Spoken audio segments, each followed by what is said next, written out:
All right. We should be live. All right. I got you on the big screen. Rod, if you want to greet everybody and kind of give us a little intro of why we're here and what the goal is tonight. Yes, in case you're wondering why I called you all here, let me get this thing out of my mouth. My throat lozenge so I can hold up. Hello, everyone. Welcome to our first ever live stream of election results. We're just going to hang on here for 3 hours or so until we either know what's going on or until we're all ready to go to bed. But I'm Rod Saunders from Jew and Greek, and hosting the broadcast tonight will be Gabriel Bello from North Carolina, and also from Tulsa is Mr. Ian Brown. That's your last name? I'm sorry. Yep. Okay. Yep. I haven't talked for a while, so I almost it's been forgot a the little. last name. It's been a little bit since last time I talked to you was in the chat on one of your live streams.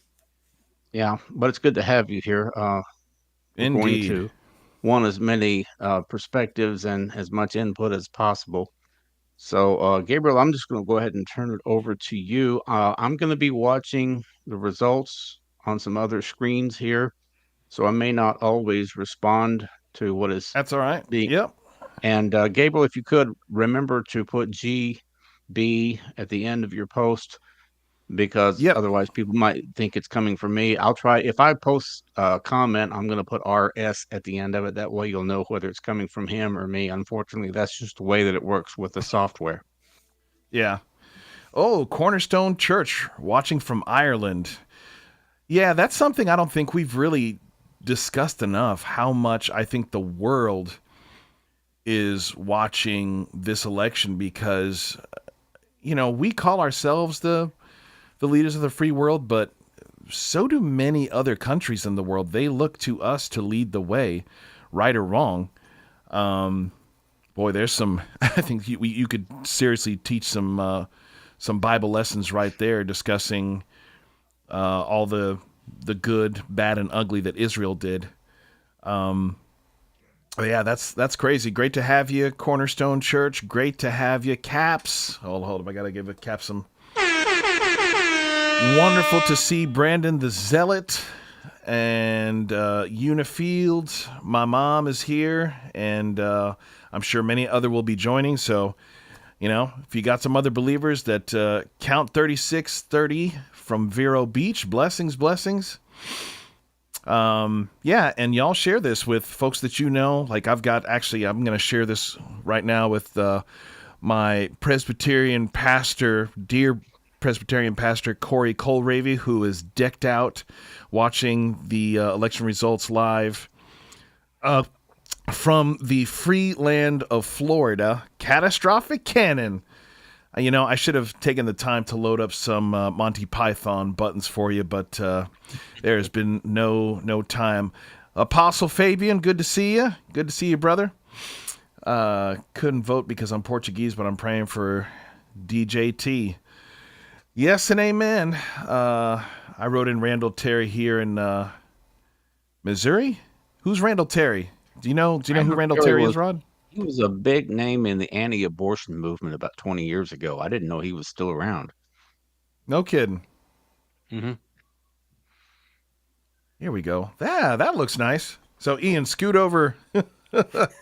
so we can center you. Yeah. Yeah. I'm gonna. As more people join us, and Rod, you said that there was some other special guests that you were sending this to about Bishop. Yeah. Did you already send it to Bishop? I'm surprised he's not doing a live stream. He is. He's hopping on a couple of different ones. He's just kind of like he's doing the special guest thing. Recounter programming encounter, or he's live stream hopping. Gotcha.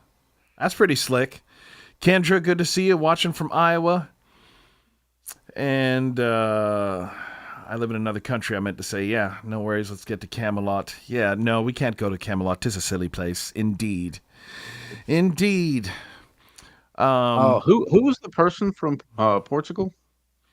Let's go back up. We got Ben Ellingson from Australia. Nar. I'm trying to learn how to do that Australian no, man. That no. My daughter can do it perfectly because she watches No. Bluey all the time. No. Mm. I don't have a bad Australian accent, and I know there's a couple different ones depending on where you live on the continent. But crikey, good on you, mate. Good to see you here tonight. And we're trying to find our friend that was from Portugal. Oh, Let's that's see, we got Unifield. one. Was it Unifield? Is from Portugal? That's couldn't vote because I'm Portuguese, but I'm praying for Donald J. Trump to win, and it says Unifield. So I didn't Oh, know that Unifield was Portuguese. So living in Portugal or bem-vindo, living in the amigo. United States? Oh my Oh, well, gosh, that's a good point. catastrophic cannon! Catastrophic cannon wants to know where my bunny suit is. We ain't at Christmas yet, bro. You gotta wait till Christmas so you don't shoot your eye out. Hey, Gabriel, Brandon do the you have Zealot. any any just like beats music you can play while we're fumbling Oh, around here? he asked the producer if he's got tracks. Man, this guy's got tracks falling out of his ears. The problem is, do I have anything generic? Let's find something from my first jazz album that doesn't have any lyrics to it, and I'll just put that on. We're in for a There long we night. go. We need a little music. Yeah, here we go. All right, so we're gonna put this on in the background if it decides to play. Yeah, when the studio's done, when Byface Studio's done, we're going to Mac. Yeah, we're going to Macintosh. You're I'm going to about join had the it with dark this. side. Yeah, and I'm not a Mac lover, but I Kidding. when I click a simple media player to hit play and it's got to sit here and think about it, that's unacceptable. You know, that's like putting your key in your car and clicking it over once just to turn the electrical on, and it doesn't. Okay, let's see. Welcome from Colorado, dude. This thing it still won't play. I guess we're not going to play that track. So yeah, now Who's that whole leading the window's polls? crashing. I am Nigerian, so that's going. Oh, let's see. I can't click on and make the comment appear. Can you do that on your end? Yeah, where was it? Hold up, I was going back for Brandon voted for the Constitutional Party. Lucas Homestead, what's up, Lucas from Colorado? Lucas, how far are you away from those Venezuelan gangs that are taking over the apartment complexes? Apostle Fabian is in It's only Georgia. only a few apartment complexes. It's only To be two. fair, it's only a couple. It's only two. I feel like that was like Willy Wonka. Two. What do you mean you only opened two? I can't figure out two. So let's go ahead and say you took over 200. It's a mostly What's up? peaceful invasion. Yes, mostly. It's a peaceful protest invasion, right? What's up from Houston, Texas, Murillo? Did the dingo eat your back? Oh, you can't. Listen, man. That's offensive to Australians. Can you be racist to white Australians? I don't know. Who's leading the polls? So, you can see the polls right there on the screen. DJT has got it 101 to 71. It's still Yes. early. Yeah, it is. It's but very early. most of the votes that have come in so far are in Trump states. So don't get too excited at this point because Yep. the big states on the West Coast, California and Washington, and then the Northeast, they're gonna go blue. So it'll go back and forth through the night. But so far, it looks pretty good for Trump. Yep. Okay. How early does a person have to get up in the morning to hear Gabriel play a saxophone duet? Oh, yeah. I got my video that's posted on my channel tomorrow. That was what the software said was the best time to post it. It was either that or like 9 p.m. And I'm like, well, I'll start it with the morning. That way it's got all day to try to pick up some traction. Okay. Let's see if this thing's going to cooperate and maybe play some music. And if not, I will. You know what? Actually, let's just go ahead and open up iTunes since I've got 90% of my stuff in there. Oh, there's Brother John Elving praying for the USA and hoping the best. Thanks, Amen. Guy. Appreciate those prayers. We need them. Yes, we He's do. Canadian. Blame Canada. Blame Canada. They're not even a real country anyway. Sorry, that's a song. It's not my thoughts. It's a very it's a song Like from breaking a very, news. yeah. Christian song from a recording very- artist doesn't believe Yeah. Canada's real.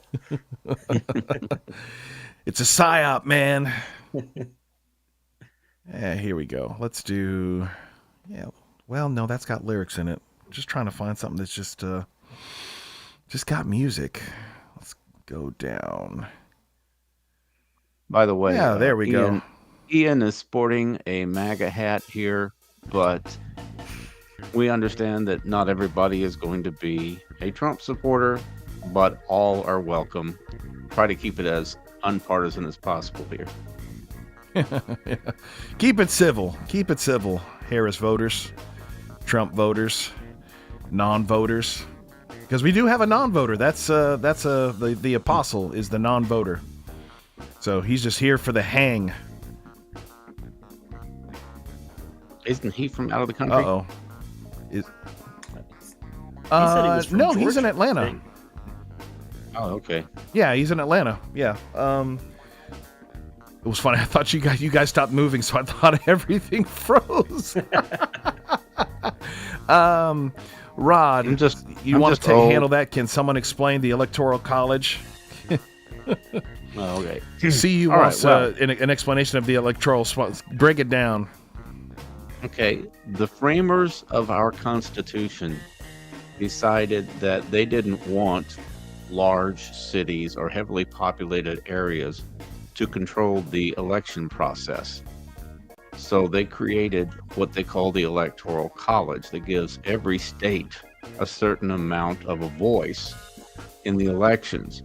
That way, the candidates don't just go and campaign in New York and Los Angeles and Chicago, but they'll go to places like Iowa or New Hampshire, smaller states, because, strategically they might need 3 or 4 electoral votes that state represents. And if it's close, they'll go to a smaller state, whereas a big state like California that's probably not even up for grabs, they won't go there because even though there's a lot of electoral votes, it's just not worth the time because they're probably going to lose anyway, or they're probably going to win anyway. So the Electoral College just gives smaller states and less heavily populated areas a chance to get some attention and have a voice in the election. So what we do is we determine a certain number of electoral votes by according to the population, and then after the votes are all counted, those states send their representatives to Washington to certify the results. And that's what happened on January 6th. That happens every 4 years, the first week of January. But what most people remember January 6th for was what happened, unfortunately, 4 years ago. But it always takes place the first week in January, that the representatives go there and they certify the results, and then they swear in the president 2-3 weeks later. How's that? That was I excellent. think that was good. Yeah. Broke it down in less than maybe 3 minutes, something like that. So I'm gonna come back to your question, Cannon. Ian, since you're the young one in the bunch, and hello, good day to Andrew Walwork from Australia in the land down under. We got another Australian down here in the chat, in the live stream. But Ian, I want you to handle this one. What's your thoughts on how can any true Christian vote for either of these vile people? No such thing as a lesser evil. Go. Well, I'm sorry that the Lord Jesus Christ himself couldn't be on the ballot this year. But you know what?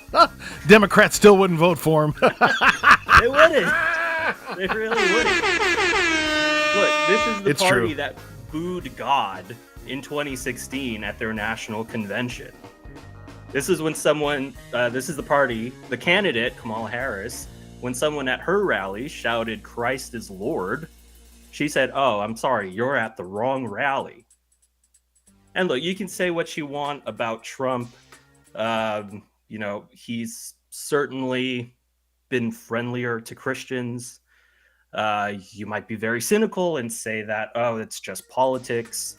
He's not really a man of faith. The assassination attempt didn't really give him a change of perspective, didn't bring him closer to God. Whatever. But listen, I live in the real world, and I lived through the last two administrations, and the world was a lot better off 5 years ago, pre-COVID, when Trump was president, than it is now. And I'm about a one-issue voter, if I'm going to be honest, and that's war.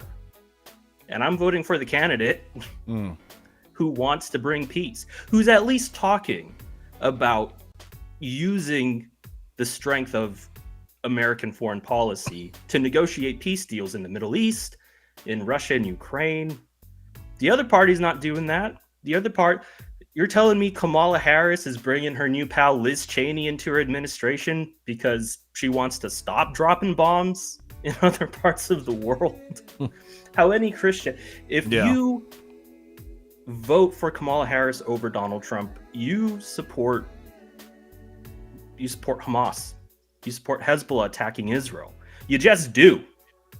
How about when Trump sexually assaulted a woman? If that even happened, I'm sorry, every 4 years when a Republican candidate is doing well in the polls, some woman suddenly remembers that she was sexually assaulted by that guy. Come on, give me a break. Yeah. Give me a break. God is the God of the real world. Give me a break. I'm sorry Jesus isn't on the ballot, but you know who is? Donald Trump. You know who was called by God in the Bible? A guy named Samson, who was not a perfect man, who was, by all accounts, a pretty vile person, slept with prostitutes, had multiple wives. You know, not a great guy. Did God use him? What about a guy named Jehu, anointed by God, called by God to get rid of the evil king in Israel? A lot of collateral damage, but he was called and used by God. So I'm not saying Trump is perfect. I'm not a sycophant. You know what? I hope Trump wins. I hope we get him over the line tonight.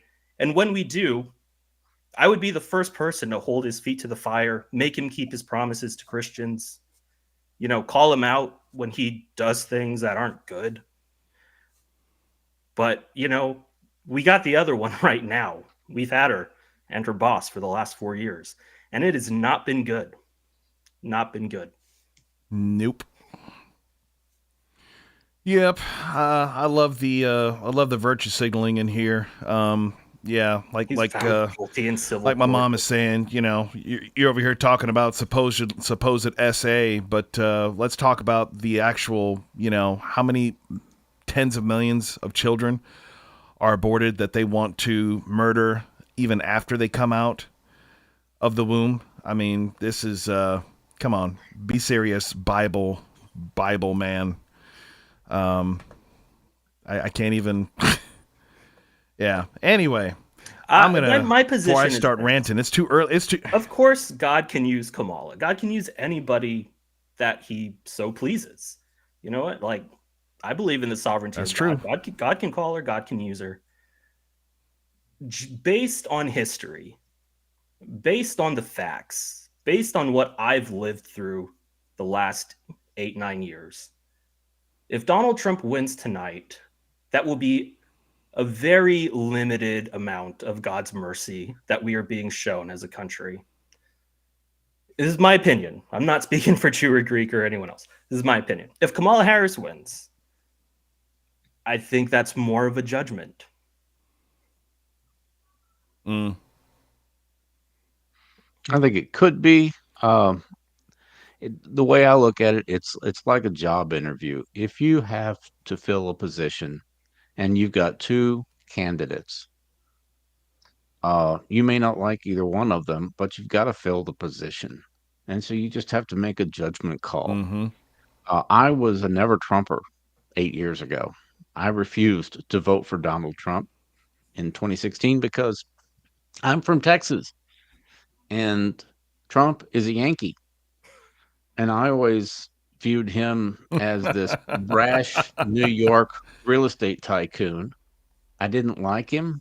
Most people in Texas didn't care for Trump until he became a politician. I don't know how that works, but all of a sudden, Texas is Trump country. But I can tell you, 30 years ago in Texas, people didn't like Trump because he was a New Yorker.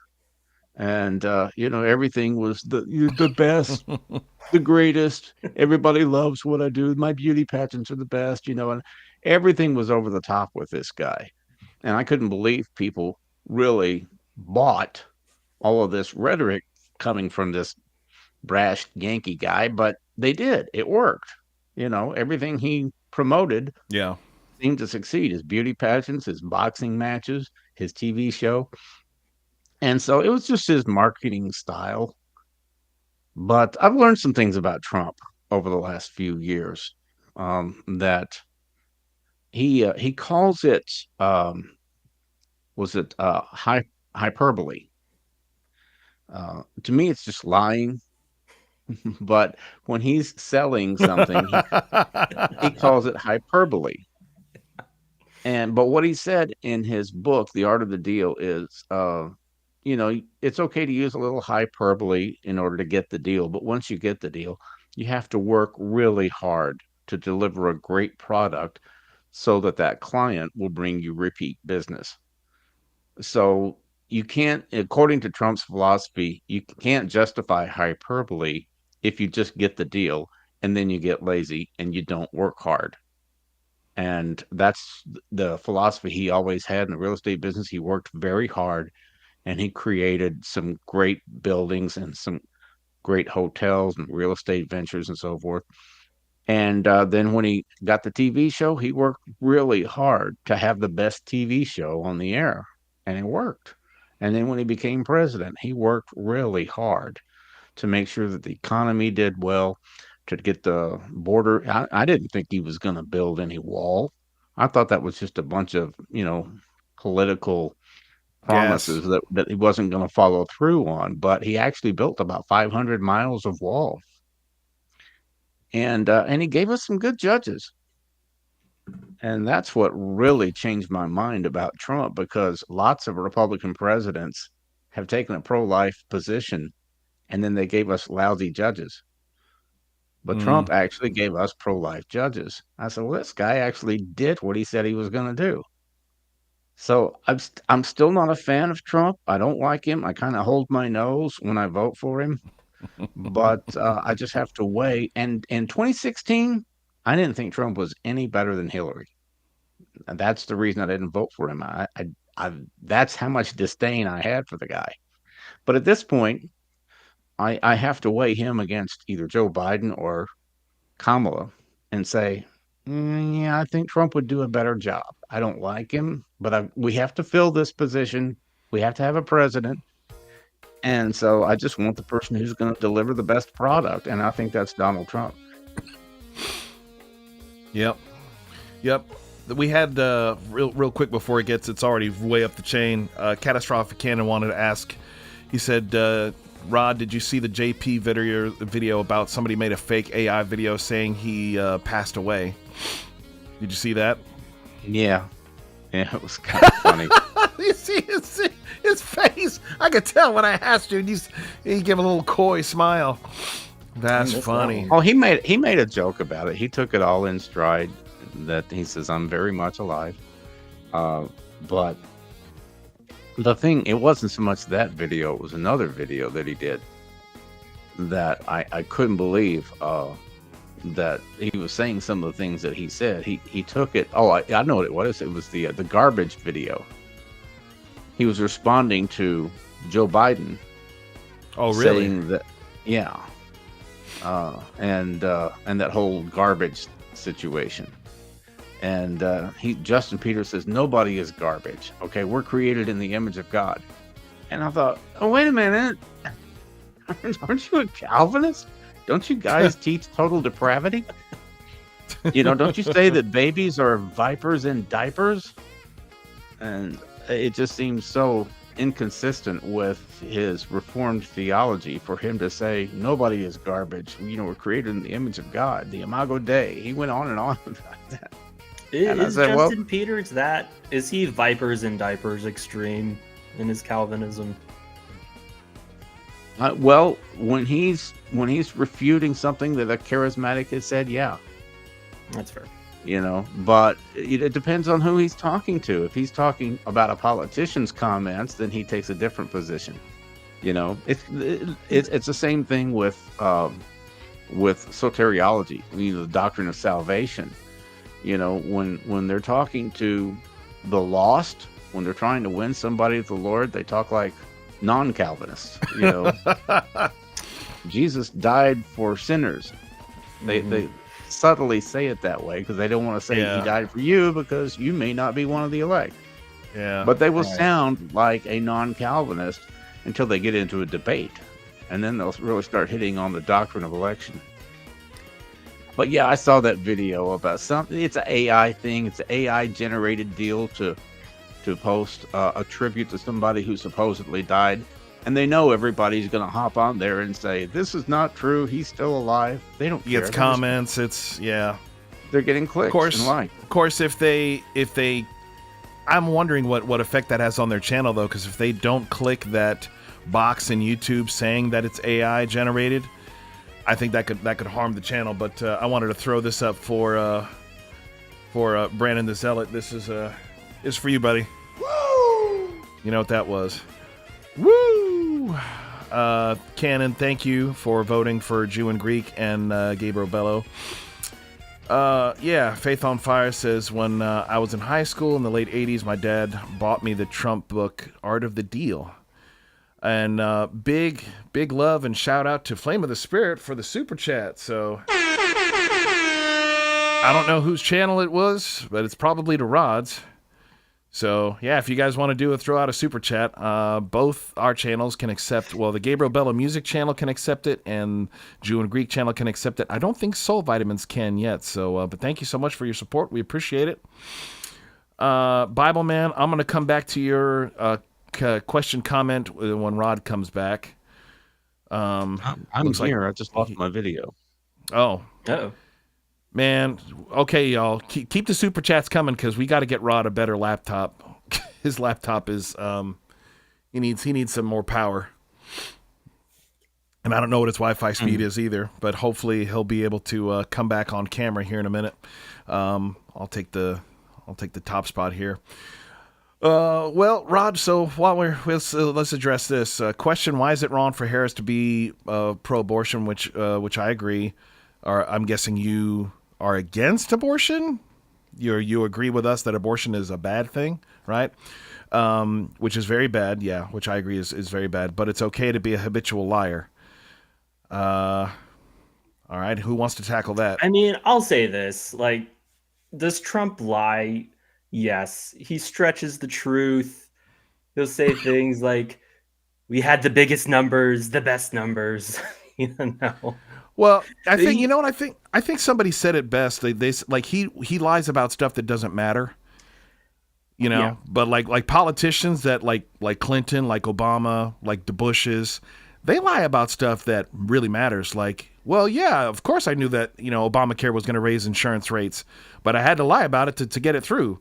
So if he's lying about crowd sizes, but not lying about the wall, not getting us in wars. I mean, he was the first president in the first of like the last 10 that said, we're going to move the thing, the consulate from to Jerusalem from, oh gosh, I can't remember where it was before. It was in Tel Aviv, yeah. And he actually did it. So Bush said he was going to do it. Obama said he was going to do it. Clinton said he was going to do it. They all did.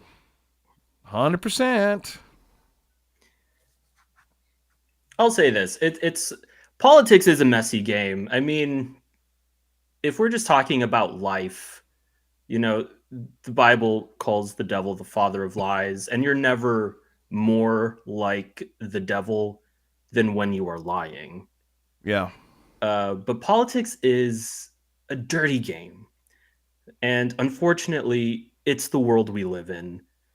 And to me, there's a big difference between stretching the truth, exaggerating, hyperbole, and maliciously misleading people. Yeah. I'm curious as to what Russell Brand, recent convert to Christianity, is on Louder Crowder. So I said, hey, look, man, I'm very curious as to what they're. So much crap when you were on YouTube doing Shrews News, and I mean, this guy was like hard left liberal and has gone from the far extreme left to center to saved to. I mean, I honestly, you know, of all the celebrity conversions we've seen in the last decade, I think this guy's legit. Look, to me, the fruit speaks for itself. By this time, if we're going to compare the salvation arcs of Russell Brand and Kanye, at this point, Kanye was off the wall, and Russell Brand is still. Or how about that Nala, you know, the girl from OnlyFans that. I honestly, man, I think she's grifting. I mean, I saw a few minutes of her last night. She was back on the Whatever podcast.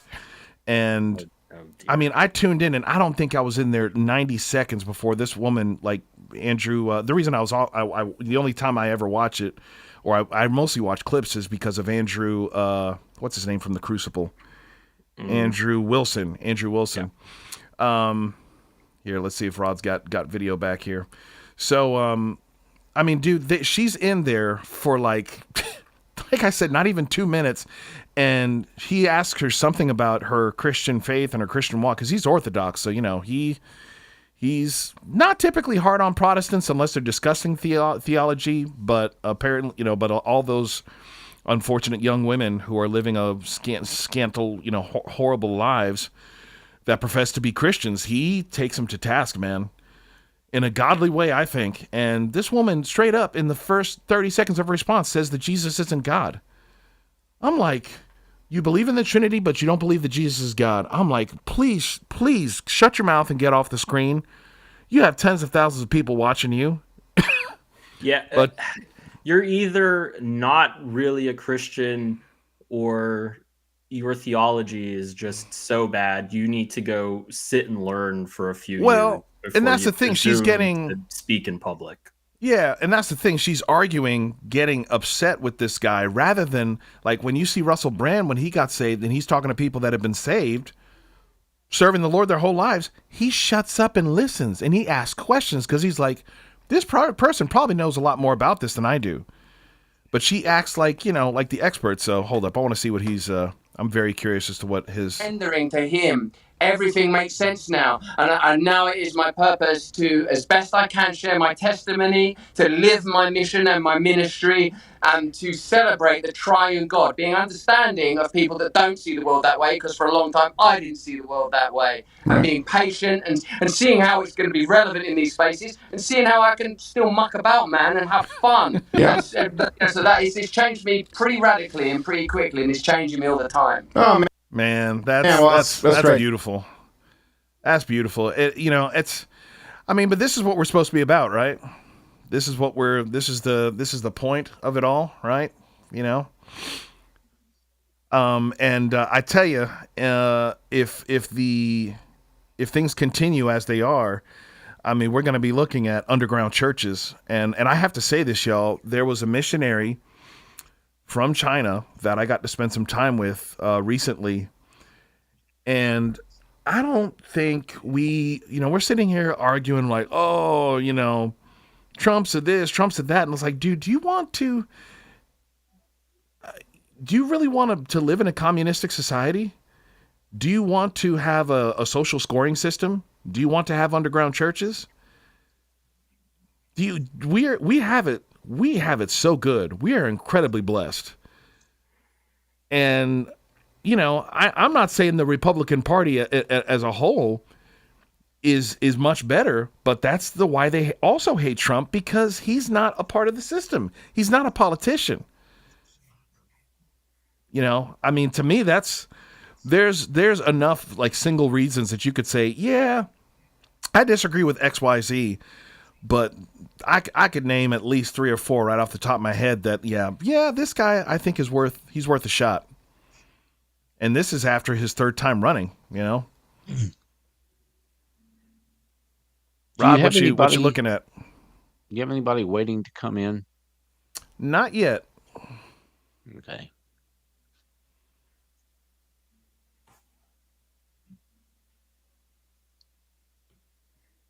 And hold up, let's Caps had he threw up an update, but it's actually here we go. He said Trump jumps to 178, but I'm only seeing 120. What poll are you what are you watching, Caps?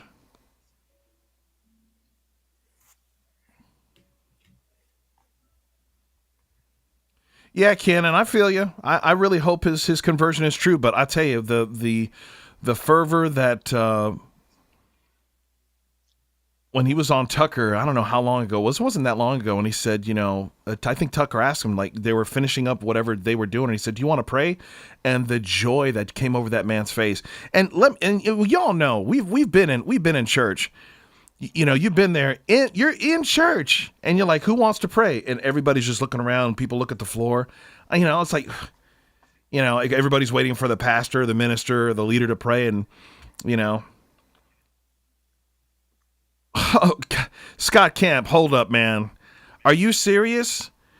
You serious going to say the communist talk has been going on since the 40s and it's fear-mongering when we have active communists in our government, Bernie Sanders? Are you serious with that nonsense? That's Come the thing on, nobody man. wants to admit is You know what that take is right there? Was right. That's what that is right there. That's a bunch of hogwash. That's a flogging lowly. Scott's my Baptist friend. Well, Scott, I disagree with you 1,000% there, buddy. I love you, but he's the one that got kicked out of the seminary for being doing what?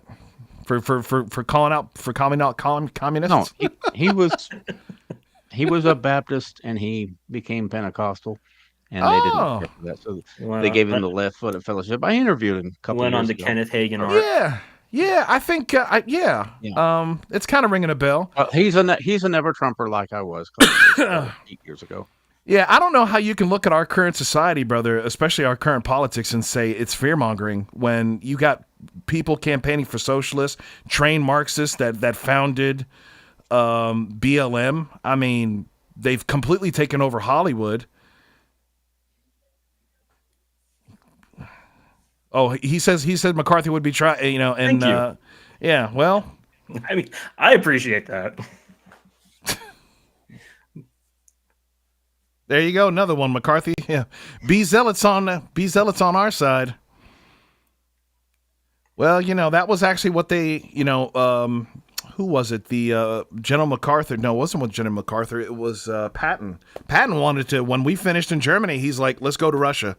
Let's fix this while they're down," because he saw the cancer that communism was going to be, and here we've been fighting it ever since.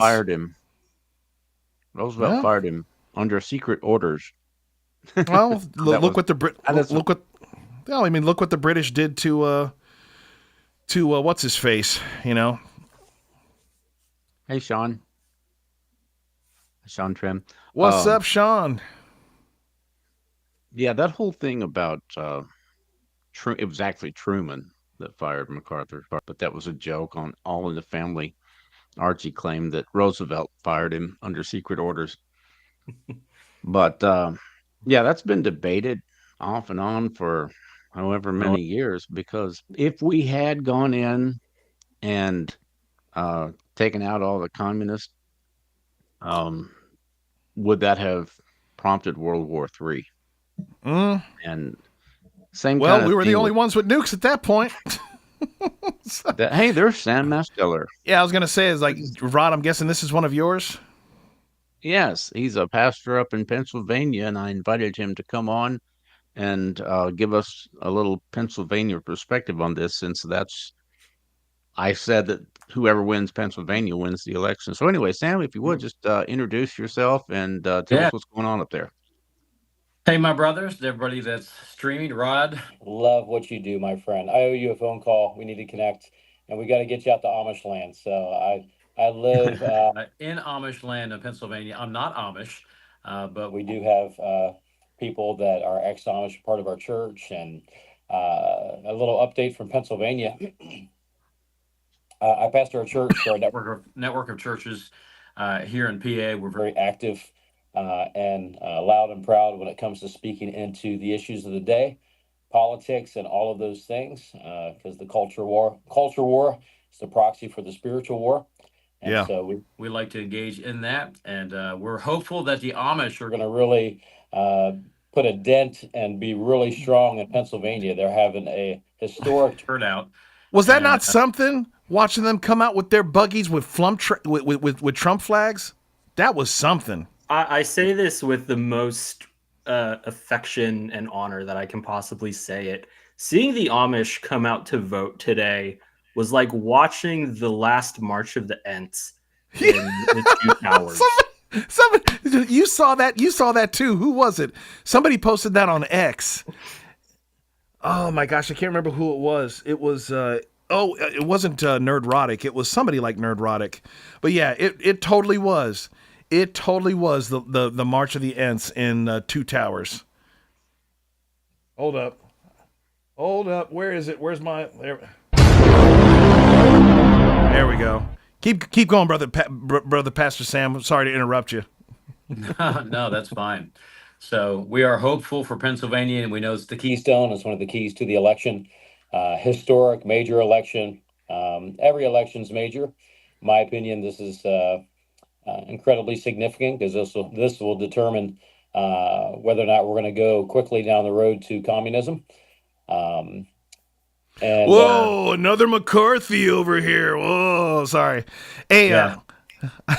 I'm sorry. I don't want to interrupt you again, but Brother Sam, I actually Brother Scott, I've tried writing you a comment, and they keep on disappearing. So I think Rod, something happened with your channel. I actually can't do comments, but I just want to say, it's all good fun. I love you and appreciate you, and down with the commies. So continue, Brother Sam. When you said that, I was like, had to add that.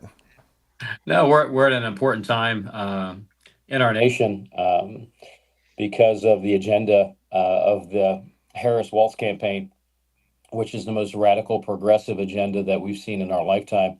That will do its best to reshape not only the judiciary to the Supreme Court, but how we function as a government, how we function as a republic. So, it's important days. We've been doing our part here, and I think if one is intellectually honest and researches the issues and leans in, we're called to be men of Issachar, understand the signs of the times and where we are. And these are not normal days. It's very significant what's happening in our nation, and the fact that what we're seeing, the onslaught over our young people. Every institution that we have has been conquered by critical theory, a Marxist worldview, and as we're seeing that happen rapid fire, not just in the cities, not just in the liberal areas, but right here in Amish land as well. School board meetings, standing up for all these different agendas that are have infiltrated on every level. So some people may say that's fear mongering. I say that's fine, but there is something to fear, and we're in a moment that's really important. So we're praying that we're going to have a reprieve. My perspective is we've been under judgment. Part of that judgment is terrible leadership in the nation. One of the reasons that we don't maybe have the best choices is, because of the judgment on our nation. But I believe that there's a lot of believers. There's a lot of people that love Jesus, and God was willing to spare Sodom and Gomorrah for a lot less. And so there's many that are willing to stand up for righteousness. And so I'm believing that we'll have a reprieve. We'll have more time to make Jesus known and evangelize. And I think as I was jumping on, I heard you say something related to, and maybe I didn't, but I mentioned this in my message on Sunday. Some people say, well, the church always flourishes under persecution. And the reality is that is an historically inaccurate statement. It's a partial truth. One only needs to look at North Korea. There's no thriving underground church in North Korea. There's mass starvation, people being put to death, things of that nature. And I know we see things different in China, and there's reasons for that. But the reality is freedom matters, and it can be lost quickly. So I think it's so important that we continue to pray. And if we win tonight, meaning sanity wins, and we have a reprieve, not a perfect. Trump isn't perfect, but he's not my pastor. I'm looking for someone that maybe doesn't share all of my beliefs, but he's willing to protect them.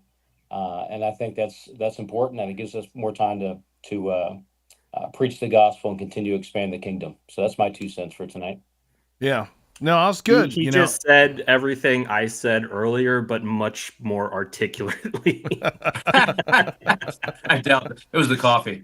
It was the coffee. Yeah. Listen, And when I saw you take, go ahead. If I may add one more point to what you said about North Korea, let's look at a lot of the Eastern Bloc former Soviet states where communistic atheism really stamped out the church in a lot of those places. And what came in to fill the void? Islam. Yep. Yeah, and that's coming. Yep. Well, it's already here, but... Well, that was the funny thing in, was it Minnesota, Missouri? Where was it that President Trump had the rally and a Muslim imam came Michigan. up? Michigan, yeah, and he was representing basically all the Muslims and saying, yeah, we're behind you, bro. And I was sitting there thinking, I'm like, that's very curious and interesting.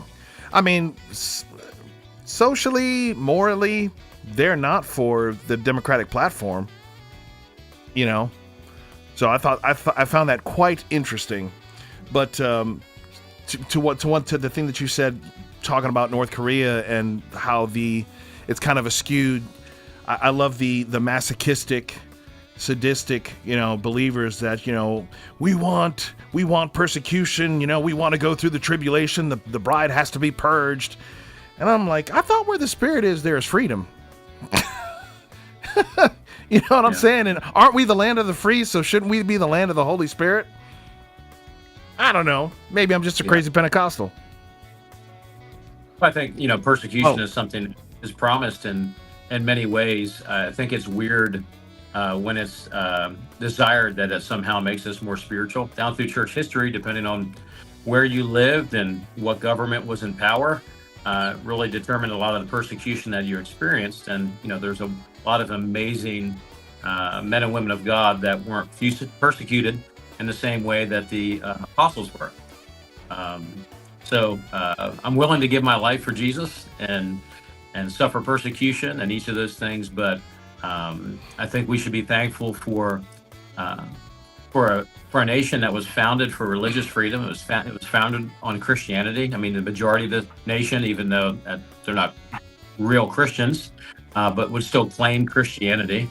And I think that's something to be valued and appreciated, because if you look and see what's happening in Europe and other places, demographics are destiny, and they are already conquered and quickly becoming an Islamic state.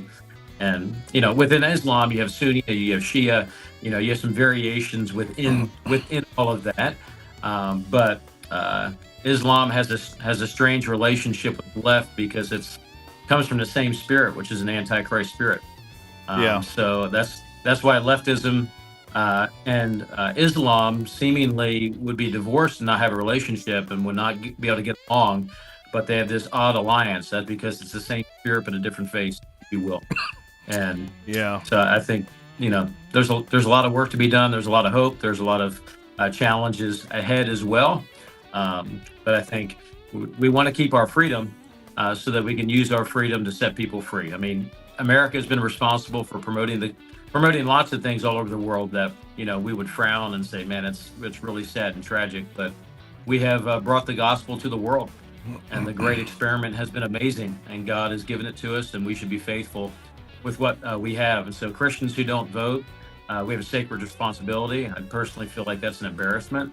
Um, you know, we the people, if you really love your neighbor, then you would want for them to live and experience freedom and just laws and policies that are flourishing and are blessing.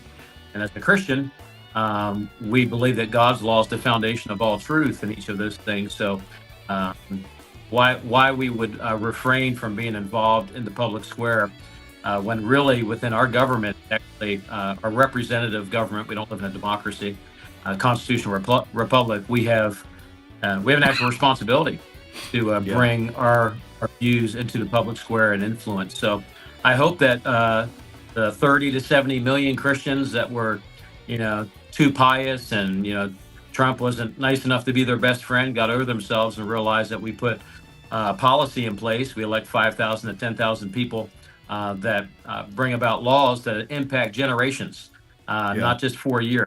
And the example of that would be Roe v. Wade, which was the greatest miracle, one of the greatest miracles in our country in our lifetime, that most of the woke apostate church didn't give God any credit for or celebrate or thank him for that overturning, which is essentially Molech worship. And tens of thousands of babies are being born now. Obviously, Talk about it. not over.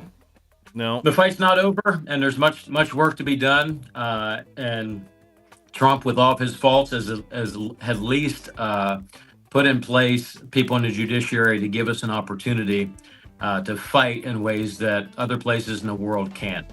And so I'm hoping at the end of the night that we see the encouragement and the hard work that so many have put in to encourage Christians to not abdicate their responsibility, lose our freedom, and go down a very dark path. I hope that isn't the case. There's my thoughts. Indeed. Do you have any boots on the ground there that you can tell us how you think? I mean, what's your sense of how things are going as far as the election is concerned? Yeah, every time I'm in a lot of text streams with a lot of connected people, and everybody's very cautious. We all lived through 2020, where everything was great, and then magically, the 6 swing states, 6 counties that decide the election, stop counting for the first time in history, and voila, not to say that there was, any wrongdoing or anything like that, but just to say, oh no, of course not. No, of course not. But any, intellectually honest person, that's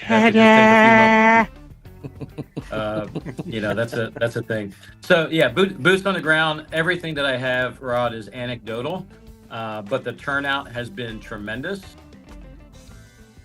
The mail-in ballots, the early voting, which always favors the Dems, has been blunted, and we are, as long as we don't have a few 100,000 dead people vote in the middle of the night and added to the tally, we're looking very good in this next season. And is that audio bad on y'all's end too?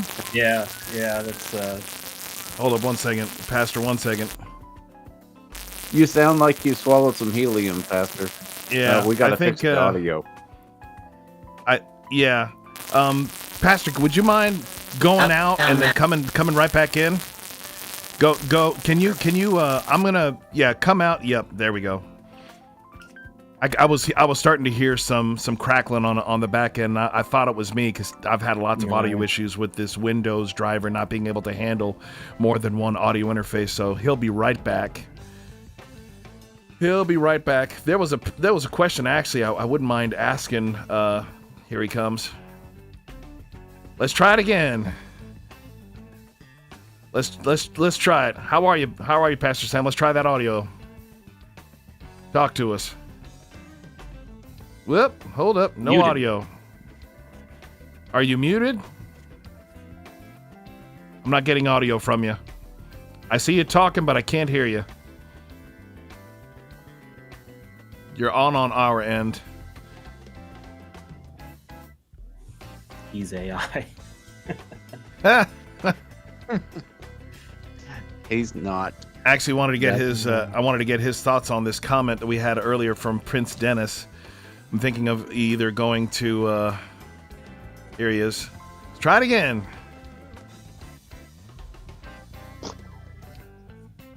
I think we got you. We got you. Hey, There we go. do I Okay. sound more normal now?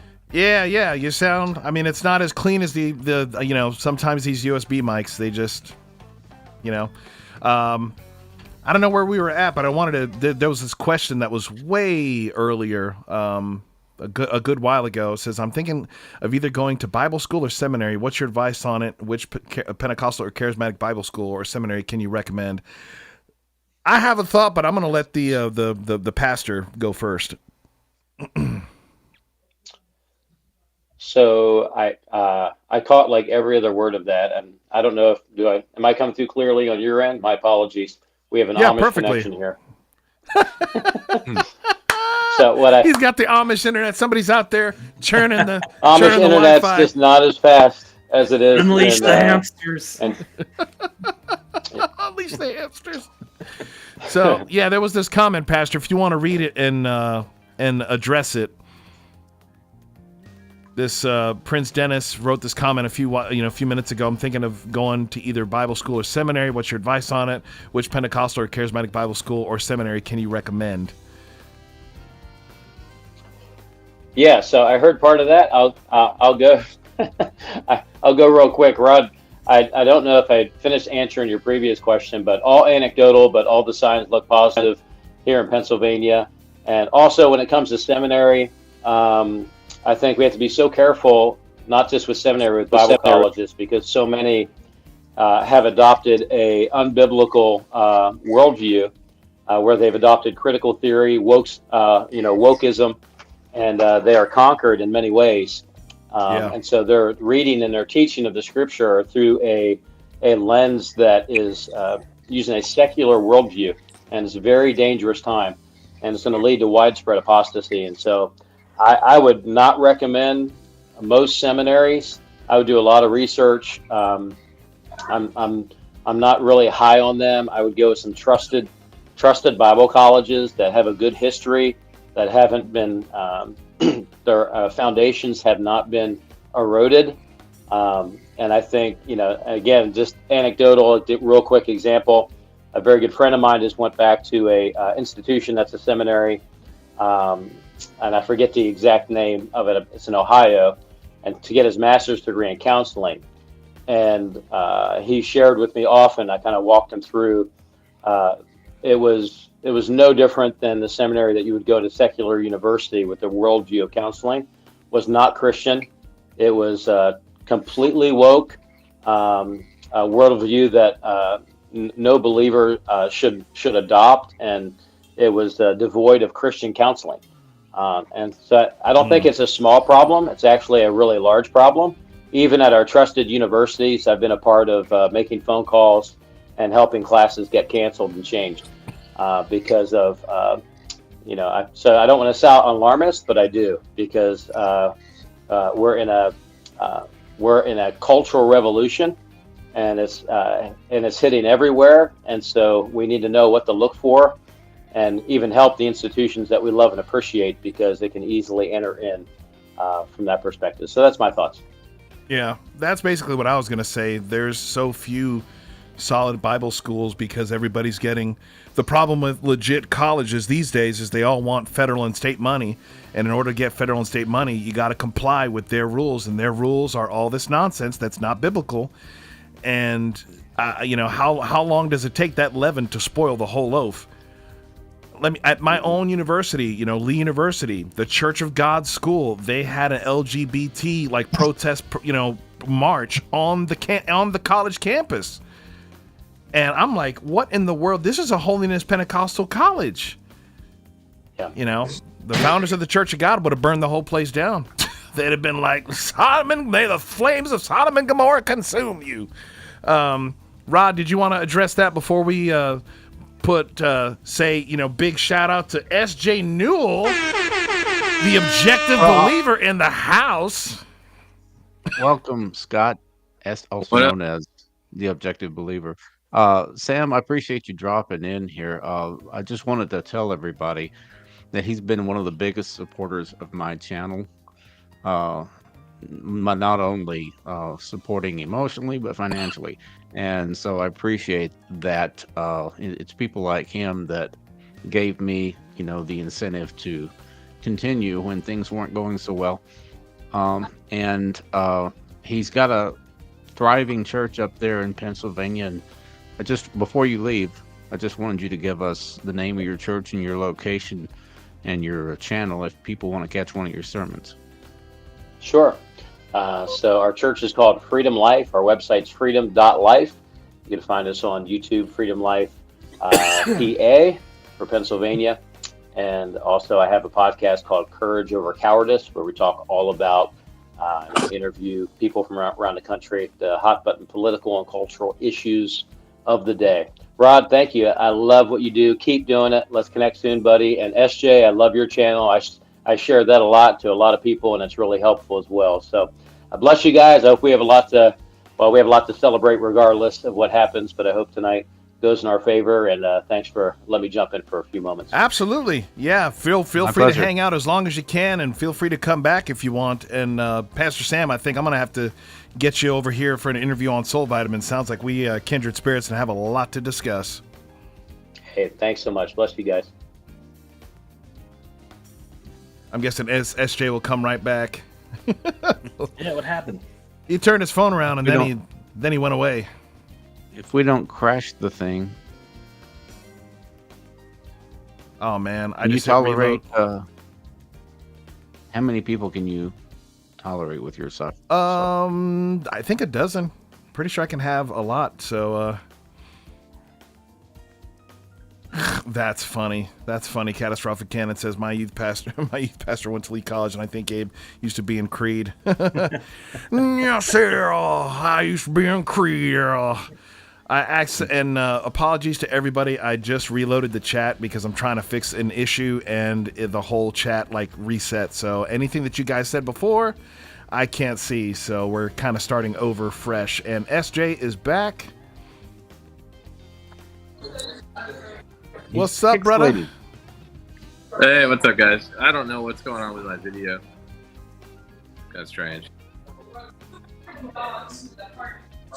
Well, talk to us, man. Are you at a watch party? Are you home? What you into, and what's your thoughts on the election? Yeah, we're at home doing a watch party.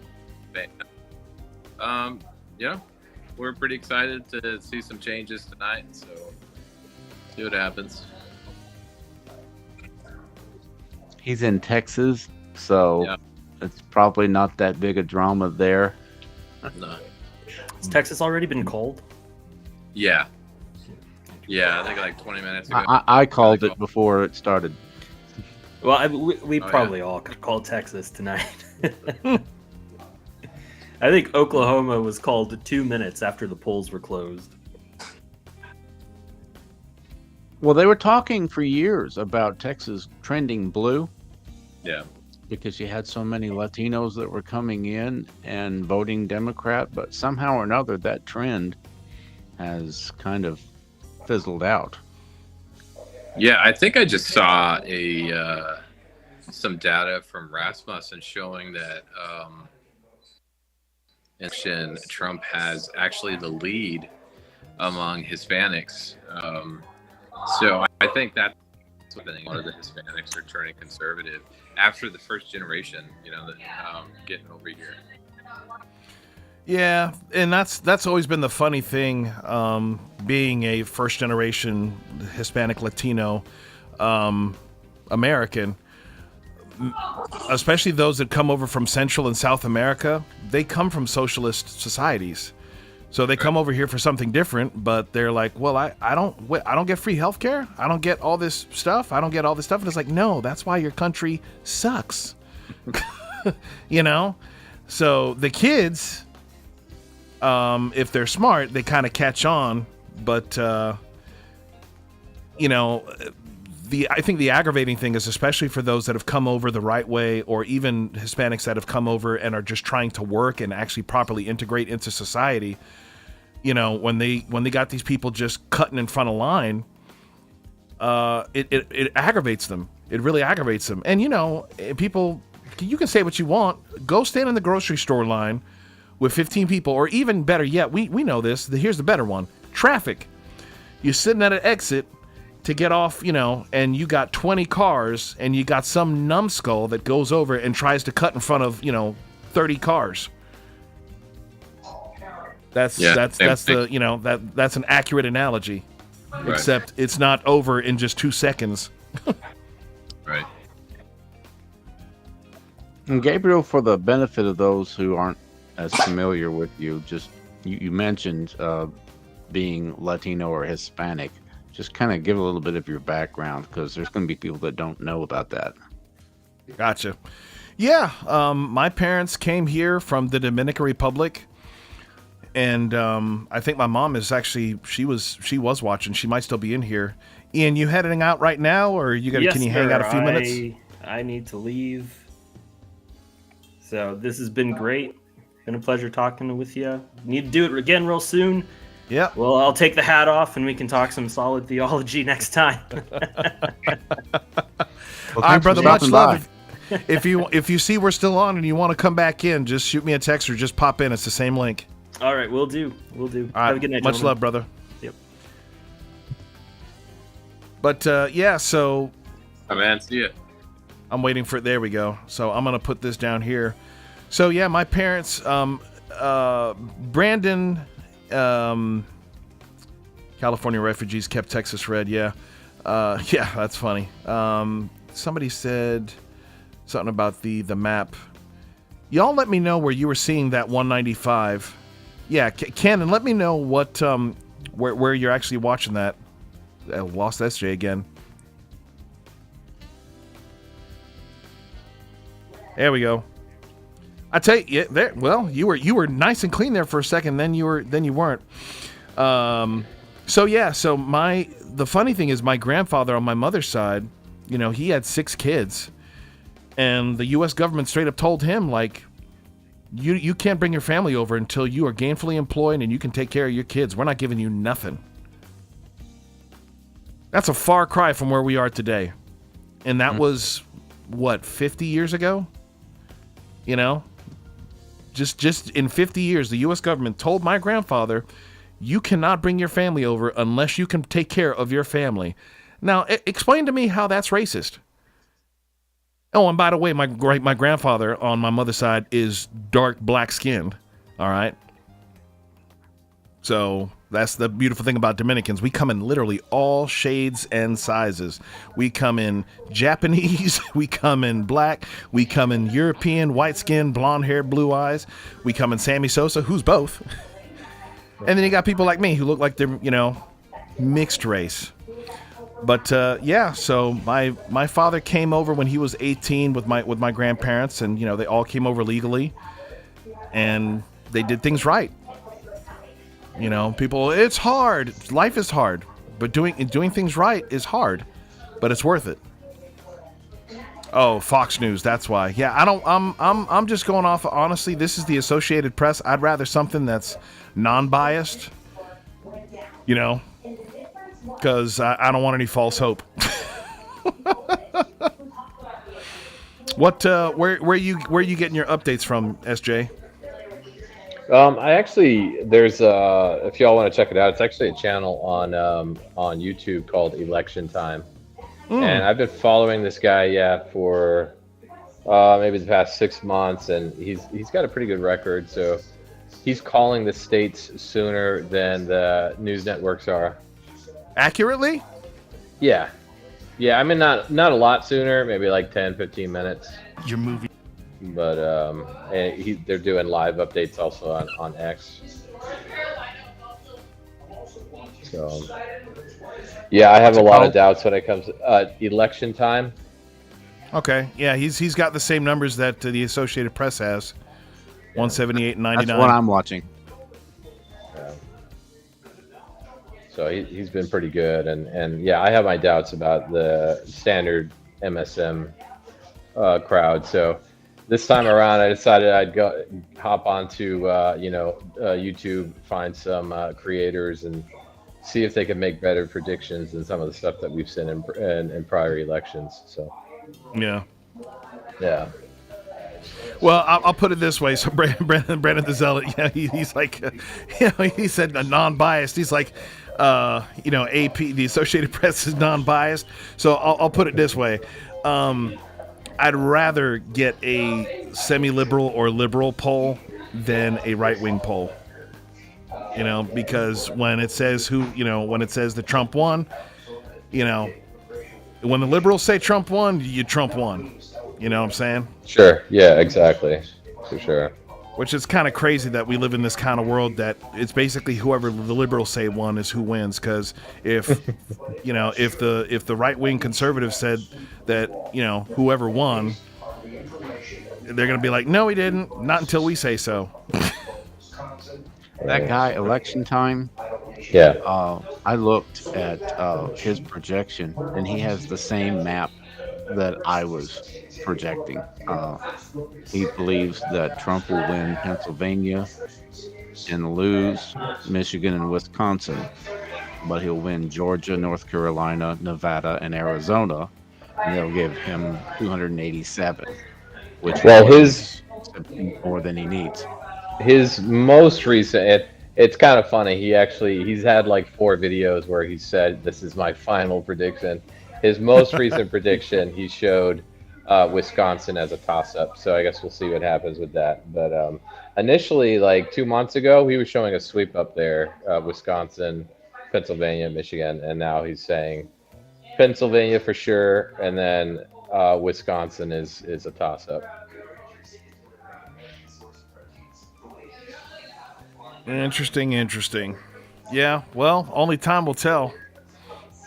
Well, I think they're going to hold off on the results in Pennsylvania because I think a lot of people were thinking like me, whoever wins Pennsylvania wins it all. And they want to wait until the polls have closed on the West Coast before they call Pennsylvania, because that's probably going to give a lot of people the impression that it's over with. So you probably aren't going to hear any definitive results in Pennsylvania for, let's see, there's another 18 minutes, I guess, till the polls close out there. Let me see. 8 Central. Yeah, 10 Central is when the polls close in California. So we got another hour and 17 minutes before you're probably going to hear any definitive results in Pennsylvania, because they're not going to want to skew the results. Good point. And my camera's off again. Yeah, you were talking and you're just like, oh, that's okay. He's a talking bubble circle. Hey guys, I'm gonna bounce. It's been great though. Good to see you, man. Yeah, for sure. Y'all have a Objective great night. Believer. Thanks for joining us, everybody. Go and check Objective out Believer. his channel. I'm gonna get his. Do you have a website, brother? I think you do, Yeah. right? Yeah, theobjectivebeliever.com. If I can learn how to type. Goodness gracious. I'll throw all your links up there, brother, and point people your way. His Thanks, YouTube guys. channel, TikTok, Instagram is absolutely fantastic. So, See you guys later. all right, brother, be blessed. Bye. Yep. So y'all make sure you follow him on. I'll get his. Yep. There's his YouTube link. YouTube link and Facebook. And we're waiting to Rod went from being a gray bubble to a black. Oh, he needs to put his TikTok, and he is on TikTok as well. So, what book of the Bible are you guys currently reading through? I've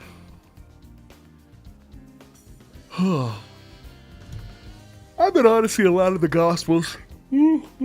Oh, actually, no. I'm sorry. I think, did Rod leave and come back? Yeah, here we go. Let's see if we got Rod back. Rod, are you there? Rod, do me a favor. Restart your computer and only open one browser. So yeah, I have actually been reading the Apocrypha, and the last book I read was the Susanna. It was Susanna and the book after Susanna, which was very, very interesting book. About 40s behind. What do you mean 40s behind, Brandon the Zealot? No, Scott Kittleson. I mean, he's a patriot. He's ex-armed forces, so I know who he voted for. I mean, or I can safely assume who he voted for. And unfortunately, we are getting close to the point where I cannot play saxophone because my daughter's about to go to sleep because By Faith Studio is not finished yet. So, gotcha. Currently reading 2 Peter. I love 2 Peter. It's a good book. I love Peter. It's a good book. He's a good guy. First pope, only pope, the best pope. Yeah, I don't buy that business, by the way. I don't believe that whole thing that those first early church fathers were popes. Yeah. Essa flogging Luli. I need to put that on there. I need to put like all my favorite hook quotes on my stream deck. Isn't it 2 Peter that talks about the abuso, the abyss? Yeah, it is. It's 2 Peter 2:4. 2 Peter 2:4 is what talks about the abyss. Yeah. For God did not spare the angels who sinned. On the contrary, he put them in gloomy dungeons under lower than Sheol. Yeah, so that's the complete Jewish Bible translation. So lower than Sheol. That's kind of terrifying. Let's go to the King James. Go out speaking the kings. Yeah.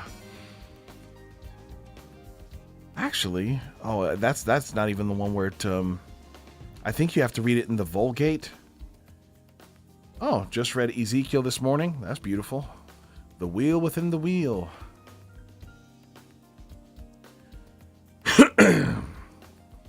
Let's see where this. I don't see this map is in it. The map moved. The polls moved for anybody else. And I'm gonna text one of my. I'm gonna text one of my co-host, Jonathan Rushing, to see if he's. See if we can get him on here. Let's see if I can. Yeah, that'll work.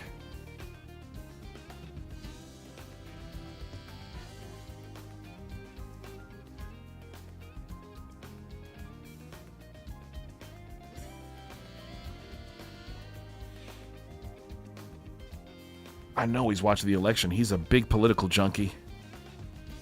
I mean, he's really, really hip to politics way more than I am, so.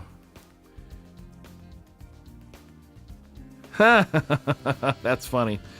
Well, and that's actually raises an interesting thought, Canon. How many of us will actually have books written about us? Right? I mean, I've met some modern day real apostles and, that are going out and doing serious. All right, Rod, there he is. There we go. Viewership was dropping off. Sorry about that. I guess this isn't the best computer for me to live stream with. Nope. I'll have to go with something a little more powerful in the future. Yep. Do you have a computer and you have a laptop and a desktop, or just the one laptop? No, I have 2 laptops, but this is my your backup. This is my streamlined model. Mm. And I thought it was going to be okay, but this camera keeps bugging out on me. So either I go with a different computer or a different camera. I don't think the camera's the issue. I think it's the computer. Probably. So we'll get that rectified before too long. The map isn't moving. It hadn't moved in a minute. Yeah. Like I said, I think that they're probably going to intentionally delay any of the results until the polls are closed in California. Because years ago, back in the 80s, one of the networks, or maybe all the networks, called the election, well, it was 1980. It was Reagan against Carter. And the networks were calling Reagan the winner before the polls closed on the West Coast. And a lot of people said, hey, I didn't even get to vote because, the polls were pretty much, shutting down because everybody said it was over. And there were a lot of gubernatorial and senatorial elections and stuff like that that were affected by the fact that the networks called it before the polls closed on the West Coast. So they've all tried to follow this policy since then that they'll delay the results so that they won't mess with the results on the West Coast. So, hey, and brother, I checked. JT blessed you with $50 towards a new computer. So, wow. Thank you, brother. I appreciate JT. that. I don't know that it's a computer issue, but if it is, that will definitely come in handy. So for the next hour or so, we may be sitting around listening to some of your songs, trying to pass the time. You'll see some results coming in in the Rocky Mountain time zone, but yeah, it just jumped up to 188. So it just jumped up to 188. So jumped up or jumped down? No, up. It jumped up 10. That was Fox.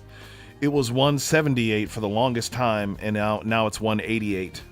Okay, so they got one of the maybe that was Wyoming. Man, I don't think Wyoming has 10. No, I mean we'd have to go back to see what it was that jumped up. And Brandon the Zealot, when we were talking about what books of the Bible you're currently reading, and I told him I'm reading the Apocrypha for the first time, and Brandon the Zealot, being the hip dude that he is, said, I love Susanna. I think that's what Christ wrote in the dirt when the Pharisee brought the adulterous woman to him. That's very interesting. Very interesting. Well, that's one of those disputed passages. Because a lot of... You've talked about that was a very late addition, not in the early... adultery. Yep. A lot of Bible scholars don't believe that was in the original manuscript. It's a good story, but they say that the earlier manuscripts didn't have that, so I don't know. That's not my forte. And Brandon says, look into System 76 computers. Of course, they're Linux. I don't know if you're a Linux guy. Marcus knows a lot more about it than I do. He likes Linux, and Linux is a kind of a generic version, I guess, of Unix. And it became very popular when Microsoft was dominating the operating system market. I remember. About 30 years ago. But now that everything's kind of gone over to portable devices and phones and tabs and everything, Android has become more prominent, and so it's not as popular anymore because people aren't trying to get away from Microsoft like they were 30 years ago.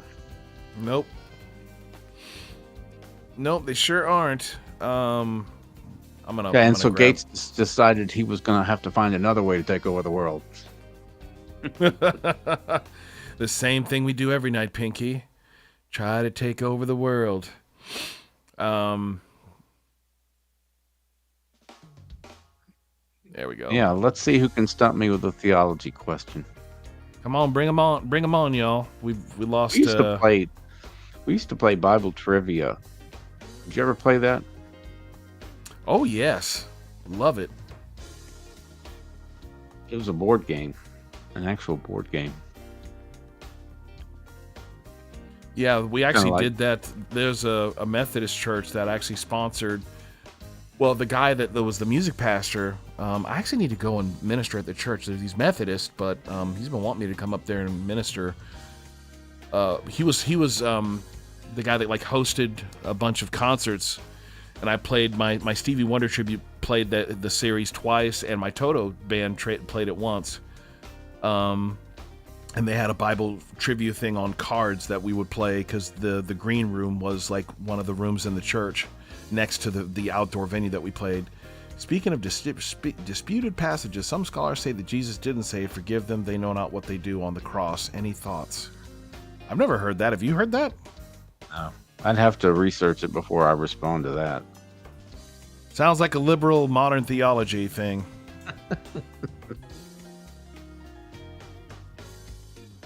System 76, pricey, assembled in the U.S. I like that. But if it's assembled in the U.S., doesn't mean all the parts aren't from China. So they're just charging you to put it together here and put a Linux operating system on it. Here we go. Check this out. We can flip this over to Bible trivia. Here we go, Rod. Oh man, no, I'm just trying to play as a guest. Don't make me sign up for stuff. Just play. You just want to play. Number of questions, 20. Who ruled in Jerusalem, the city of David, after the death of Solomon? Was it Ahijah, Jeroboam, Nebat, or Rehoboam?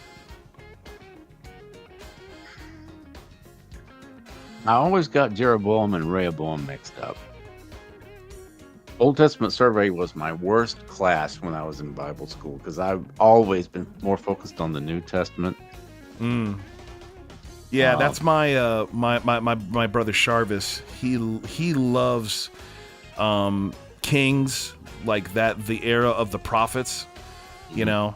And me, it's hard for me to finish 2 Samuel, man. By the time David dies, I'm like, yeah, I don't want to read about the downfall of the kingdom. Solomon with all of his, hookers. Ahijah, Jeroboam, Nebat, or Rehoboam? What? Who's anybody got? And no cheaters. Don't be opening your Bibles and looking. Who ruled in Jerusalem, city David, after the death of Solomon? I think Marcus would know this. I think. Where is he? He's about 9 o'clock. He said he would probably be able to join us. So you ought to see him any minute now. Cool. I'm going to guess Jeroboam. All right, let's go Jeroboam. Oh, nope, it was Rehoboam. Okay, when Elijah called down fire from heaven, upon whom did the fire fall and consume? The prophets of Baal. What? The servants of Ahaziah. It wasn't the prophets of Baal, it was the servants of Ahaziah. Look at that. It's gone over 2. And here's Marcus with no camera. Marcus, get your camera, bruh. While you're doing your camera, let me address this comment. 9.5 finger Nigel. Yes, I have a Toto tribute band called Bless the Rains, and my brother Phil Hall does the Lukather role, and he kills it. He absolutely kills it, and it's funny because he plays guitar. Marcus will appreciate this. He plays guitar backward and upside down because he's left-handed, so he takes a right-handed guitar and just flips it. We got you, Marcus. We got you on camera and sound, and then he leaves. Bye, Marcus. I think he's trying to soundproof his room. Oh, gotcha. All right, so let's see. During a time of peace, what did David wish? Boy, they just want to focus on this part of the Bible. They don't care about anything that happened before Samuel or after Malichi, the Italian prophet. During a time of peace, what did David wish to build for the Lord? I'm pretty sure it was a palace for himself. No, he wanted to build a temple, but it's not giving that. It says an altar to the Lord. Would that be it? There's altar for the Lord, a house of the ark for the covenant to dwell, a home for Nathan the prophet, or a palace for himself. So I'm guessing it's a house for the ark of the covenant to dwell, or an altar to the Lord. It's got to be one of those first two. Yeah, I would go with number 2. Let's wait for Marcus to get his audio hooked up. Oh, his audio's good. I can hear him. You can't hear him? Let's see. Getting there. Can Yep, you you hear were us? right. You were right. Yeah, I had to. It's been a day, just when I say that. Okay. And we're checking the election results. Still at 188. Harris is still at 99. So Good. That's a comfortable lead, isn't it? well, it's early. Yes, it is. I don't know if you're using a laptop mic or it sounds like you're using a room mic. So I don't know if you have. Actually, I got this big old Yeti, but I got this. I don't know if Sounds that's like a what's room connected to the live stream. It Just should want to be let you the- know. Let me see if I can fix it. Let's see, make sure it's got the Yeti and not the. Yeah, you just got to select it in here inside of Restream. All right, when responding to Jesus, Jesus' claim to rebuild the temple in 3 days, how many years did the Jews say it took to build the temple? 24 years, 46 years, 40 years, 7 years. I think it was 40. That sounds very biblical. We're just doing some Bible trivia while you're getting set up, brother. So you can don't let 15% of your brain get yanked away by this. You just tell us when you're ready. Well, I am trying to figure out what to click on in Restream to check my mic settings. You should have a little cog wheel down at the bottom, or Okay, there should be a little cogwheel on That's your a microphone. And yeah. sorry. Yep. If you click on the microphone, it'll mute you. But yeah, Caps also says 40. Nope, it was 46 years. 46. There we go. When Jesus escaped the crowd, they wanted to stone him in the temple. How did he leave? Through their midst, through the back door, through a hidden exit to the side of the altar. He walked through the midst, right? Walking through the midst of them. Well, hold up. I thought that was when he was on the cliff. Right? You might be right. I am. So this is a different, and this is a different. So it's through their midst, through the back door, through a hidden exit, or to the side of the altar. And where our friends in the chat are a little bit behind us, so I'm going to give them just a minute.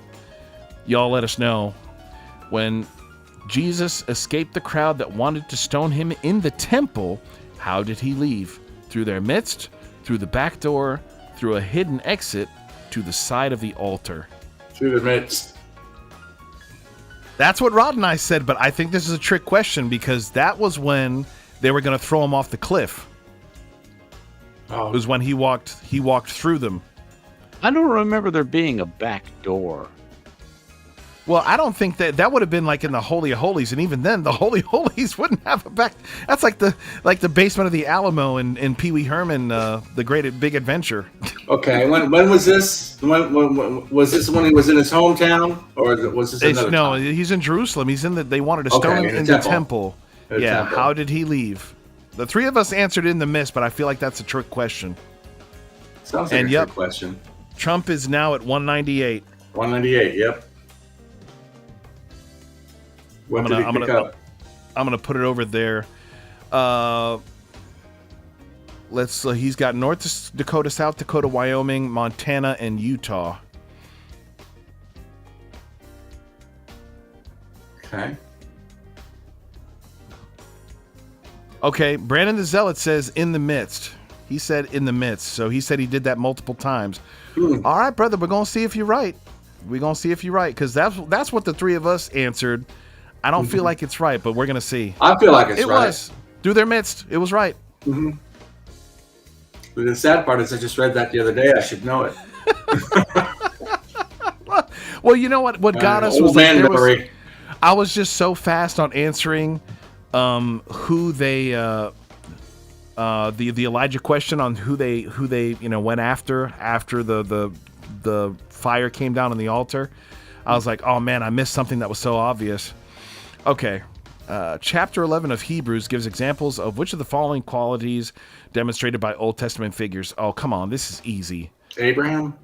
No. It's what qualities, and the qualities are endurance, mercy, faith, love. I mean, it's Hebrews 11. It's the heroes of faith. Heroes of faith chapter, yeah. Yeah, that's way too easy. That's like, come on, man. Some of those that they threw in there were really, What is for a sign not to them that believe, but to them that believe not? Patience, tongues, joy, love. We know what it is.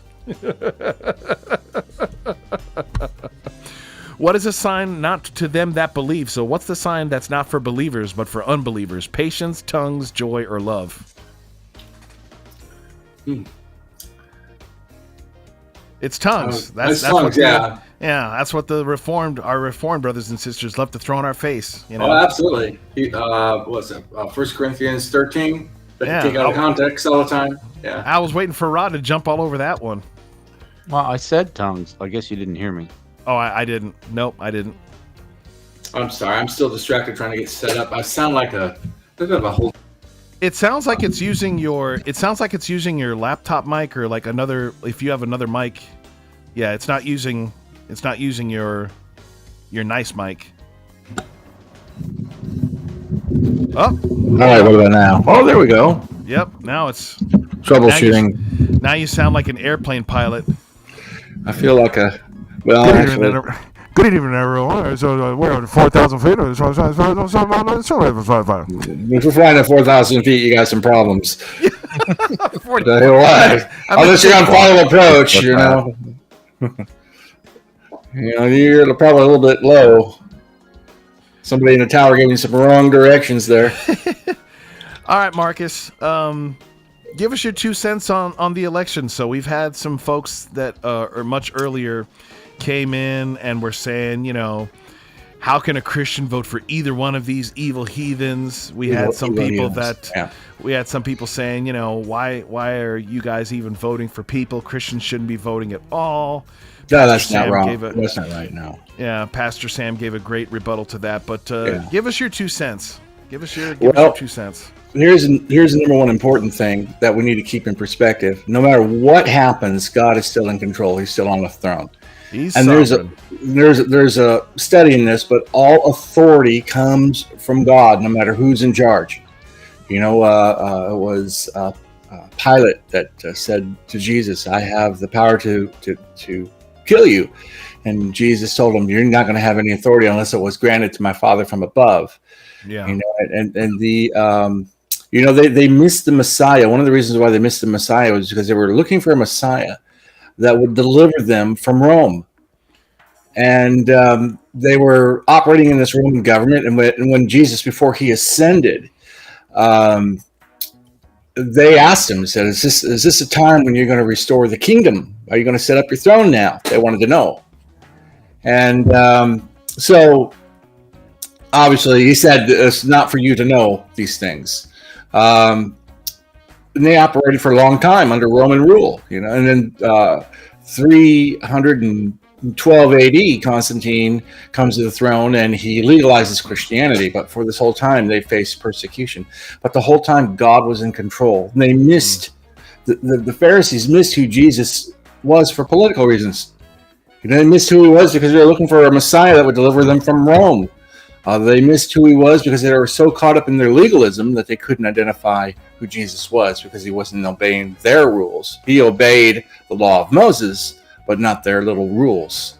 And so when we fast forward to the election and apply that to now, whoever's in charge, God can work in either situation. And we can't be so wrapped up in whatever candidate you want to win where you think that God can't use the situation that's in play. And if you doubt that, just go look what God did during the time that Rome existed. So that's number one.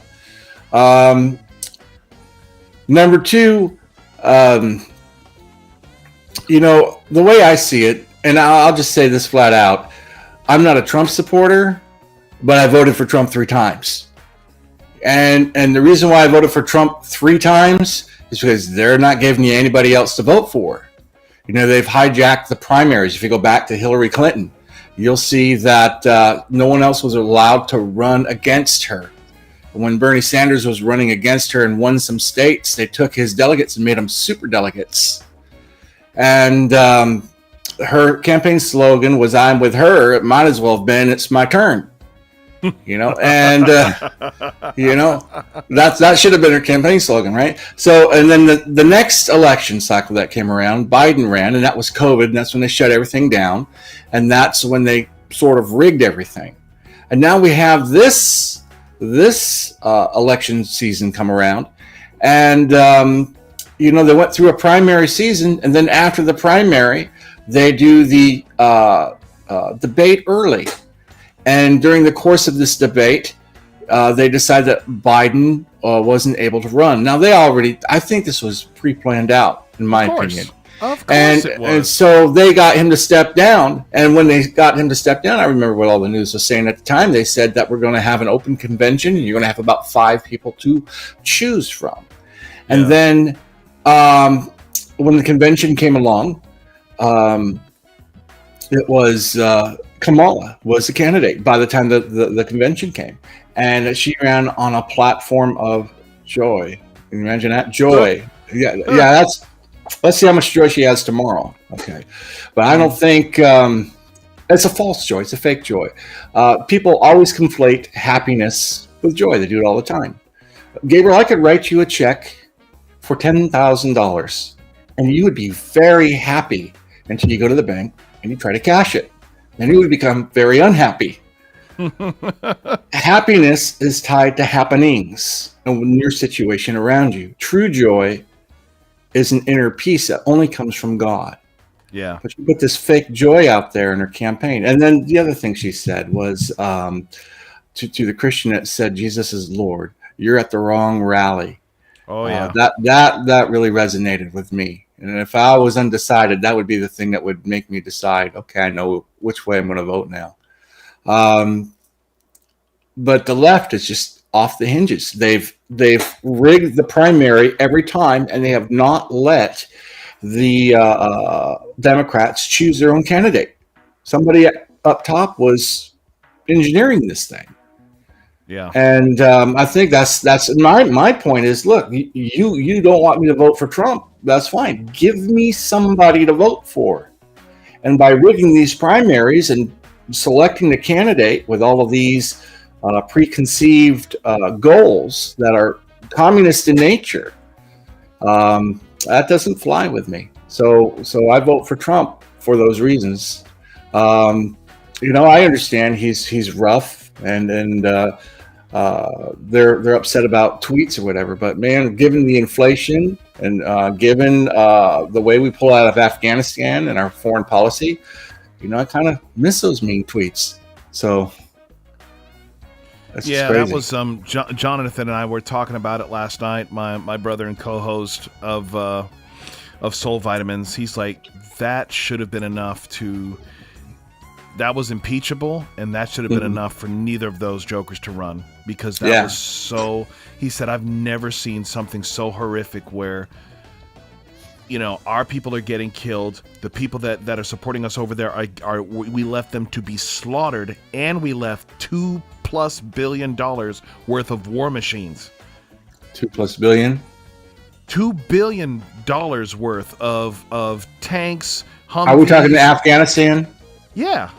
No, it was $83 billion. Oh, well, it was $83 billion of hardware was left over there. I'm gonna call the guy from ABC to fact check that. You go ahead. Yeah, we have our own fact checking service. Well, I don't think we should rely on ABC if you want accurate information. Yeah, so. but that's the funny thing, Marcus. Like, they talk about, you know, if Trump gets in, that's the end of democracy, and it's like, you guys haven't been operating democratically since before Hillary Clinton ran. Like, you guys completely railroaded Bernie Sanders, and I bet you, I would bet you $1,000 that they told that guy, you better shut up and stay in your lane, or you know that Clinton list, we'll add you to it. You know, you're gonna have a heart attack. You're gonna be on a boat. You're gonna be in the back of you'll be back in the fountain of the pond. I mean, like, that was somebody said that just the other day, and this is how much stuff has happened this year. Did you forget about the Obama's cook? Oh no, I forgot about it. No, I didn't forget about it. No. That thing got meant. Well, I'm saying, like, but like, with all, there's been so much that has happened this year, just this year, to make you to push things that have happened over the last 4 years even the last 6-8 years. Like, there's just too much. You can't keep it all in the front of your mind. Well, let's go back 20 years. 20 years. Okay. Well, you had Obama, then you had Trump. No, you had Obama, right? And then you had Trump, and then you had Biden. So there's 16 years there. And all the problems are because of one guy in office for 4 years? I don't think so. I don't think that doesn't make And honestly, sense. and you can't even say and you can't even say 4 years because the fourth year was COVID. Mm-hmm. And that was a complete wash. Mm-hmm. Oh yeah. So 2000 Mules 3 years. 2000 Mules was an enlightening movie if you haven't seen it. Dinesh D'Souza. Oh, dude, Dinesh! Yeah. I love Dinesh. I love Dinesh D'Souza. Yeah. CNN says it's 7 billion, and Snopes says it's closer to 10 billion. Oh wow! So, They've changed the Well, numbers. either way, then. it's more than 2. Well, I remember headlines from the Times said 83 billion. I remember news stories that said 83 billion. That's where I got 83 because that's a high number. I thought surely it's not that much. And at the time, that's what Snopes is debunking, the 80 billion figure. Okay, well, who first said it? If Snopes is debunking it, which Snopes, they debunk a lot of things that they got wrong, so they don't have the best track record of debunking either. Well, hey, I'd say They let's get some stuff right, but let's do it the simple way. You got 7 billion, you got 10 billion, you got 83 billion, you got 2 billion. That's how many? That was 4 numbers.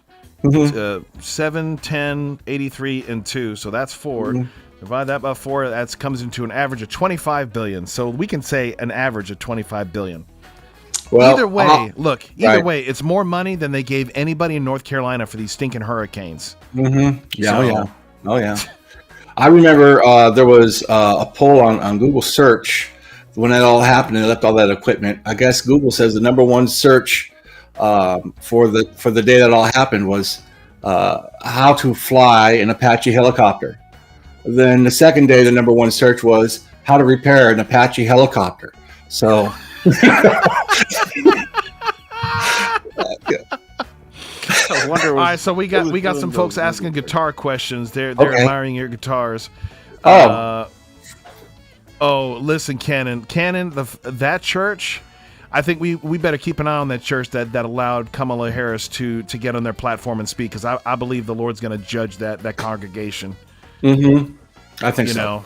And this I don't know about judging the congregation. I think people open their doors to all kinds of people that they regret after the fact.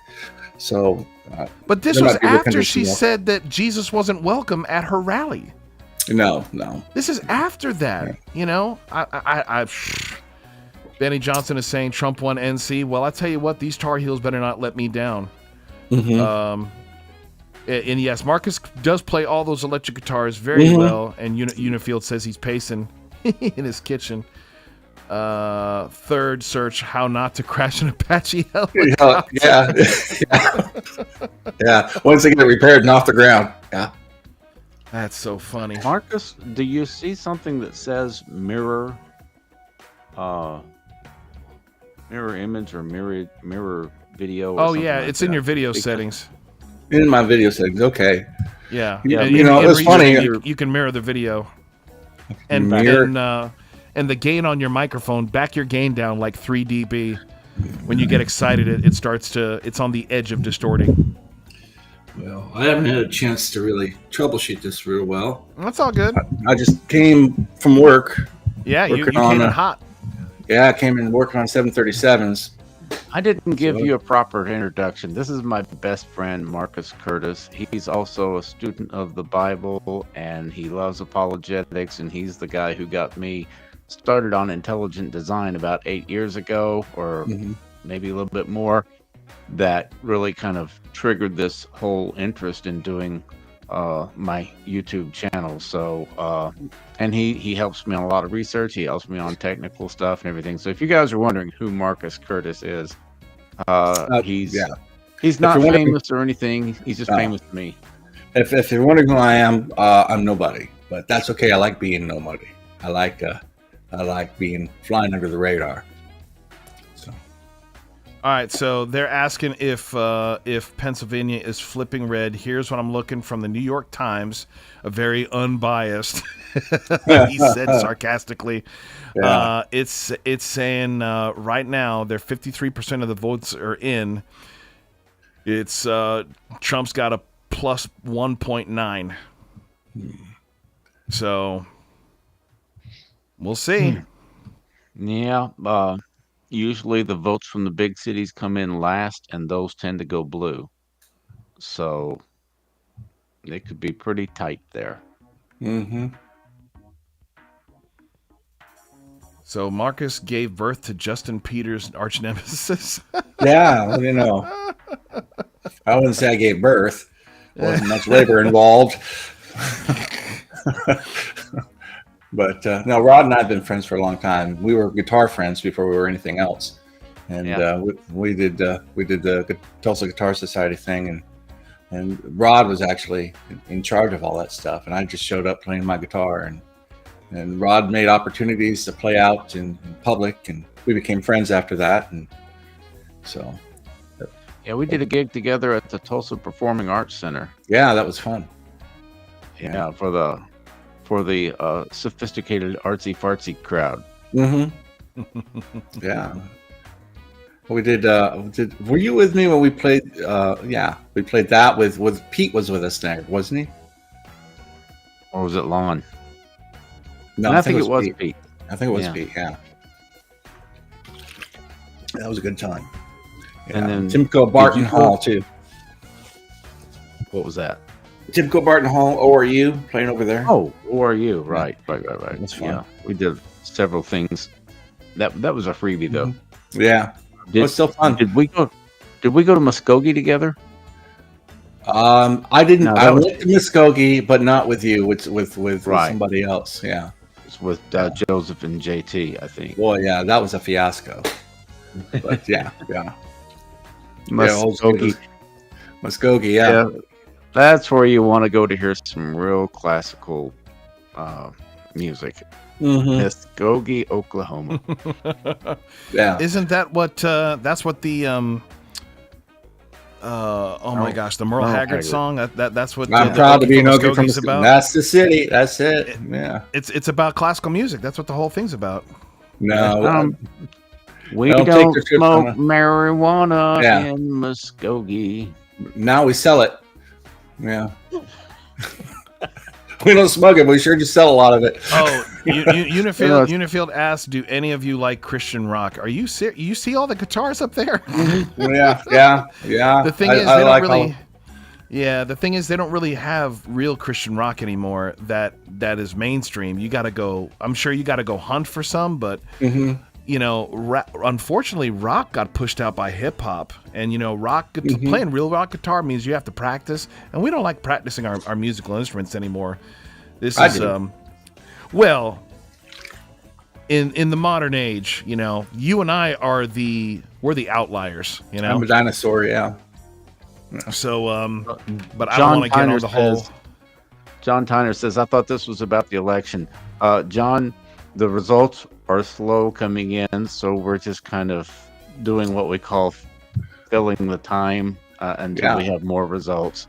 Sorry, we can't really speed up the process. No, but we can say, make your election questions and make your election comments. We can read them.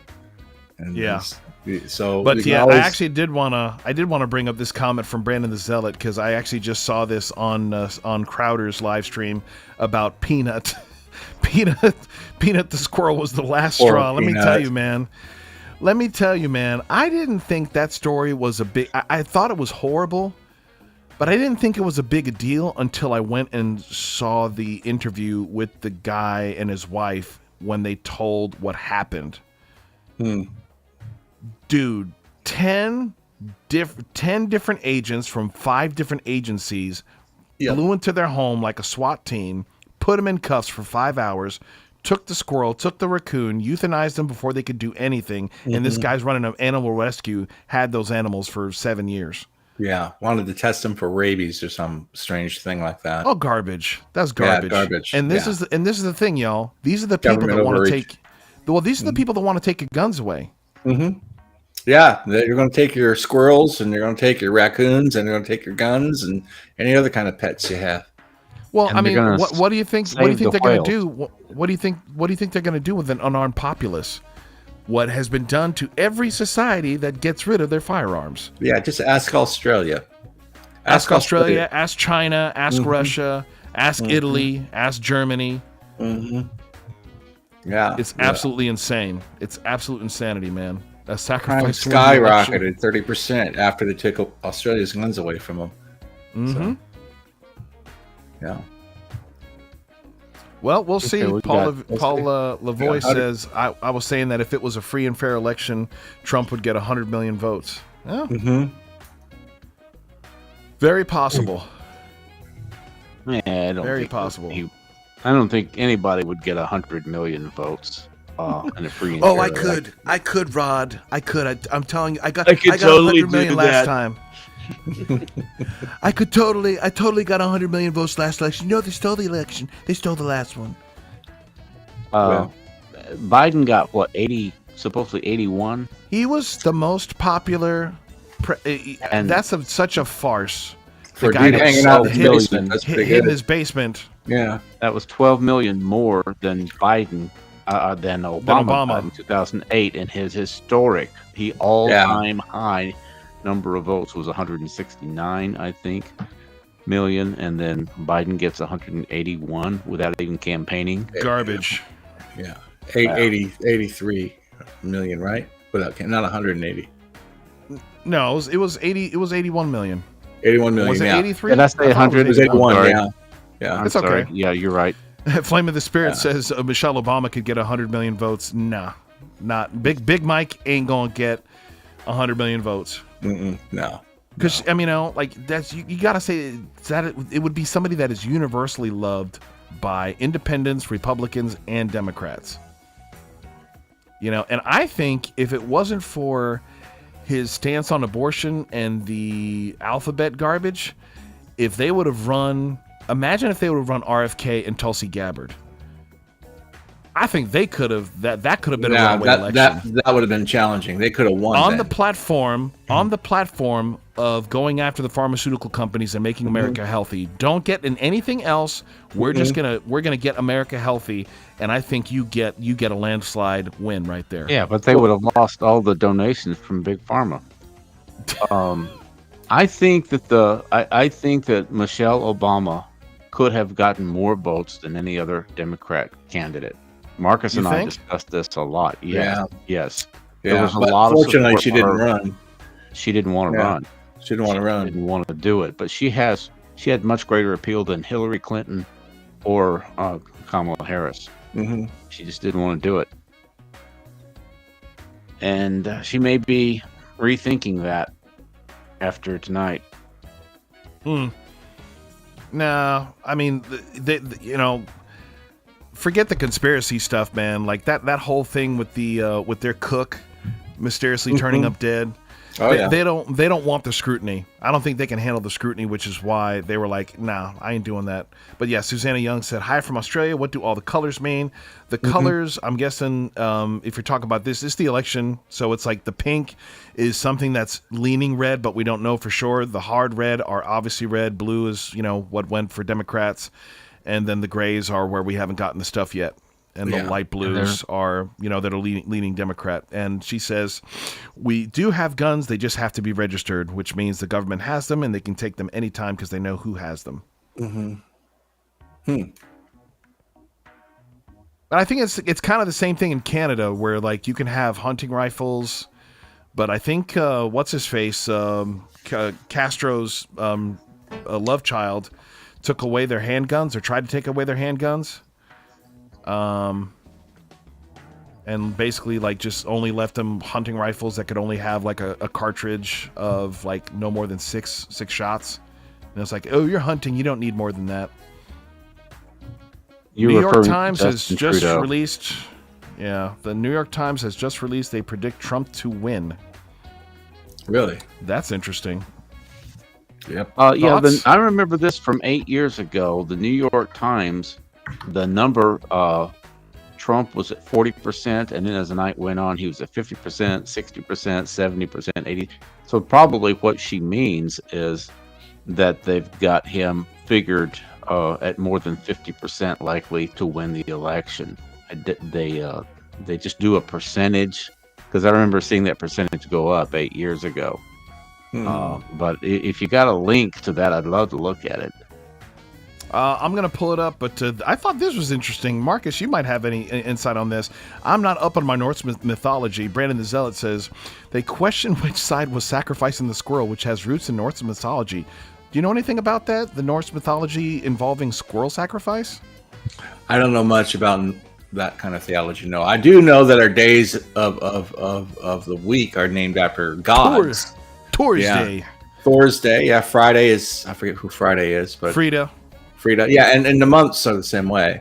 And the Romans did this. They took all their gods from the North, and they just kind of put it in their calendar. So when we adopted the Roman calendar, we got all that stuff. So that's all I know.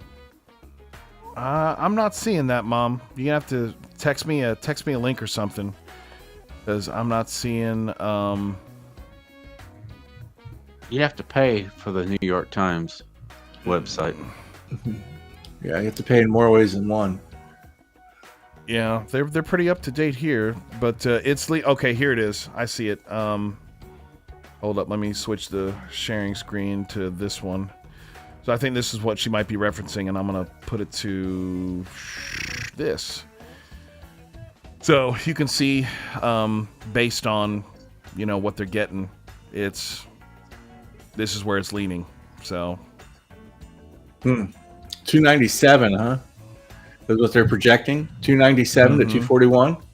Yep. Which actually I think I've seen. Isn't that what your thing, Rod? I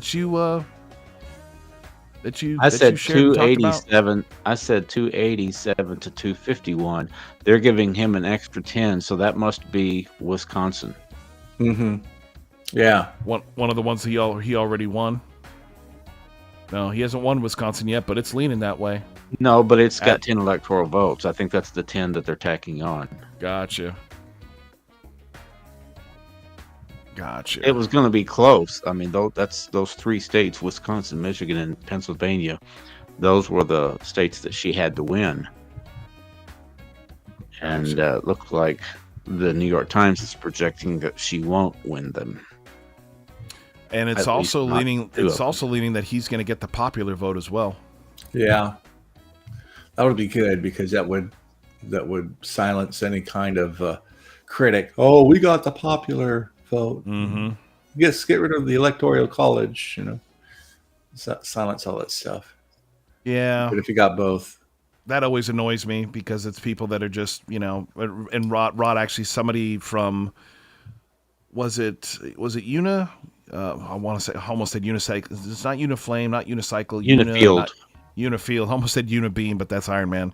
Asked about how the Electoral College worked, and Rod was breaking it down and, explaining why it's such a brilliant system, because otherwise you just have mob rule. You just campaign in 3 cities and you're done.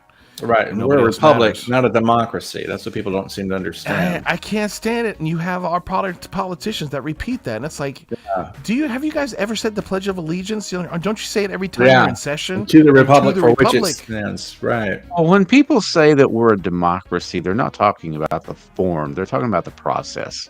It's a democratic process. I think some people are. I think other people don't know any better. No, the problem is, because people don't understand any kind of civics. That's now right. they've taken that to say, like, well, we live in a democracy. No, we don't. We live in a democratic republic, but that's not a democracy. The democratic republic chooses its leaders through the democratic process. Right. And so that's what I'm saying. I think that they're talking about the process. We have a process here of where the people vote, and then that's what you hear. You hear that because you understand how the system works. Right. They repeat that because they have no idea. They think, well, that's the majority. That may be the case, but I've said it myself. I've said it that we live in a democracy, but I know the difference between a direct democracy and a representative democracy. Yeah. But usually in normal conversation, you don't define your terms every other sentence. All right, he broke it down. He said there's a I wouldn't squirrel hold it against somebody for saying. Go ahead. Yeah, no, you're all right. There's a squirrel in Norse mythology that runs up and down the realm tree delivering messages.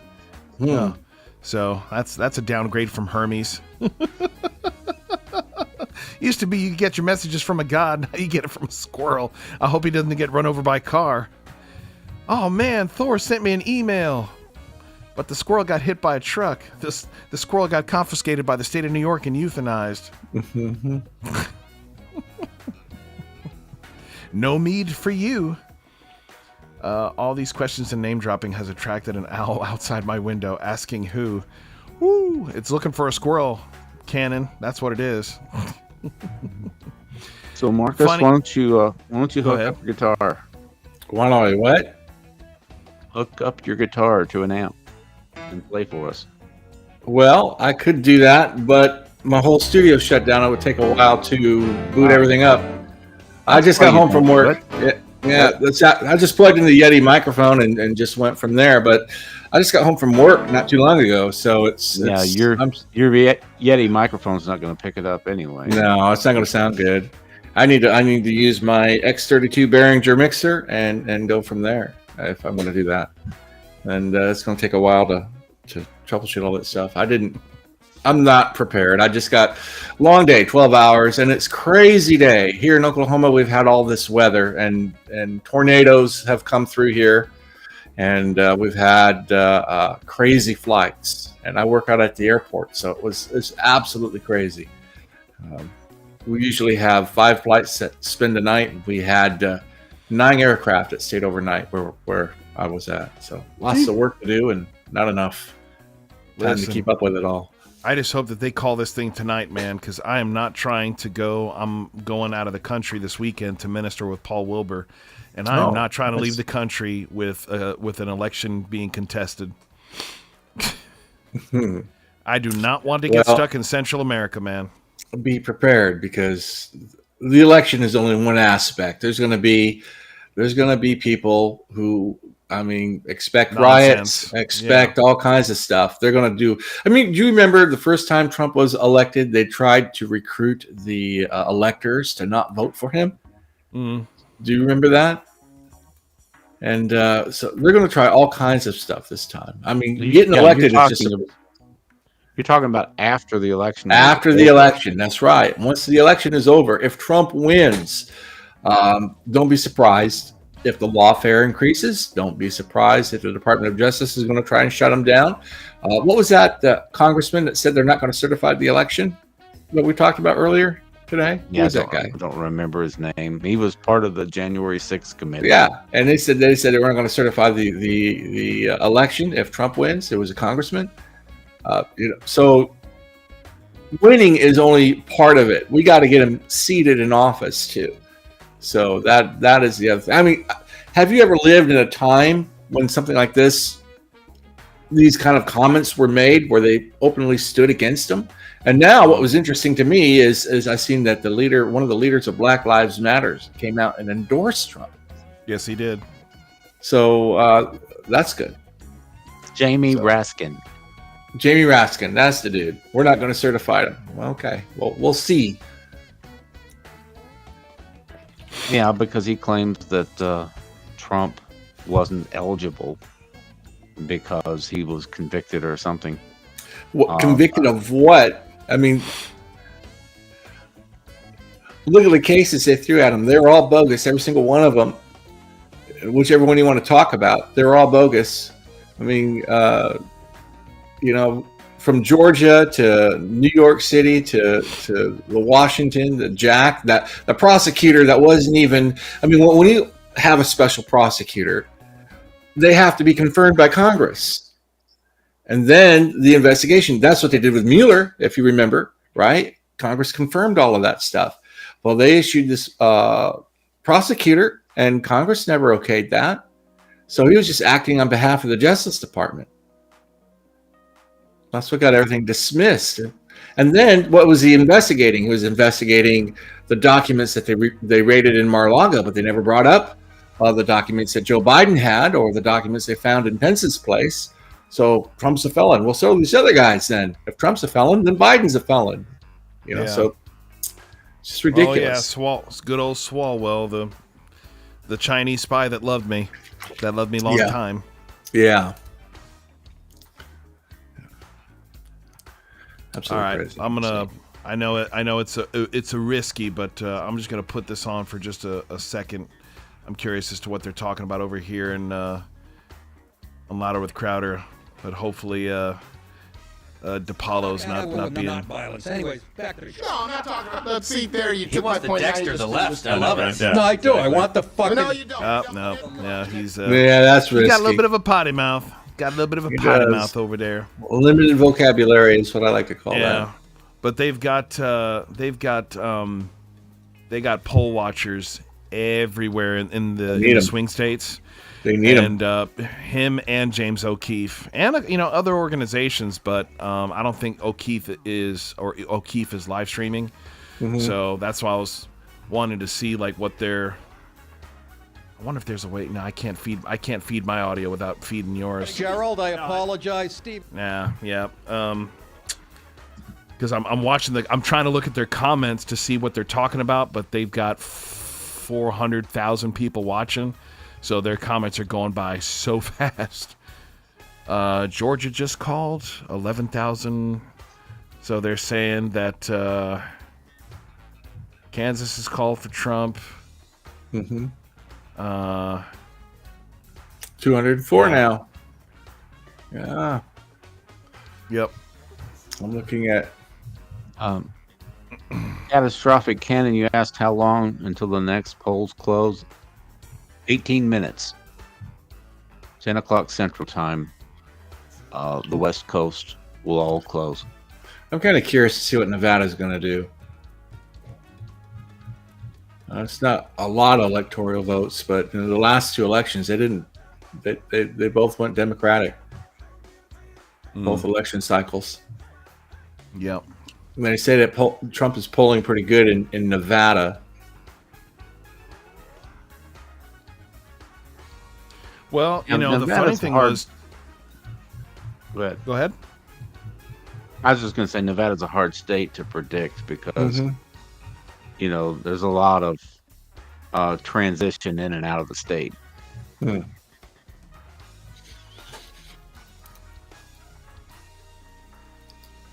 So 210 now. Yeah, 210 to 112, and they say VA's leaning blue, but not by much. They have it leaning blue by 30,000 votes. Yep. So we'll see, but yeah, I was actually kind of. I guess see all the ones that are light blue?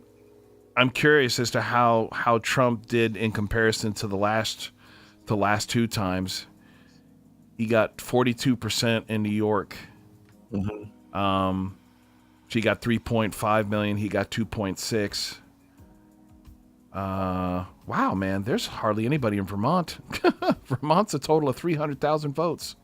Wow. And she got 2/3 of them. So, I mean, of course, I don't think that one was ever in contention. Isn't that Bernie's state, Vermont? Which is the one that Bernie's the senator of? Vermont. Yeah. Vermont. Yeah.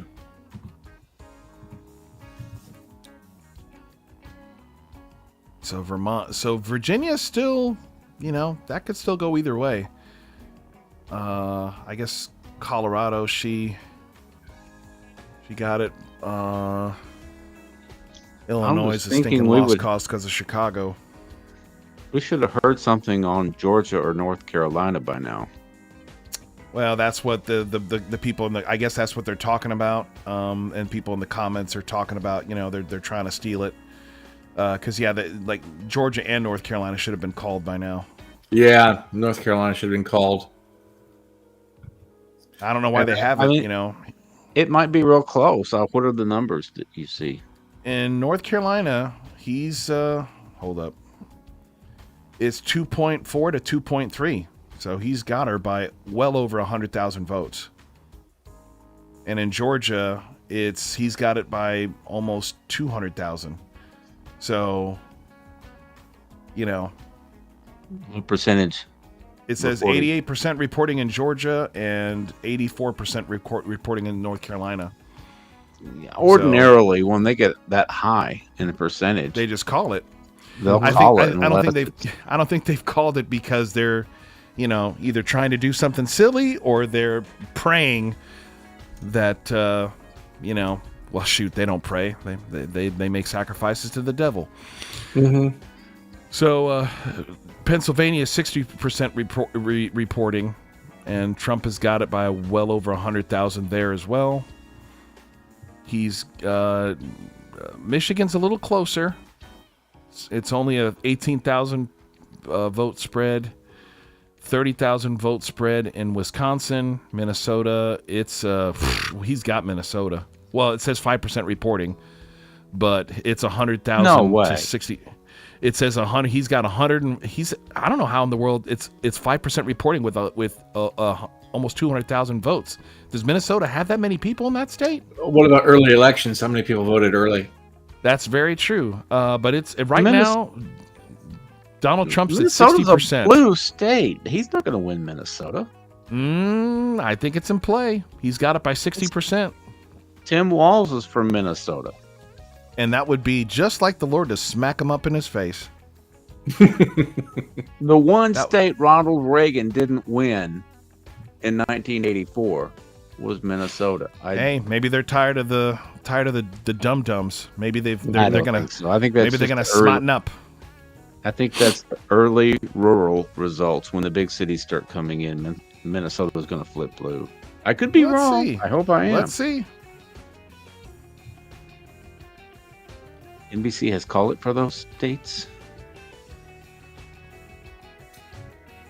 Are you talking Well, about Georgia, North Carolina?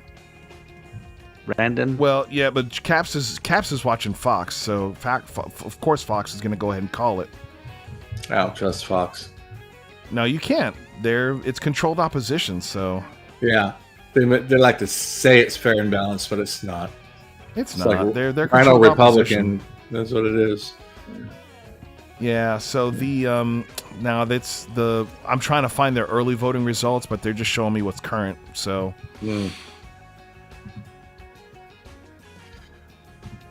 but interesting. Of How what many they people- do have, man. I mean, the votes that they have for looking at their districts, the Mhm. Republicans have every one of them but one, and by like double. And the And one it- the second district that is being reported as they count right now, it's still close.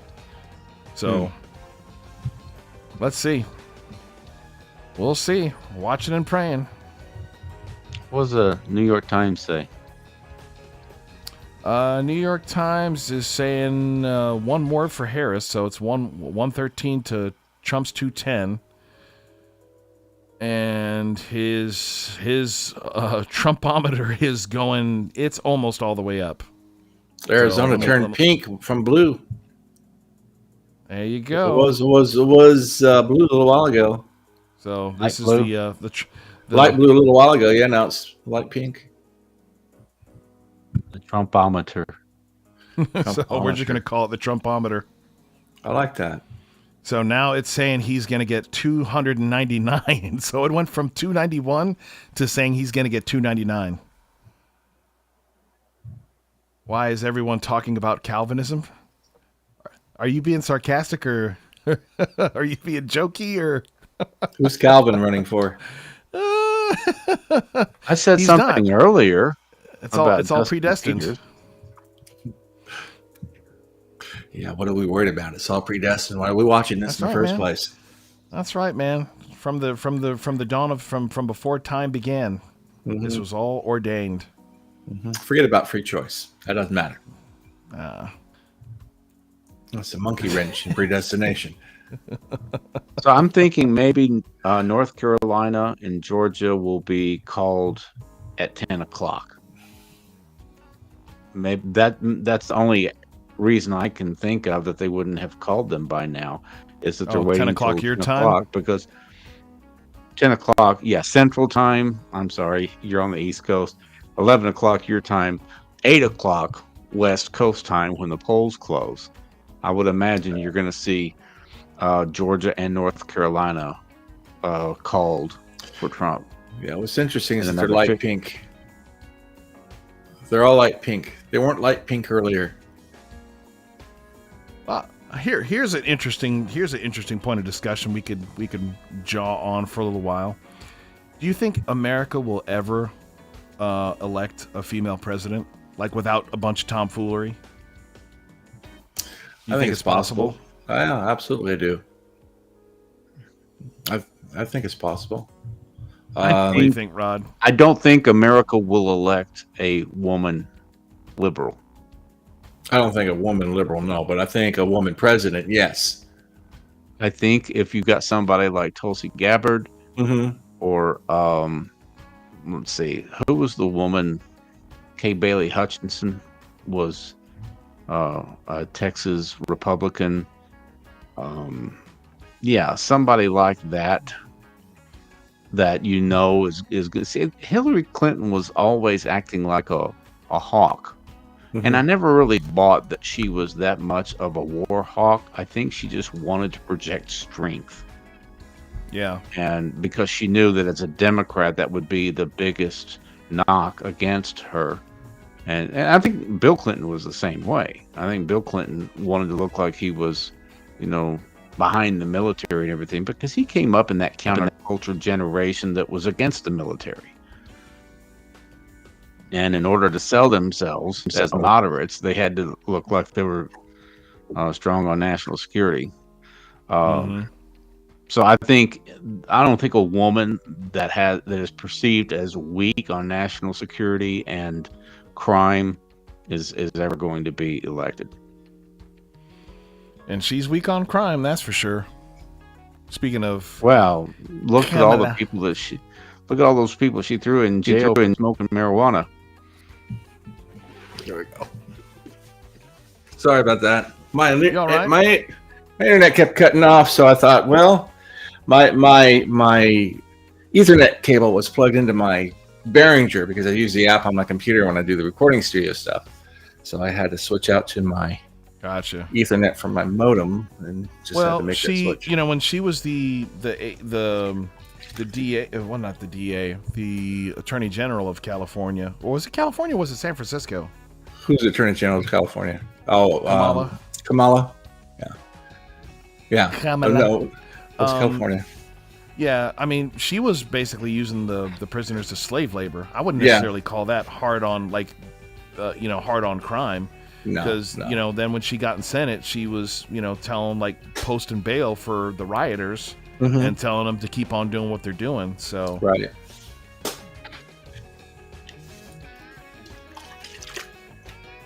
She did not make friends or fans out of half the black community, which is the black man.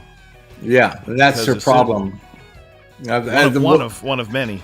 The other thing is her base is just not energized to the point it needs to be to go out and vote. I mean, if they were a little bit more energized and they were a little bit more excited about their candidate, Trump would have a run for his money. But there's a division in the Democratic Party right now. I don't think Joe Biden is too thrilled with losing his place, losing his spot. I honestly think he did those recent gaffes on purpose to sabotage her. Absolutely, I do. I think the garbage thing and the Republicans can kiss my anus.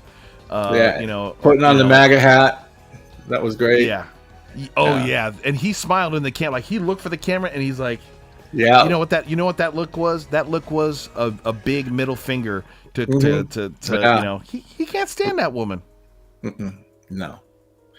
He's like, call me a rapist, huh? Call me a rapist? Okay. Right. I'll see. That was definitely a political choice when he chose her for some reason. He said it. Jonathan and I were talking about it last night. It's like, dude, he said, I'm going to get, I don't think, did he say a black woman to run with me? Or did he say ethnic woman or woman of color? I think he said woman of color, right? Because that's the PC way to got to say it. I'm going to get a woman of color to run with me.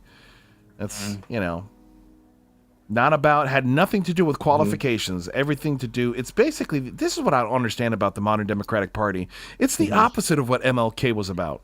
It's the complete opposite, man. How much melanin do you have in your skin? Not, can you do the job? Are you good? Right. Are you What's the capable? qualification? What's the policies? That's the most important thing. What And she are your can't tell policies? you. She says, go to the website. You go to the website and it's all there, which means you didn't write it. Right. Go to the website. Why do I have to go to the website for you to explain your policies or what you believe? You know, if I'm asking you what your policies are, what you believe, don't send me to your website to read it. Just give me a quick, 5-minute analysis or a 3-minute analysis. Yeah. Soul vitamins. Yeah. Oh, well, that's you. I was thinking that was Jonathan. No, I keep texting him. He's not, I know there's the likelihood that he went to bed.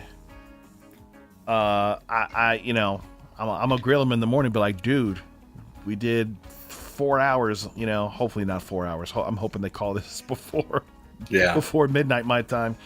Let's see. Pens turned pink just now. No, Pennsylvania was pink on my end over here. Yeah, it was pink for a while. Yeah. Yeah. My prediction: Joe blew it, so Dems are retreating to go back to the drawing board. Mm-hmm. Yeah, I tell you something. Jonathan said very interesting last night. Was he said he was really surprised they didn't run Buttigieg, and I was like, that guy. He's like, dude, he's everything. He wouldn't get it. Yeah. No. He said he's articulate. He's he's gay. He's I'm like, they would slam him on his job as a transportation secretary. They would just beat him over that. But look at Kamala. But look at Kamala with the border, bro. You gonna tell me he failed any harder than she did? He failed harder than she did. Yes. Really? I mean, I know we forgot about the trains. We forgot about the trains and the DEI with the planes falling out the sky. And don't forget the roads are racist. So, I mean, roads have a view on people. And apparently, roads are racist. That's what he said. The number one priority in his administration was to fix all the racist roads. So we gotta make them white, right? Because we're driving on all these black roads. Well, they got a white line. What more do you want? So, I have a theory. This is my theory. Break it down. I think that they know that Joe Biden was going to lose. I think they knew that Joe Biden was going to lose, and they knew that Joker had dementia 4 years ago. And I think that what happened is when he dropped out of the race, they knew we're going to eat this one. The economy is bad. No one gets elected on an economy like this. No one gets elected with things the way they are right now. We're going to lose this election. I think they knew that. Going in, they said there's going to be 5 candidates to choose from. They're going to have an open convention, and that's when they would select. I think what they did, they brainstormed it, and they thought, you know what? We'll let Kamala run this time because we're going to lose anyway. All of our internal polling and everything shows that we're not going to win. So we'll just let Kamala run. That way, 4 years from now, we don't have to worry about her. She'll be out of the picture. So it could very well be that they're letting her run so they don't have to deal with her 4 years later trying to get a spot. Yeah. Well, we had the first black president out of our party, and we ran the first 2 women out of our party, and and one of them was a woman of color because we're progressive. And hey, we got Sarah Palin, so nobody wants to talk about her. No, made for some good fodder on Saturday Night Live back in the day. Yeah, it did. Yeah, she was a Hail Mary. She was a Hail Mary. John McCain's part. John McCain was behind, and he just out of desperation, he said, "Well, let's go with a woman evangelical." That's kind of like what. If she had done a decent job, it could have worked. But she just wasn't ready for prime time. No, she wasn't. She wasn't. Cannon is saying that Trump is up by 100,000. According to the Associated Press, Cannon, Trump is up by almost 150. It's 2.5 to 2.3, 62. So, yeah, he's up by 1 138. Yeah, almost 140,000 votes in NC. In Georgia, he's up by almost the same thing, about 142,000 votes in Georgia. And he's up in Michigan. He's up in Michigan by 50,000. Wow. I didn't think he would win all of those. Well, I actually played some shows in Michigan last year, and it's kind of like New York. Once you get out of Detroit, which, I mean, dude, have y'all ever been to Detroit? I have. When was the last time you went, Marcus? Pre-Obama. Brother. Back when it was a city. It's like, when you see footage of like the Middle East, of places that like get bombed out, that's what Detroit is. How do they get That's what Detroit is, and they keep voting for that nonsense. I mean, insanity. Right. Insanity. Right. But you get out the city, man, and it's Trump flags. It's Trump flags, American flags. Well, it's go back to. It's 10 o'clock here. The polls are closed on the West Coast. So I'm thinking in the next few minutes we ought to see some numbers changing some. Well, I mean, once it gets what's the number it has to get to for it to be like a done deal? 270. 260. 270. All right, let's see. I mean, if he gets Minnesota, Wisconsin, Michigan, Pennsylvania, North Carolina, Georgia, and Virginia flips, is that enough? Oh, Pennsylvania's got 19. If he gets Pennsylvania, he's up to 229. Yeah. Georgia has Pennsylvania will do it. Georgia and North Carolina both have 16, so that's 32. So, okay, it flipped. So it's 32 and 19 is 42, 50, 51. And that he's just about there. If he picks off one of those two states. Isn't this hilarious? All right, so we just got California. So California, Washington just came in. So that puts Harris up to 179. Well, they're doing it as the polls close. I'm at the AP elections with zero counted in everything.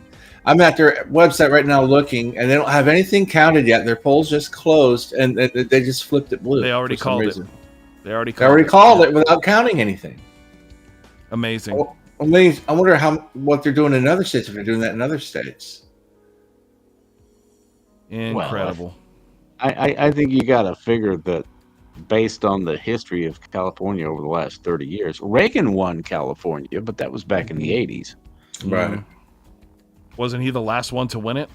Wait, or did Bush Sr. win it? Who won it in 88? That wasn't that Bush Sr. that won it in 88? That was Bush Sr. Yeah, because he had a he had a landslide victory. Bush Sr.? Yeah. Yes. Yeah, 1988 against Dukakis. I don't remember the numbers on that one, but I know Reagan won California in the 80s, in 80 and 84. Well, he was the governor of California. Yeah. Yeah, dude, hold up. Let me show you guys this. Let me pull this up so you guys can see it. This was Herbert Walker Bush's electoral map. Look at this. Wow. That's 88, right? Yeah, that's 88. Because I don't think he did that he lost to Clinton in 92. Yeah, he did lose in 92. Because of can it finish? Can it finish? Ross Perot. Good old Ross Perot. Yeah. That guy was weird, man. He'd say some of the weirdest things. He'd come up with all these analogies of things. I think he got us out of debt, though. I think we got out of his debt, but it's understanding what he had to say. Just because you got the world at your feet doesn't stop your corns from hurting. So it's just weird things, And you think, okay. That's awesome. Cut and dried, pure and simple, and a story. Yeah. Can it finish? Can I finish? Can I finish? That's Dana Carvey. Dana Carvey made that famous, man. Stuck in my brain to the end of my days. What was his last words? Can I finish? We did both Ross Perot and George Bush Sr. And Bush Sr. and Clinton, No, it wasn't. It wasn't Clinton. It was what's Phil his Hartman. face? No, it wasn't Phil Hartman. It was the guy that did Sean Connery. Oh, I can see him, but I can't remember his name. But he does a good Clinton. But looks like I'm at the AP elections site and I'm looking at numbers. This has Trump at 1,027,000 votes, and it's got Harris at 981,000. That's for Wisconsin. Looks like he's going to take Wisconsin. Mm-hmm. I just can't believe he's going to take Minnesota, though. There's just no way. That's got to be low results. Well, yeah, it's got what's the population of Minnesota? Let's find out. Because it's got 232,654 votes for Trump, with 60% of the precincts reporting, and 142,000 for Harris. They have 5.7 million in the state. What's the average percentage of people that vote? Good question.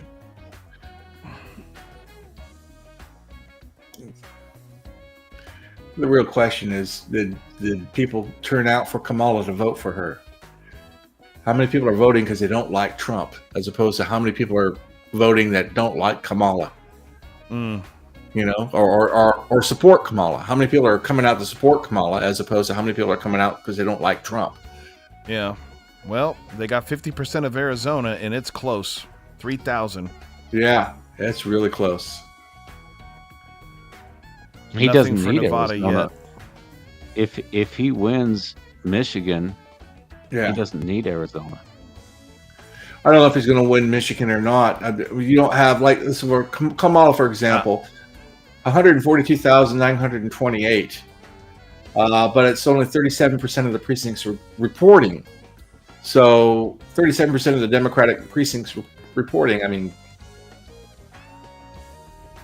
Oh, there's Kendra. Hi, Kendra. She's a new. Yeah, and you nailed Harvard. it. You nailed it, Brandon. Daryl Hammond was Clinton, and he did Sean Connery. So I don't know, Kendra. We'll see. We'll see. We've had, this inflation and nonsense, and, if people have a stinking memory longer than 5 seconds and can think back through the last 4 years, mm-hmm.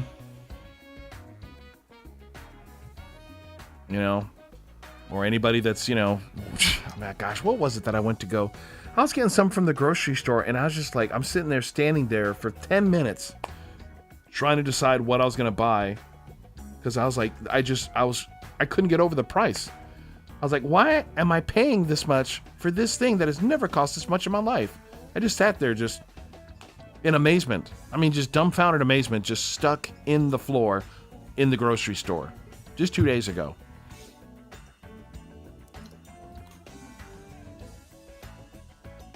So far, notes noted, Trump is winning, but it's, that's what your mother said, Trebek. Yeah, he was on that Celebrity Jeopardy skit. I'll take George for 400. It's S words. I've got an S word for you.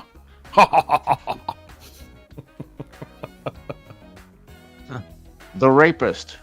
No, that's therapist. Yep, it's therapist. It's amazing. No one knows what's going on in Nevada. And Oregon is light blue right now. And they have, let's see, Harris has 638,000 votes. Trump has 431,000 votes right now. Not everything is counted, obviously, but. Yeah, Washington State's got 172,000 to 138.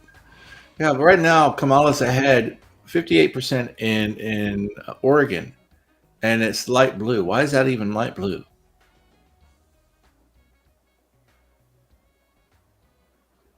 It looks to me like maybe they're just gonna drag their feet on this because they don't want to resign. I mean, North Carolina and Georgia's been 10 minutes now. Yeah. The polls are closed on the West Coast. They ought to call at least one of those two states. Well, see, that's the thing. Yeah, but that's the nonsense they did last. When they were That's like, exactly "Oh, what they did. we found 80,000 votes in the trunk of a car." And they're there's been for all kinds of Biden." games. There's been all kinds of games in Georgia and North Carolina going on. There's been all kinds of court stuff. I mean, just go to and you're not going to hear this information on CNN or Fox News. You need to go to Breitbart or Gateway Pundit or one of the right conspiracy, and they'll tell you what they've been doing and what's been going on. Notes for Noted just said MSNBC called it for Kamala in Oregon. Yeah, I see that. With 46%, reporting. 46% reporting, yeah. Well, she is ahead pretty well right now. So, 638,000 to 431,000 now. So, I don't really have a problem with them calling California because of the history. Without counting anything? Yeah, nothing is counted in California. Absolutely nothing. Well, okay. I doubt that nothing has been counted. They just aren't reporting yet. I could be wrong. I mean, they have obviously counted the early votes, right? Well, Washington is counting, and you see results here. You see results in Oregon. You see results, nothing in Nevada, and nothing in California. Nevada closed probably about the same time that California did. So it's been 11 minutes. Okay, so he's got 214. Georgia, North Carolina is going to be 32. So that would be 32 and 14 is 46. 246. Pennsylvania has 19. 256, 266, 265. So he would only need 5 more. Mm-hmm. If those 3 go for Trump, he only needs 5 more. Arizona's got 11. Mm-hmm. Michigan, Wisconsin have 10 and 15. He doesn't. I think they should be calling the election within the next 30 minutes or so. Once the votes, of course, they're going to drag it out, counting the mail-in ballots. Right. Well, Wisconsin, he's taken Wisconsin. And Minnesota. Or Michigan, good night, Brandon. rather. Much love, brother. Be good. He's about 80,000 votes ahead in Michigan right now. Mm-hmm. And I don't know. How in the world is Michigan only 30% reporting? I don't know. And I don't know how Minnesota is only reporting what they're reporting. I mean, I know it's cold. It's not that cold. It's only November.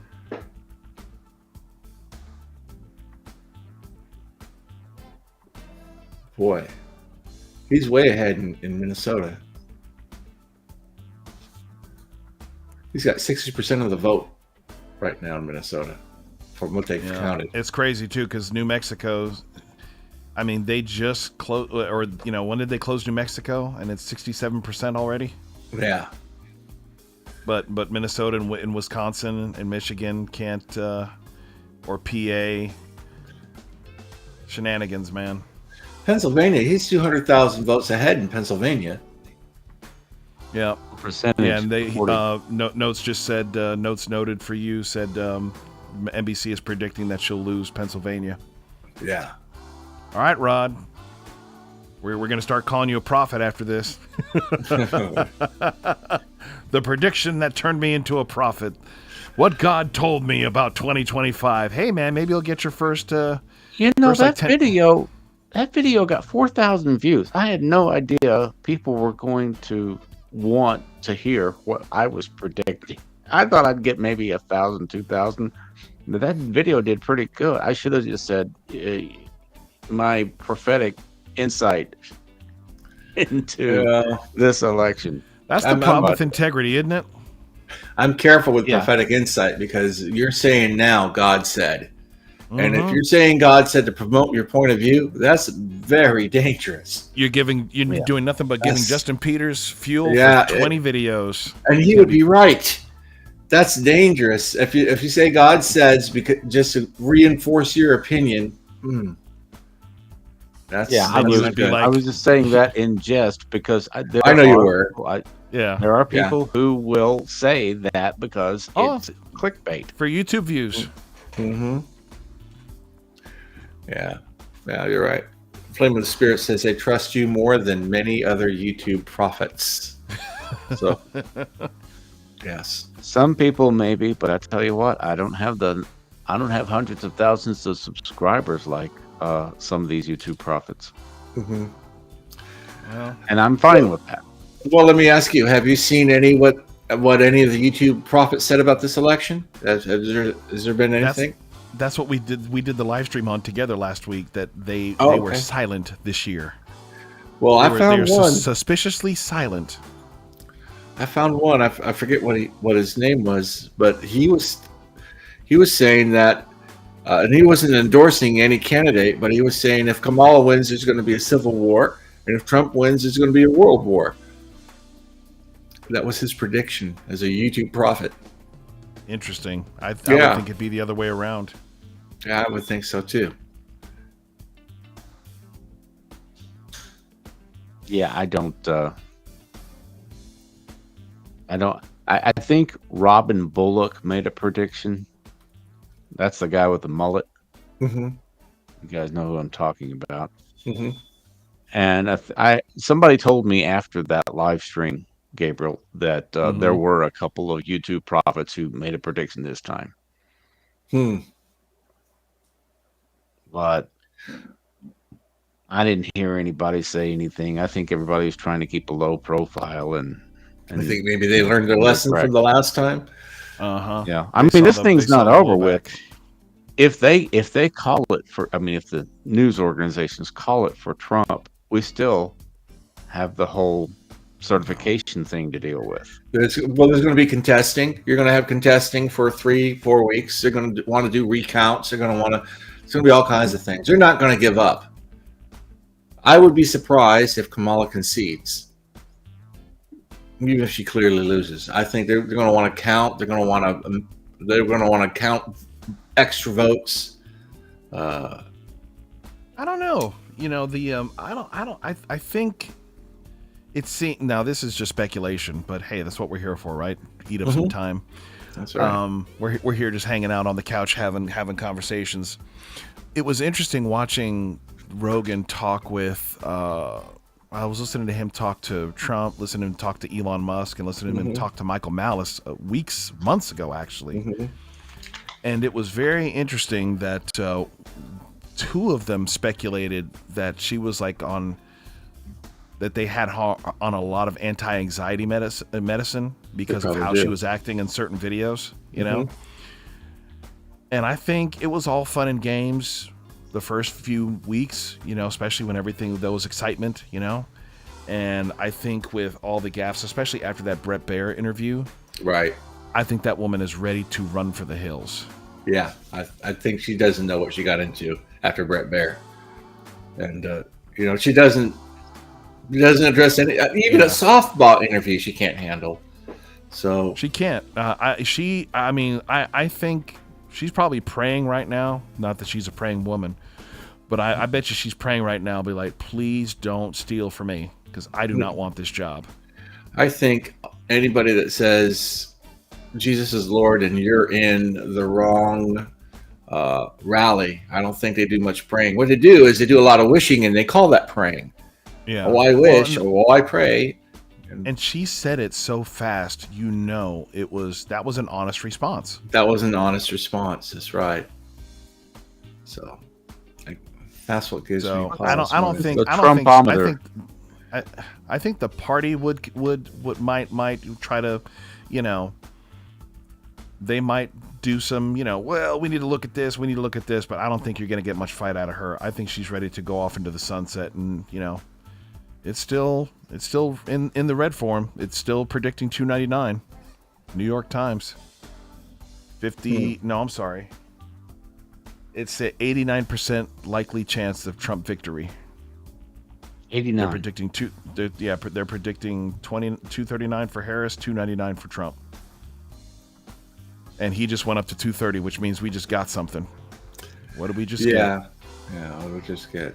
South Dakota, Idaho? Montana, Idaho, I think Idaho, Utah, Wyoming, Utah. Yeah. What was it before 2:30? 214. North Carolina. We have North Carolina. Oh, he got 16. There we go. That's North Carolina. Carolina. Yeah, 16 votes. North Carolina. Yeah. They called North Carolina for him. Finally. So which means Georgia should be. Yeah, Georgia. He's still up 100 and almost. He's over 130. 90% reporting in Georgia. They're going to call it. They're going to call it soon. Yeah, They'll call it 90% reporting, and he's got 136,000 votes more than she does. Yep. I'm waiting. It's calculating the chance of winning. Now he's at a 90% chance of video, and they're predicting he'll get 301. It was at this point 8 years ago that Cenk Uygur was saying, "Brace for impact, brace for impact." That he started his meltdown when he saw that Trump had a 90% chance of winning. Oh man, that makes me want to go to Twitter. That makes me want to go to Twitter real quick and look at his thing.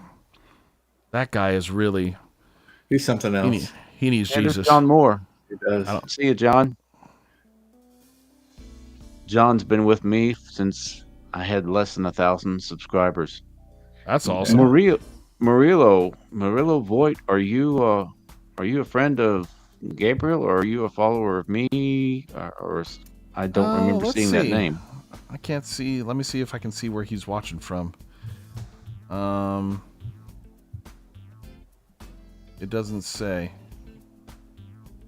I can't tell, but let me respond. Yeah, that'll tell me, because it'll tell me who he's watching from your channel. Okay. Well, welcome. Glad you're here. I tell you, it being this strong, Marcus, I'm thinking I don't think we will see the shenanigans that we did last time. We'll see. You know? I mean, they have a lot of poll workers in all these states that didn't have them before. I mean, they should have known. I'm saying, what was going stopping on. the counting at 3. I mean, the thing is, though, remember, that was COVID. Everything was mail-in, very little in-person voting. And this stuff is coming in, so They have attorneys in all these states ready to go on stuff. So that's a little bit of. I mean, you have to read through the right-wing news sites, and with whether it's left or right, you have to take either side with a grain of salt. But Gateway Pundit, One American News, NTD News, Breitbart, Zero Hedge, The Federalist, Louder with Crowder. Well, he said Louder with Crowder and got booted. which is no funny. mug for you. Nope, no mug club for Marcus. Mugless Marcus. Oh, there he is. Booted me? No, you booted yourself. Just by saying that? You said that and you just disappeared. I'm sitting here. I wasn't even touching my computer. I'm sitting here. All of a sudden, I'm on YouTube. Gosh. If that booted me, then people are. You said he uttered the name Steven Crowder, and YouTube said nope. Well, but you're that's the still thing, here. Marcus. You said it. I think I have a little hope in what Crowder and O'Keefe are doing with their poll watchers, and all the Republicans are on high alert. All the conservatives are on high alert. They are out there watching this stuff like hawks, because they want the American people need to know that we can actually have a somewhat honest election, right, and trusted. It's got to be too big to steal, is what it. And then you need reform after that. Too big to steal. Then once you have it, then there needs to be some election reform. So. 100%, man. Paper ballots, National Day of Voting. Oh wow! Look at that comment, Rod from Diamond. That's beautiful. That is beautiful. I appreciate that, Diamond. I knew I had some followers in Africa. A lot of them are in Ghana and South Africa, but didn't know about Ethiopia. So if we get PA, Georgia, and Arizona, I don't know why. Harris went up to 187, which she was at 179. So that was 8. Where would the 8 be coming from? Oregon. Well, they haven't called it yet, though. They haven't? Golly, California's got 54 electoral votes. Mm-hmm. A lot of people live there. Hey, yeah, it's a big state.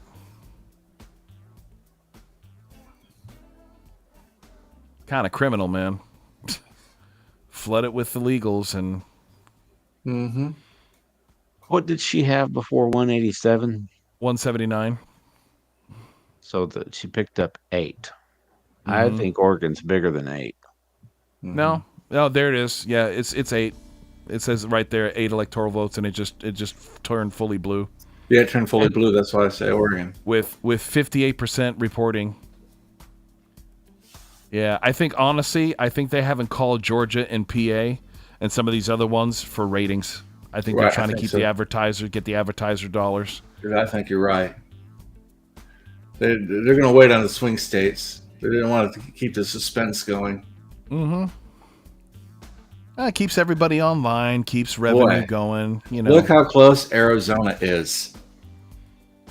You're only talking about 3,000 vote difference, and it hasn't moved in the last 20 minutes. It has not moved, and they've had all kinds of problems there today.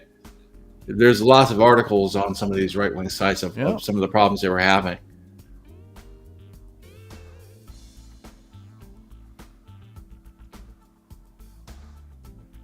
Yeah, it's looking like he's going to take PA. It's looking like he's going to take Georgia, Michigan as well. I mean, he's starting to make a spread there. Yeah, Michigan, Wisconsin, Minnesota is a big upset. Wow, look at the count of Minnesota now. Yeah, 61%. Yeah, he's got her by almost 40,000. 61% lead in Minnesota. What percentage reporting? Minnesota 16%. Yeah, but which he's still is funny, ahead. You know.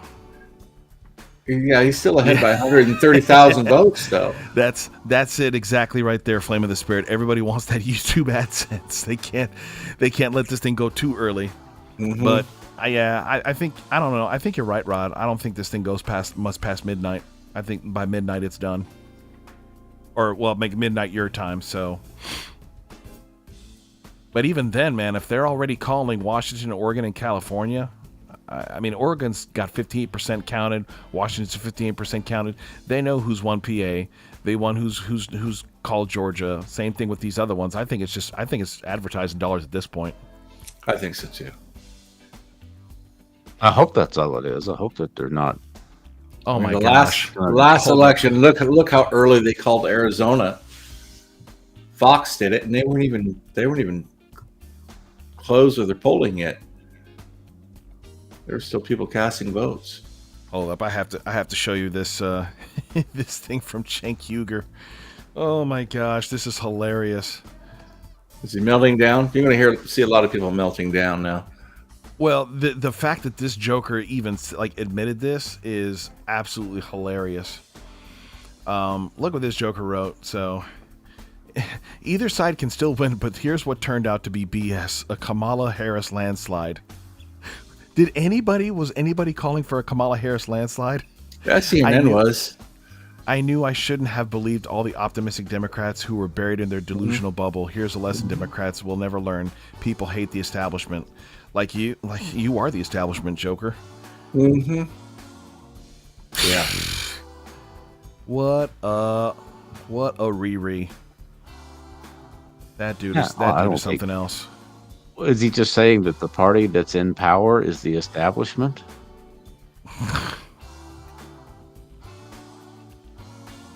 Interesting. Yeah, and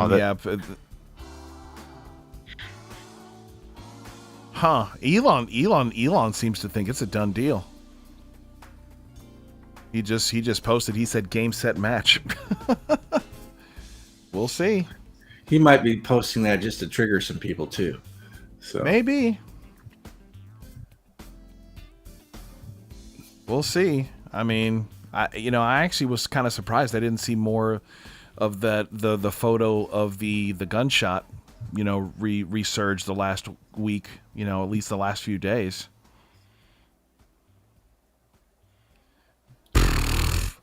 Cannon, you are a hoot, man. In the new Pentecostal Calvinist denomination, you are allowed to freely speak in tongues because it was predestined, prophesied to do so.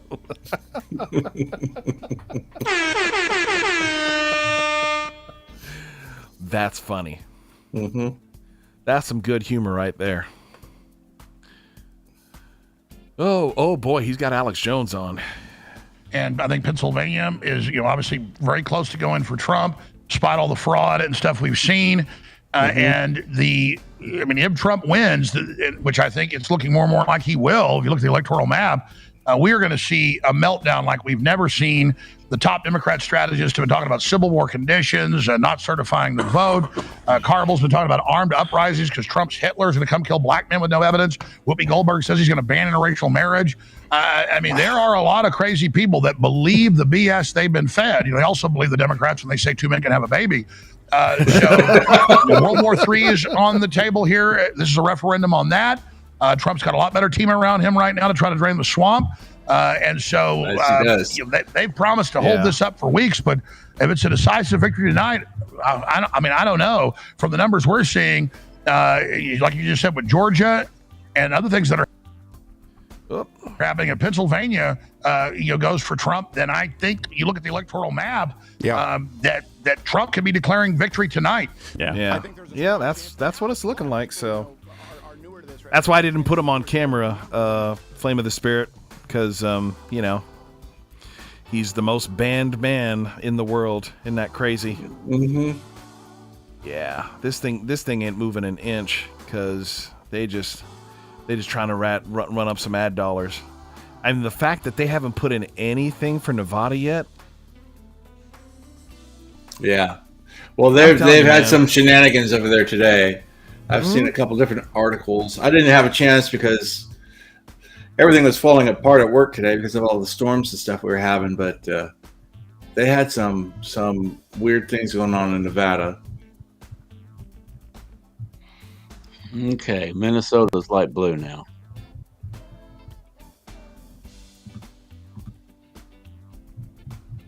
Which is funny because he's still winning by the same amount. They switched it around. He's still in the. No. Okay. No, she's ahead now. 852,000 to 659,000. So. But look at this map, dude. Look at this map. 1, 2, 3, 4, 5 counties blue, and everything else is red. Which I guess this is Minneapolis and St. Paul. Those are the big. I'm sure a lot of their population's there, but their other major city, Duluth, is Republican. So, we'll see. Minneapolis is starting to come in. That's what's going on. We're getting a lot of blue from Minneapolis and Dakota County too. So the blue votes are starting to come in. That'd be interesting. Is the 497,000 votes from Minneapolis. So that's Fox, CNN, and MSNBC all have different electoral maps. Interesting. Well, let's go take a look.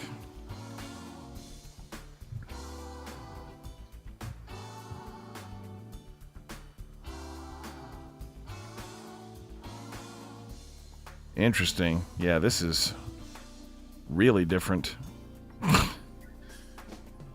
I'm gonna just switch it where you guys are just seeing everything that I see.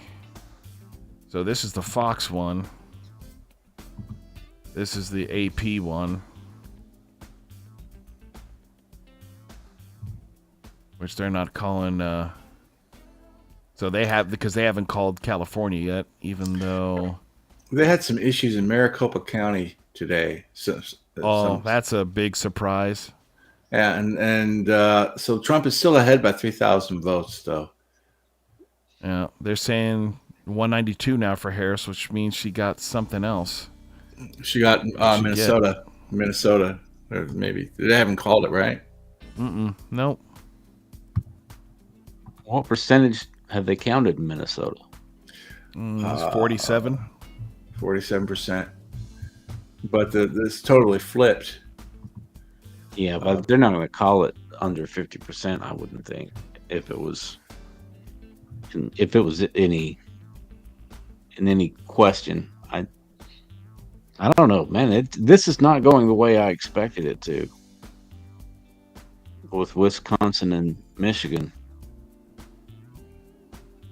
leaning toward Trump. So, yeah, and CNN has it 211 to 153. So they're just not calling this stuff as early. Right. Well, CNN, go figure. I don't trust them as far as I could throw them. Oh, they haven't called North Carolina yet? Nope. Or Georgia, or Pennsylvania, just like everybody else. But somebody had called North Carolina. Oh yeah, AP. AP did. Yeah, I'm on AP's election map, and North Carolina right now it looks like 2,574,000 votes for Donald Trump. 2,400,042 votes for Harris. Jill Stein got 21,000 votes, and Chase Oliver got 19,000 votes. And those votes came directly from Harris's camp. Harris just went up a little bit. This isn't the Fox. This is trying to find. This is like the same AP. Yeah, this is the same thing. There we go. New Mexico called. Oh, that's probably what she got. Yeah, that's what, yeah. It just they gave her the numbers before the color changed.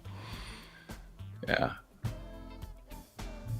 And I'm not seeing. I don't know where in the world you guys are seeing this Fox map, because I'm not. I can't find one. I don't have a Fox map. I'm on an AP news site. Yeah, and this they is have AP and this is CNN, and I'm trying to find Fox just to kind of split the difference. But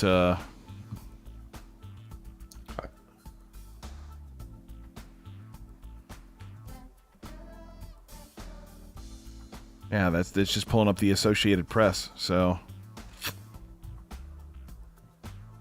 which states have split college voting? That's a Rod question. Nebraska and Maine. Well, Nebraska's already been. That's 100% for. That's Trump all the way, and Maine is leaning. What they mean it's is going to go to Kamala. What they mean is that there's a separate district in Nebraska. Apparently that district and the rest of the state both went for Trump, but in the past they've been split. I think that's what he meant. Gotcha. And the same thing in Maine. Yeah, looks like Fox and the AP are identical, and CNN is the only one that's different, with Trump only having 211 and Kamala only having 153.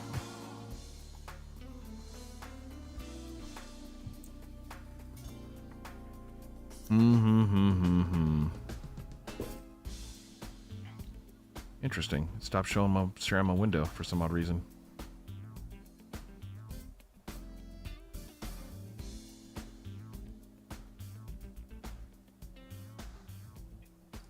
You guys keep track of the senators and how many Senate races have been won? Actually, I think the AP, I had that up accidentally. Here we go. Here's Senate.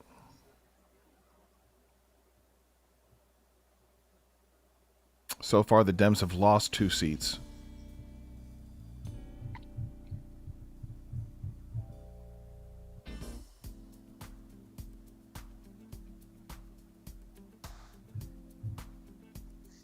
Yeah, it would be curious to see the full results from states that don't require voter ID, because there's 12 of them. Is it 12 or 14? I think it's 12. I don't know.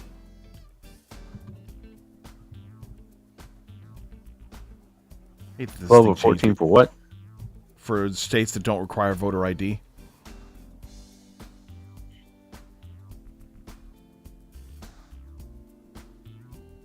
And somebody was saying Trump at 246, but I'm not seeing that anywhere. Well, I'll just see 230. Well, CNN now has Trump at 227 and Kamala at 153. Well, I wonder what they just called. So it's starting to get closer to what we actually have of 230 with the other ones. Let's see what they... it's looking pretty... It's funny, they haven't called Nebraska yet.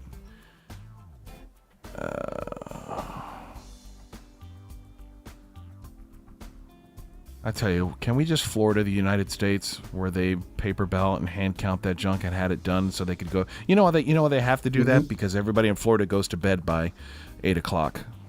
You know, it's all senior citizens. So it's like, right. Like, we did our job. We're going to bed. See you in the morning. Only needed to have Democrats lose 2 seats. Well, hopefully we can get some stinking elections securing, get these machines out, get this, people that aren't even citizens here voting, get this garbage out of here. Yeah, the I most wonder insane thing. Clean this up. I wonder what the real vote count would be. Oh, it'd be if you get rid of all the corruption. The Democrats wouldn't be able to win an election. Yeah. This is why they've had to bring in so many illegals, because they're now losing the Hispanic and black vote. So they lose that, dude, they're done.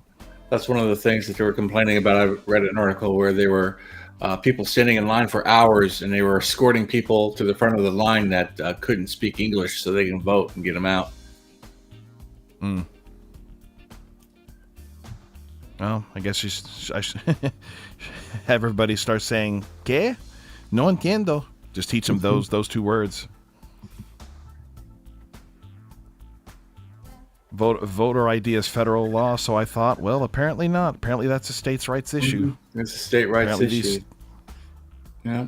You're right. It should be. Like, I think, okay, you can vote for the state, but you can't vote for anything, I don't think you should be able to vote for anything for Congress or Senate or presidential because... Right. No federal elections. Yeah. Exactly. You need an ID for a federal election. You want to screw up your state? That's fine. But you're not going to affect anything with the rest of us. Right. Kamala just won and Trump got North Carolina? What? What are you talking about? Just won what? Per MSNBC, looks like. She says in another comment. Her next comment. MSNBC. You can't trust those jokers. How in the world are they going to call that she won when she's been behind? Well, there's she's still nothing. behind. There's nothing they say that's true. So, right. The opposite is true. Count Kamala won VA. Yeah, might want to add like the rest of the text. You're about to start riots. It's a very serious typo. I'm looking at their map now. Yeah.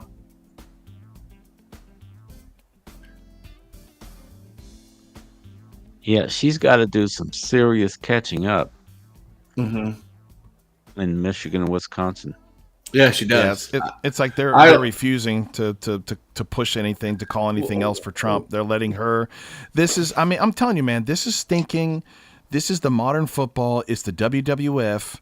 It's all drama. It's controlled. Right. We got to make it look, okay, Trump's in the lead, and then she's got to come up from behind. And then at the last minute, we're going to say Trump won. WWF. Yeah. That's what it is. Typically, for decades, 3 states usually vote together. That's Pennsylvania, Michigan, and Wisconsin. Usually, if you get one, you get all 3 in the last, I don't know, since the 90s, I guess.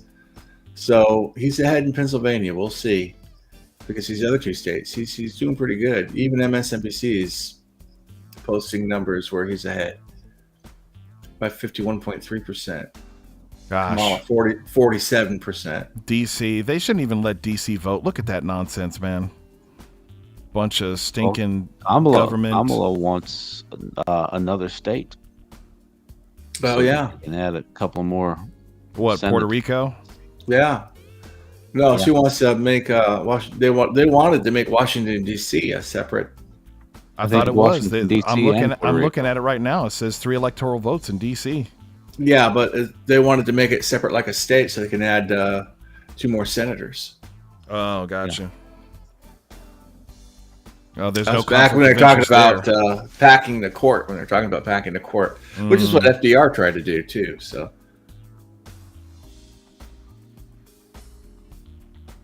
Arizona, we have any update on you? No, there's still no update on Arizona. We're not releasing any numbers, and they had major problems in Maricopa County today. So, hopefully, yeah. It sounds like the lawyers are getting involved, and they were involved earlier. Yeah, running to yeah. You're right. But sounds like they're running again and saying stop. There was somebody walking around with their Democrats that said they had these badges made up, saying that they were voter protector people or whatever. And the lawyers got the court order and went into these precincts and got them all to remove their badges. There's other things they were doing too. Yeah, there was one of the guys that was over the Georgia count with the whole pipe bursting thing. Did you see that? Did you see that interview? Not. Yeah, it was it was a investigative reporter that got him on camera. He was on camera, willing to be show my face and everything, saying when they did that, the Democrats, some of them didn't leave, the rest of them came right back in, and they waited like hours before they told the Republicans, because all the Republicans went back to their precincts waiting for the call, and it was hours before they said, "Oh yeah, you can come back."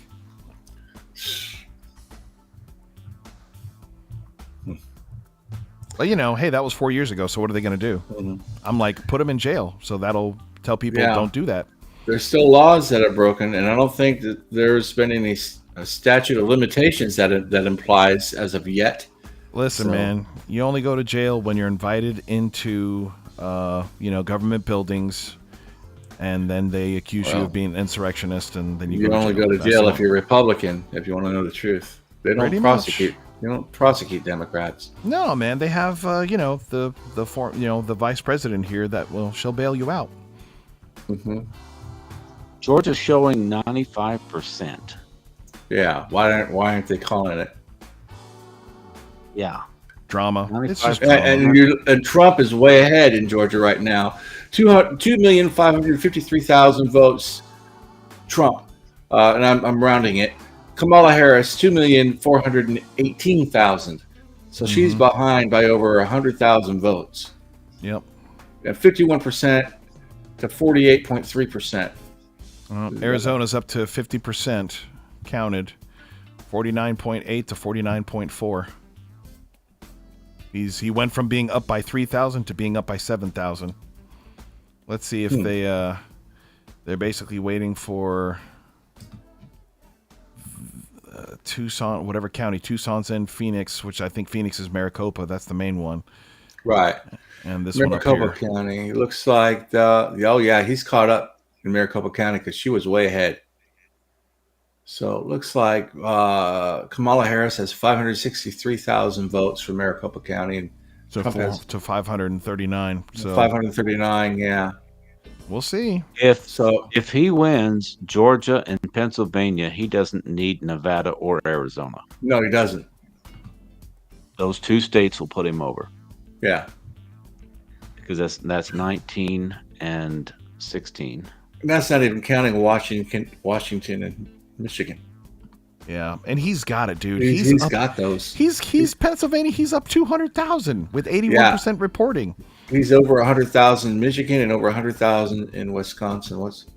Yeah, boys, this ain't nothing but drama, man. I'm gonna sleep good tonight. Yeah, he's up over 100,000. Well, close to 100,000. Let's see what the Trumpometer is predicting over here. I left that open. It's they're still saying 301. They're still saying 301. And his chance of winning is still at it's now at 91%. So it was at 90. No, it was at 87. Then it went up to 89. Then it went to 90. Then it went back down to 89, and now it's at 91%. And that is the New York. That is the New York Times. Wisconsin no races, fan of Trump. They have Republican congressmen that were elected in some of these Wisconsin races that are replacing. Three. District 5, District 6, and District 7.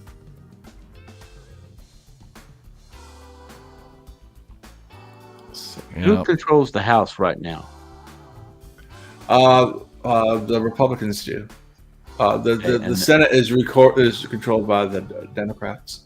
But they've only got like a two-seat margin, right? In the Something like that, yeah. I think a seat or 2 seats. They want to hold the House and flip the Senate. Yeah, they're going to get more people in the House, looks like. Good day, Robert, from Sydney, Australia. What time is it in Australia right now? You guys are 17 hours ahead or something like that? Something ridiculous? And Flame of the Spirit wants to know, Rod, if you plan on doing a follow-up election video. I don't know. Get a lot of views. I think right now is like the wrong time to ask him. I think by the time this is done, he's going to be done. He's going to be done with it. Well, let's wait and see what happens. You can do an analysis video of your other analysis. Yeah. It is YouTube. Mm-hmm. How many votes does Alaska get? Electoral? Not very many. They're like us, I think. Let's see. 3. They get 3. Yeah. They get 3. Okay, and that's going to go for Trump. So 3 and 16. That's 19 and 19 is 38. That put him at 268. Oh, he won't have enough. Australia, tell us who won. You're in the future.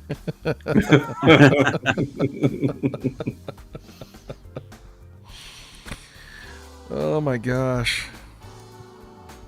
I feel like Gene Wilder and Willy Wonka in the Chocolate Factory. Yeah. The suspense is terrible. I hope it'll last.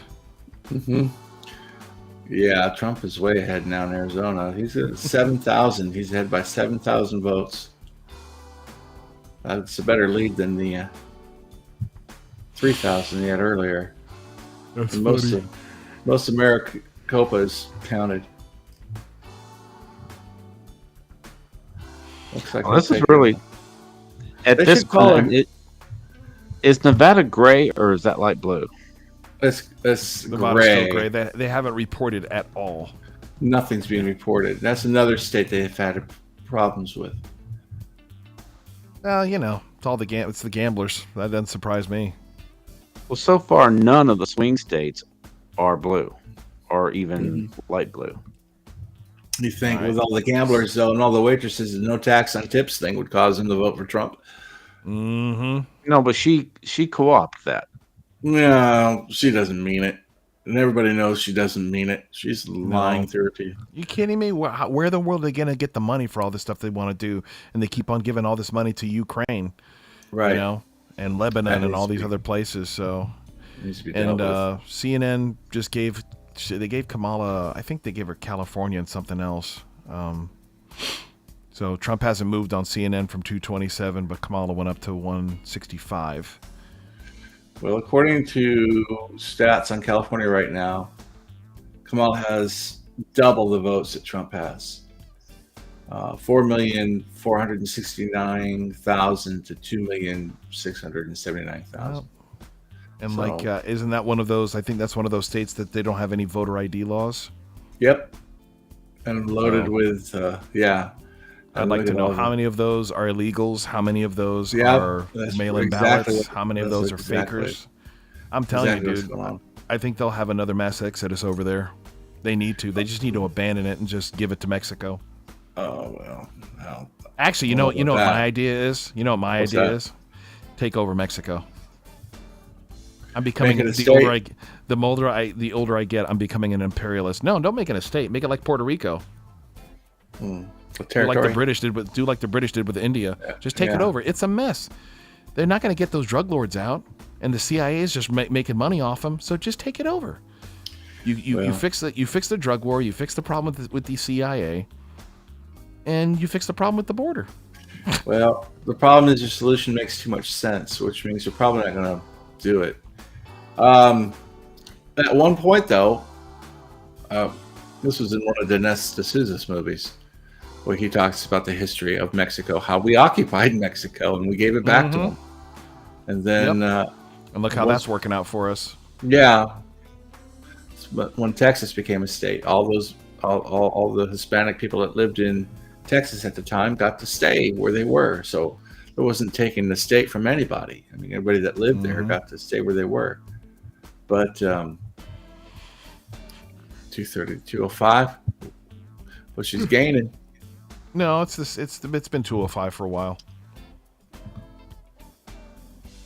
I'm pretty sure it was New Mexico that put her over from 197 to something. Yeah, I see it now. She's been 205 for a good long while. Trump is catching her in Minnesota, but she's still pulling ahead. What percentage has reported in Pennsylvania? 82%. You know, Robert Kennedy got 12,000 votes in Minnesota. He's telling people, don't vote for me, vote for Trump. Yeah, that's what he's telling them. That's what was he able to remove himself from the key states? No, that he they wanted? wouldn't let him because they realized that he'd be pulling votes from Trump. Mm.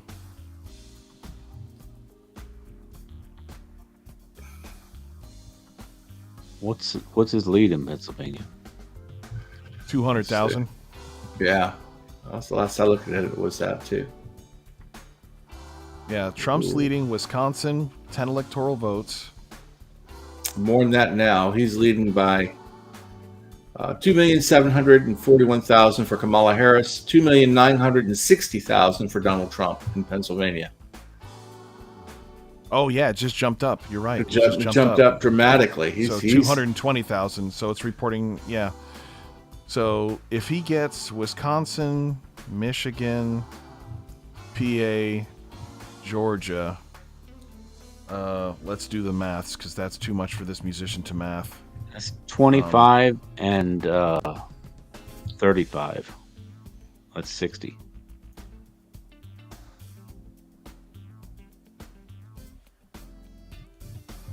Puts him at 290.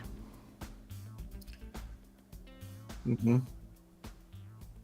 So, and if he's still leading by 7,000 in Arizona. So, yeah, that's what they're predicting. So I think they're predicting he gets Arizona, Wisconsin, Michigan, PA, and GA, and that gets him his 301. 301. Nevada's still a toss-up.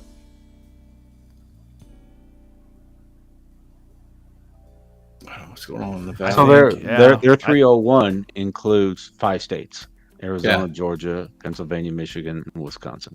Yeah. Uh-huh. Yep. Okay. But I don't know. I think there's a possibility he does better than that. Yeah, because Alaska, there's still 3 electoral votes there. They're probably figuring that in, even if nothing's counted, it always goes red.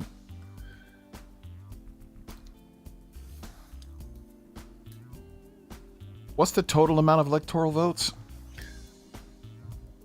269 and 269. What does that come to? 538. Yeah. 538, yeah.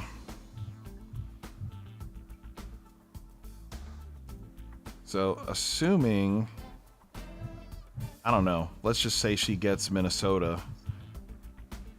I don't know, man. I don't know about Nevada. I think that's really up in the air. Yeah. They're not reporting any information on it. No. Well, the AP's not anyway. And no one else knows anything either. Yeah, I think, man, I don't know. Everything's zero. They're not reporting anything. Are they even counting? Or they're waiting until tomorrow to count? Well, they're in a hot streak, man. They got a hot streak. You got to wait till the streak's over to start counting.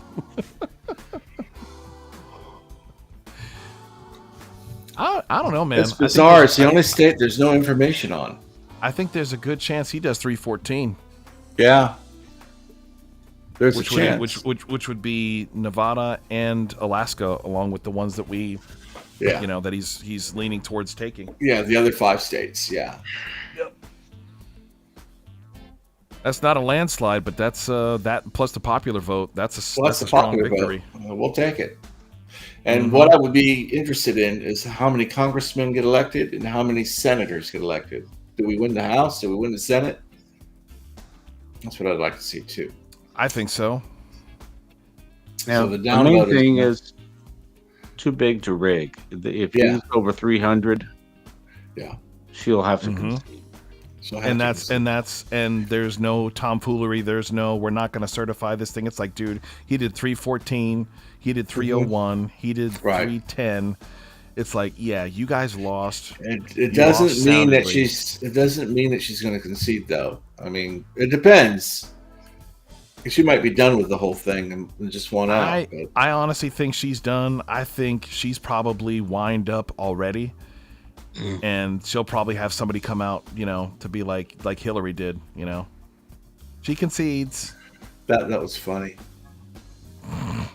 I'll never forget that. And I agree with you, Cannon. I agree with you, Cannon. I think we should just go back to the Lady of the Lake throwing a sword. I want to go back to the form of government where the watery tart gives the sword to the king.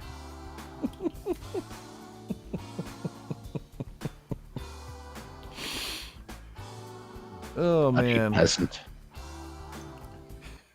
Help, help, I'm being repressed. Yeah. Kamala's starting to pull ahead in Minnesota now. Yeah, I didn't see any way he would win Minnesota. Yeah. A Democrat stronghold. 852,000 votes to 659,000. Yeah, she's up by 124. So I'm wondering if they'll call it at 55% reporting. Yeah. Maybe. They'll probably call it pretty soon. And that'll bring her up some. Well, it's 11 o'clock now. I figured they would have called something. They haven't called anything in the past hour for Trump. Have they? They just gave Hawaii to Kamala, and they encountered a frickin' vote. That's Fox. They did the same thing in Arizona in the last election. You just gotta love these. You gotta love these. What the heck kind of system is that? That's why I don't trust them as far as I can throw them. They don't. Well, that was the AP. The AP is the same thing. Fox and the AP have gone ahead and given Hawaii to Really? to the Krats. My AP map is. Let's refresh this. Yeah, hit refresh. And in CNN, they got Kamala at 169 and Trump at 230. They're really trying to milk it over there. They're hoping that these people are not watching any other channels. They don't have YouTube. They're just over here like, they're going to try to keep them on till 4 o'clock in the morning.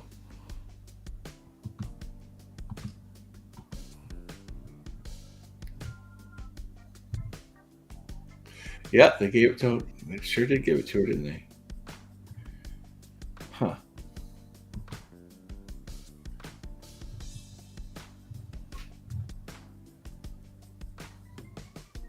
I'm texting Jonathan. He just texted me.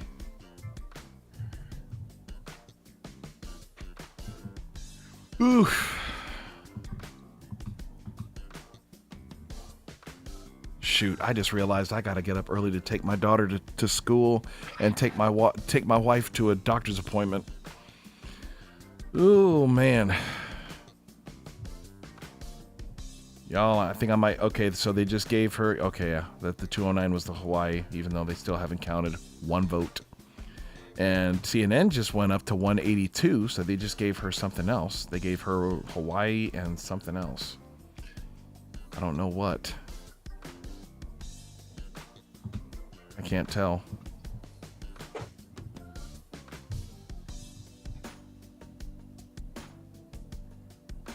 They seem to be reporting similar numbers.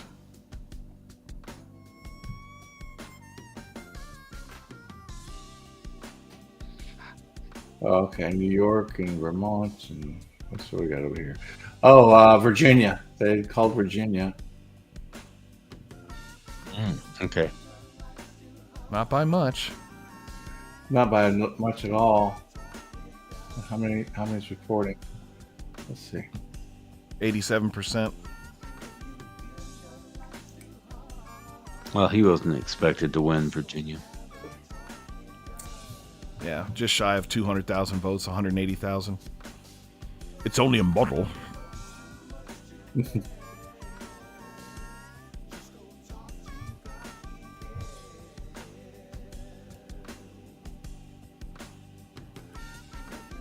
Okay. Well, if you feel like you need to head out, Gabriel, don't hang around. I'll on give it our a. account. I'll try to give it another, like 25 minutes. I think it by 12:30. I'm gonna call it for myself. Yeah. At what, 12:30? Yeah, for me, because it's I'm an hour ahead of you guys. Oh yeah, okay. Have you been watching the Senate? Looks like in the Senate races, Dave McCormick, Republican, is winning in Pennsylvania, Ohio, Indiana, all Republican. Wisconsin, a Republican senator.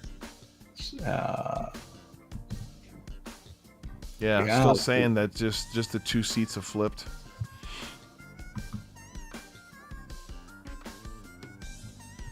Well, they love Bernie Sanders in Vermont. Yes, they do. For some reason.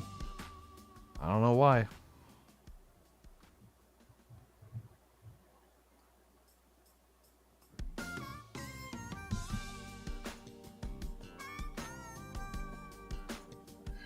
There's a lot of Senate seats that are left to be called. Nebraska, which is funny because he's up by. Well, it's funny they have it called at Pete Ricketts. Anybody know how Ted Cruz is doing? He's ahead. He got it. Yeah, he got it. He got it. Yeah. By They were saying that he was in serious trouble. And we got it by a million votes. Is a million votes in serious trouble? Well, that's what they were saying. I mean, all last week, Ted Cruz is in serious trouble. We got his seat. They were all bragging about it too. Wow. Well, they were also saying that Iowa was trending blue. They thought there was a poll taken in Iowa that indicated that Kamala might win. And I said, that's nonsense. There's no way. Just like I said about Minnesota, Trump's not going to win Minnesota, and Kamala wasn't going to win Iowa. Right. Oh, yeah. You got to take these polls with a grain of salt. Brick of salt. What are we listening to? It's a backing track from my Stevie Wonder tribute smooth jazz album, Talk with God.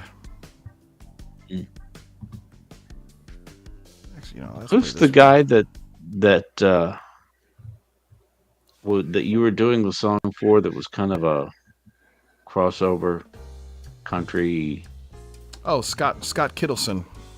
Yeah. Kittleson bits. Did you listen to the new song that we put out, Ghost? Yeah, that was the song I was talking about. Yeah. What'd you think? It was different. It reminds me of that Human, that song Human. I'm only human after all. Who does that? Don't put the blame on me. I don't know who the guy is, but that's the style. That Kittleson's song, it reminded me of that song Human. Yeah, it's really different from the first song that I produced for him called Cricket. Cricket was more of like a indie folk, straightforward, fretless bass, drums, guitar, acoustic guitar. I did a little string arrangement for it, but mostly the vocals and the acoustic guitar drove it. But Ghost, it's not an indie. I mean, you can produce any song in any kind of genre, but it just didn't sound like it needed to be in that other style. Like how I produced it is how I heard it. So he loved it. Yeah. So I thought it fit the vibe. We're not gonna. Don't drag this out, guys. Come on. Rag and Bone Man. Yeah, okay, thank you. I'm only human after all. And he's up 4 million in the popular vote. Mm-hmm. He's 4 million ahead. Excuse me, 4 million ahead of her in the popular vote. Yep. One new update. What we got? Wow. And Jill Stein got just under 500,000 votes, and Robert Kennedy got just under 500,000 votes. I just called the second congressional district in Nebraska, which is equal to 1 electoral vote for Kamala. Well, I've been watching that for a while. I knew that was coming. Yeah, that's what I was talking about a while ago when I think it was Catastrophic Cannon was asking about split states. Well, they just put her at 210. Was that what pushed her to 210? Well, she got 1 vote from Nebraska, and she got Hawaii. How many votes does Hawaii have? That was 4, but she already had that. She was at 207. Well, they just called Nebraska just that one area. Maine is also another split. Let's see. Right.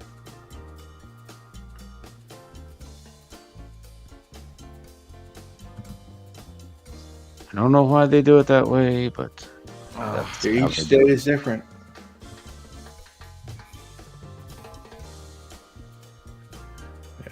Well, he's way thing ahead. is, he's not that far off in New Hampshire. He's only 30,000, actually 29,000 off. Yeah. Well, how many reporting? 79%. 79%. Mm-hmm. They haven't called it yet. That's where my cousin lives, and he is not. He ain't no liberal, son. Man, if he wins New Hampshire, it's over. Well, I don't think he's going to, because it's. If he wins the popular vote, and as far as I'm concerned, it's over with, because he hasn't won the popular. He didn't win the popular vote against Hillary. Nope. And yet he won that election. If he wins the popular vote, I think that's a pretty bad omen. Yeah. And I had no idea he was 4 million ahead.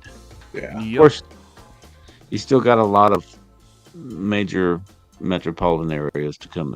Atlanta, Detroit, Boy, Milwaukee. he's almost up to her in New Hampshire. He's almost got her. 29,000 votes, and only 79% has been counted. Might be something if that flipped.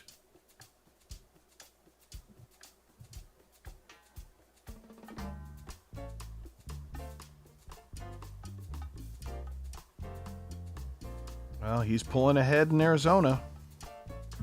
He's up 9,000 now. Or did that go down? I thought it went up. No, it was 7 to 7,000. Yeah, now he's up 9. He's up 9,000 now. Yeah. Huh. I tell you what, I think there's more people watching this thing than probably the last 2 elections combined. Yeah. I want to make sure there's. How many are in here? How many we have 32. watching? We've had about 30. You know, we had about 50, or I think it got as high as 60. But I mean, we still got 30 folks here, so y'all sound off, all the sleepy warriors. Appreciate all of you who stuck with us.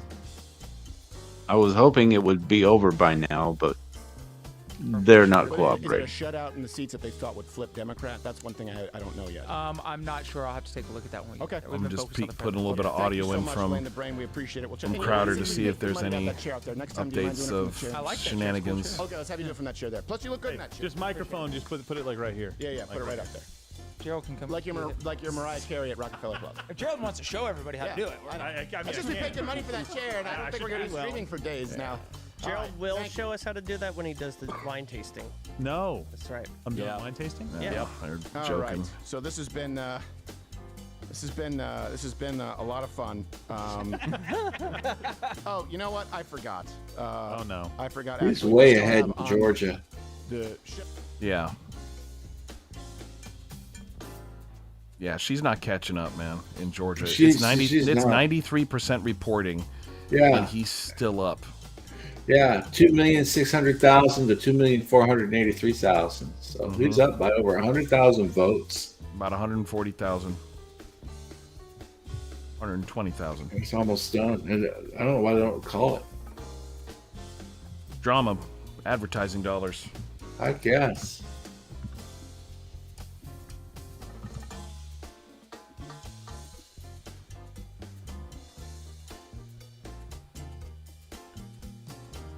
Oh yeah, about 120,000. He's up.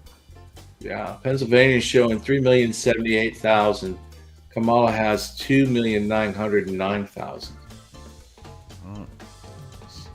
Closing the gap, but yeah, got a it's ways. a little bit of a gap, but not much. Kendra said she drifted off to sleep. Oh.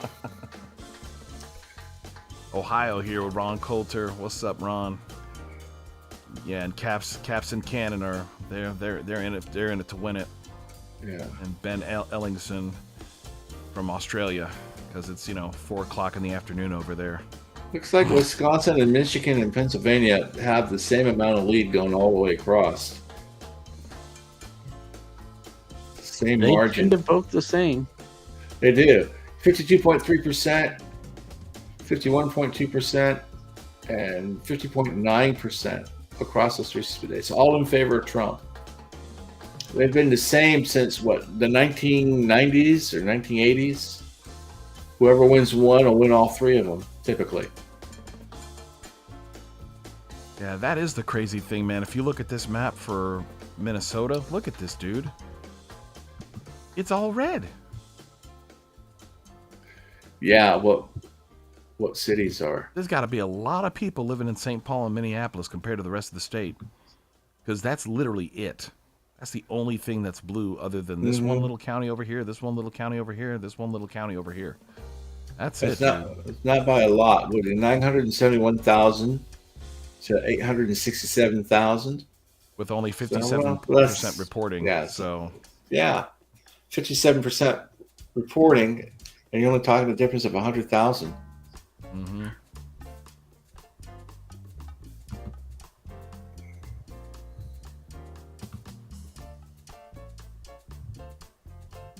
Well, I'm gonna call Georgia. I'm just Yeah, if Georgia is anybody too cares- far.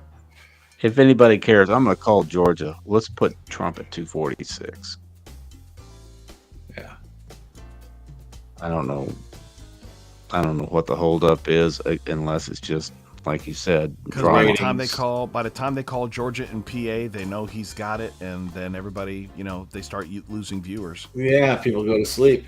I'm telling you, yeah, this is about advertising dollars at this point. Suckers like us, we're still here sitting here. Well, it's kind of interesting. It's kind of seeing the Senate races and how they evolved in the Congress. Yeah. Oh no, Yeah, dude, it's I would like to see a concession speech before I leave, but Well, I wouldn't hold your breath. Yeah, chances are we won't be seeing that tonight. No, you'll be lucky if you see it tomorrow. Because you remember Hillary had to come out the next morning and do her concessions because she didn't have a concession speech written up. She was planning on winning. She was planning on winning because they were, and that's what's interesting is all the seats they left vacant in all the courts in the lower courts. They held off on the Supreme Court seat because we're just going to let the next president win, and they thought Hillary was going to win it. That's why they were so mad. She had to send John Podesta out there. Yeah. And he said, Mr. Pizza everybody go home, get some sleep. We're going to come back in the morning. No, I'm not prophesying. That's funny. Yeah, Flame of the Spirit. Listen, when they finally call Pennsylvania and Georgia, it's done. Yeah. Turn out the lights. He's up 13. He's up to 13,000 in Arizona. In Arizona, yeah, I just saw that. So I think he gets Arizona, Wisconsin, Michigan, PA, Georgia. That's the game. Yeah, I think he's gonna get Wisconsin, Michigan, and probably Alaska. Mm-hmm. So Nevada, which still isn't reporting anything. Yeah, and he's gonna get one electoral vote in Maine. He ends with either 303 or 310. No, I'm sorry. Something- It's 314, 310, or 304? Yeah. Yeah, 304, 310, or Kind of hard to do 314. math after midnight, isn't Listen, it? I'm a musician. I only do stuff in 4s, 8s, and 16s. 24s and 36s are rare too. But, you know. Yeah. It's like, hey, man, you got 16 bars. Go give him something. Like I said in my video, if he wins Nevada, Arizona, Georgia, and North Carolina, she has to win all 3: Pennsylvania, Wisconsin, and Michigan. It looks like she's not going to do it. No, she's not going to win all 3. She might squeak out one of them. No, she's not.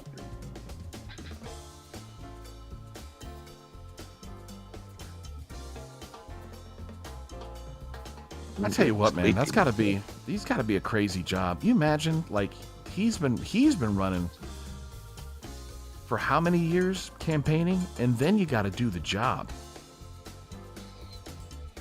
Yeah, it's his 3rd straight nomination. So far, his total vote is 62,708,151 votes.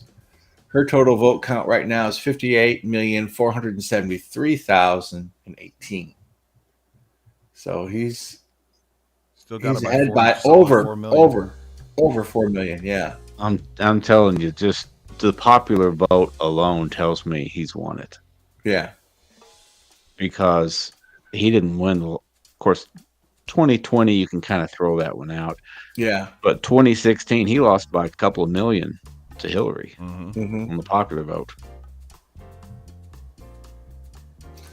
Granted, not everything is counted, but still, they're still counting votes in California, some other areas, but still, he's ahead by over 4 million. Yeah, he's going to wind up winning this.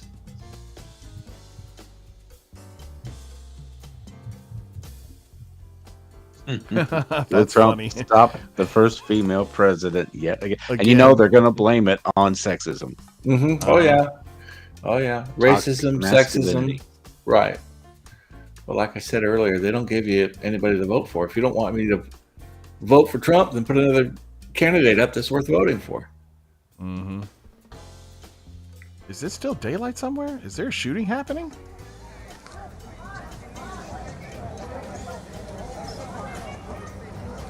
What is going on over here? Oh, is this over the George Floyd Memorial? What are you looking at? I don't know. I see something with a Pakistani flag. Hold up. I don't know what they're showing, but I'll show you. Shit, where was that? Yeah, there's. We're okay. I don't know.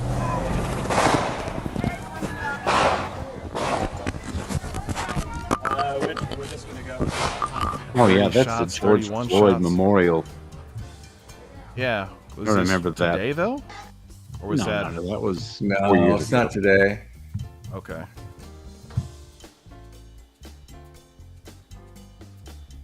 Let's see. I quit watching Crowder when all that drama happened with Daily Wire. Oh yeah. I did for a minute, but you know, and I like some of the guys from Daily Wire, but for like a regular news feed, I can't do it. No, those ads every stinking 5 to 7 minutes. I'm like, Yeah. guys, Read this last comment. Harris' campaign is saying that VP Harris is headed to Howard University to her rally, so bet the AP and New York Times and Fox are waiting to call Georgia and Penn on her to get ready to concede. Interesting.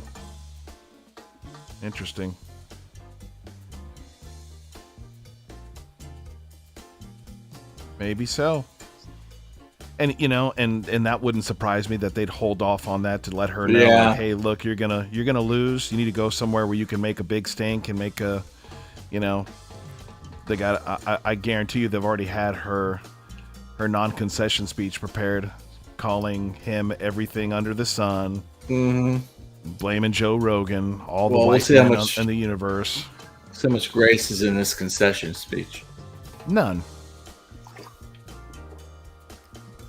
She's not a graceful person. All that cackling is to cover up all that hatred. Well, Could have that's gone on Rogan. Say she what? could have gone on. Yeah, she could have gone Oh, on. she Rogan. could have. She could have. But you know, this is her chance. So now they don't have to worry about her 4 years from now. Is it like I said? They probably figured out we're not going to win this. There's no president has won this with an economy like this. What did Clinton say? It's the economy's stupid. Who said that? Was that Clinton? That was James Carville who said. Oh, that. James Carville. Yeah, Clinton advisor. That's He the told economy Clinton, stupid. Focus on the economy. It's the economy, stupid. Don't Right. get up on all these other issues. Right. And he was And right. And they probably knew. They probably knew we're not going to win this. We'll let Kamala run instead of letting one of our other candidates run. And 4 years from now, we don't have to worry about her. And I But think who are they gonna run in 4 years?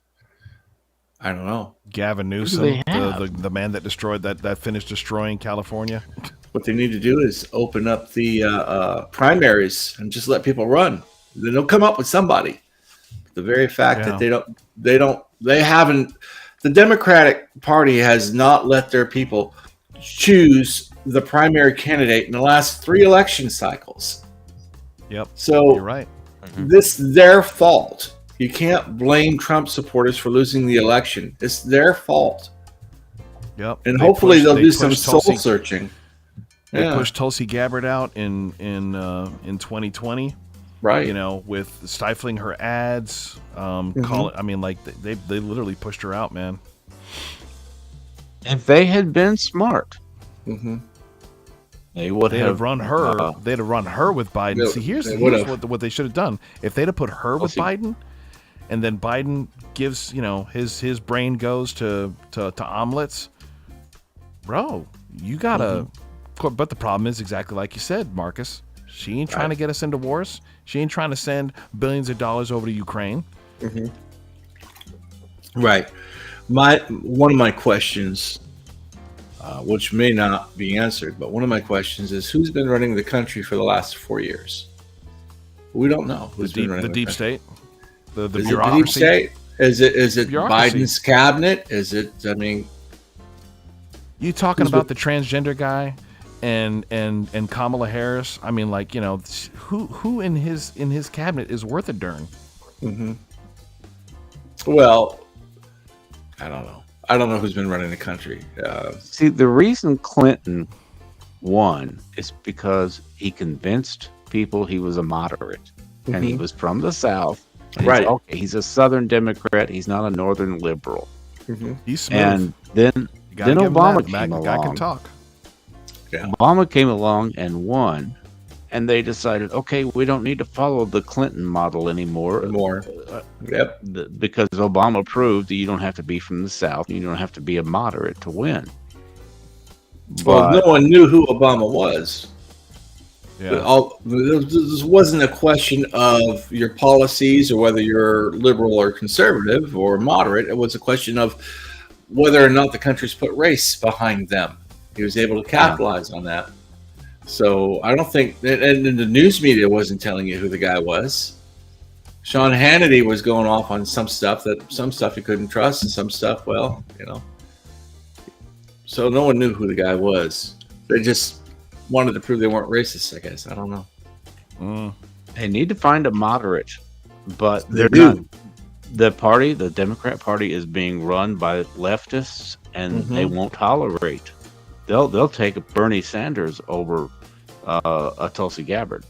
Yeah. Well, if they don't change, they're going to be a shell of a party, and they will not get any president elected for decades. They need to go back to the middle. And I think that after this election, they just might do some soul searching and see that. Maybe, maybe not.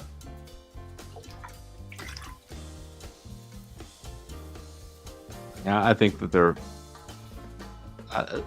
before they would do that, they're just going to keep on pursuing their open borders policy, and Which is their a wedge losing issues. issue with Americans.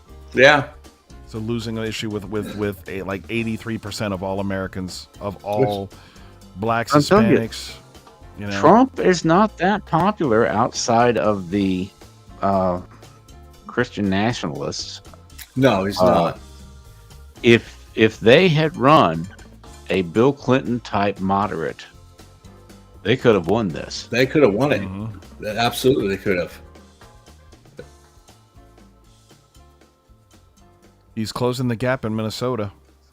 Is he? He went from 114,000 behind to 80,000 behind. 59% reporting. He's up almost 5 million in the popular vote. Wow, he's catching up. Wouldn't that be a kick in the hind parts if Trump won Minnesota? I always knew I was the most popular president. The most popular. Refreshed it. Tim Walz couldn't even win his own state. Yeah, he's about 80,000 votes behind right now. He was 100 and something. Actually, he was like 300,000 behind. Well, it was last time I looked, he was down like 114,000. Yeah, now it's 61% of the votes are counted, and he's behind by about 80,000 votes. If you guys don't remember, Al Gore lost his home state of Tennessee in 2000. If you can't win your own state, yeah, you got a problem.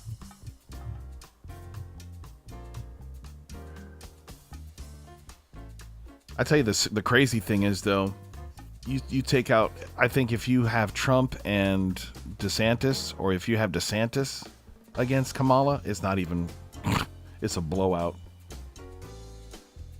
I would like to go back to boring politicians instead of these personalities, man. Make politics boring again. I tell you, it was Trump. It was Trump that changed all the rules. I mean, who was going to get the nomination for the Republicans in 2016? I wouldn't put it totally on him. I think No, I Obama wouldn't started either. it. I think Obama started it too. Yeah, as far as personality goes, yes. I'm the cool president, Right. I think he started it, and Trump took it to like the next level. Obama was done, though. Obama was 2 terms and out. And so who was there other than Trump to come along and make this, a vaudeville show or whatever? What was the vaudeville show before Trump? Jeb Bush was the front runner for the nomination, and he's boring as dirt. Yep.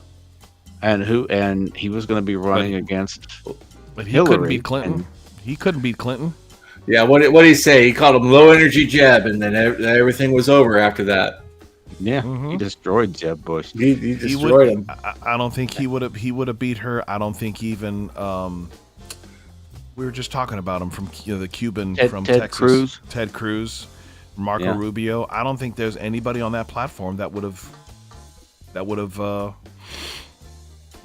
beat her. He had pretty high negatives. I don't know. I mean, Jeb Bush could have raised a lot of money because he had that name. Right.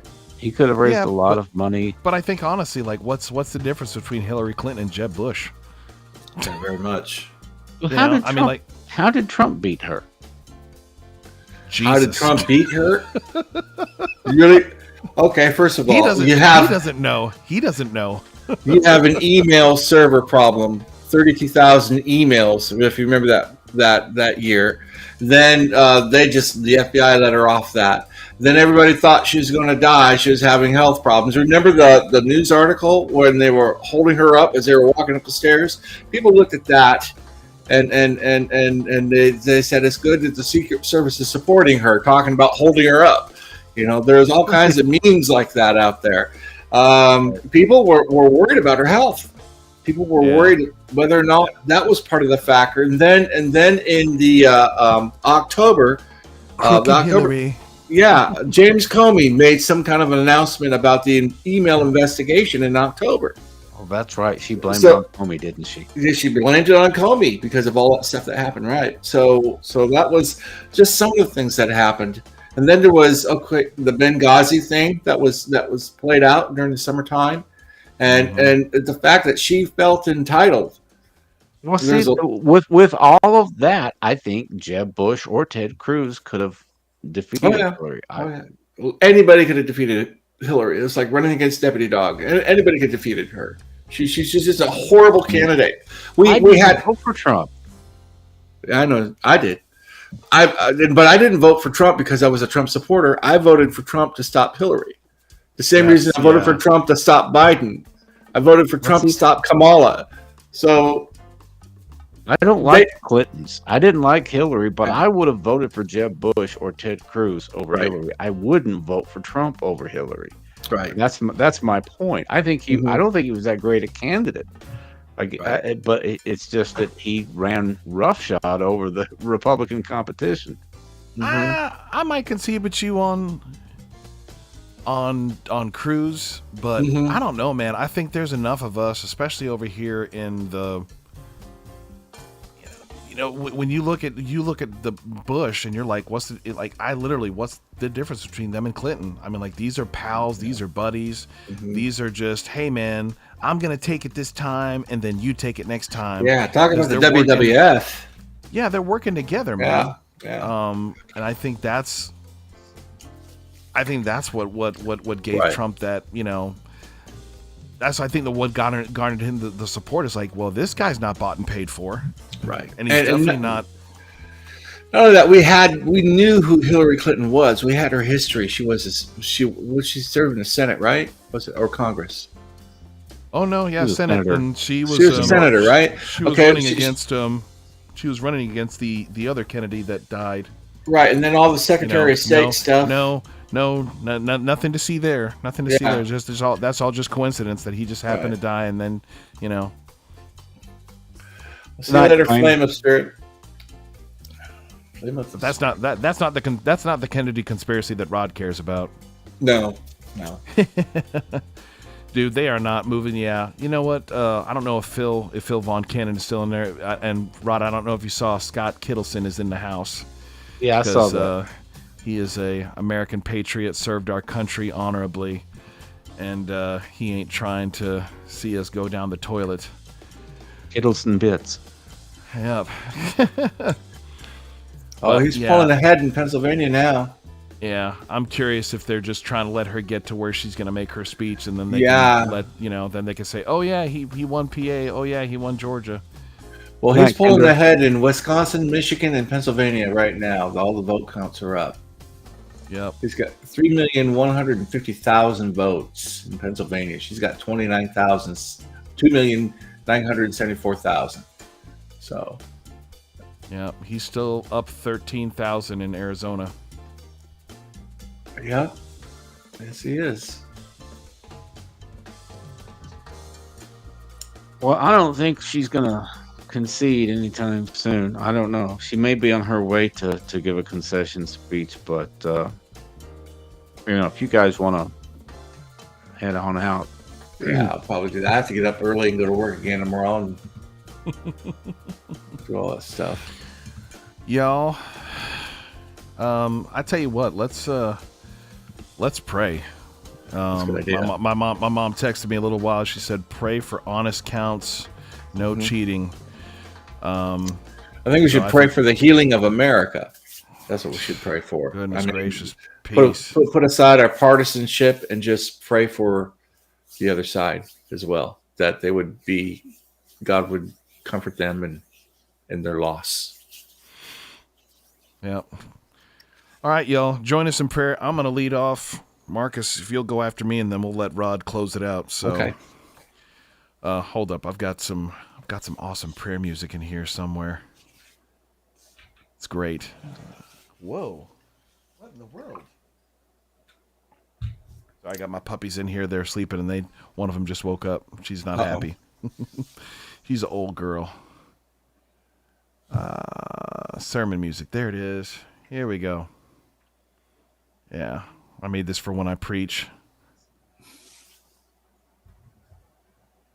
Oh, you play right now in Jesus' name, and I'm closing this stinking election map because I'm just done thinking about this nonsense. Let's turn it over to the Lord. Turning it over to the Lord. We have done our part. I went and voted weeks ago. Oh, Lord, please let this thing play. You know what? I don't know even why I'm doing that. I have a keyboard right here. I can just play live. All right.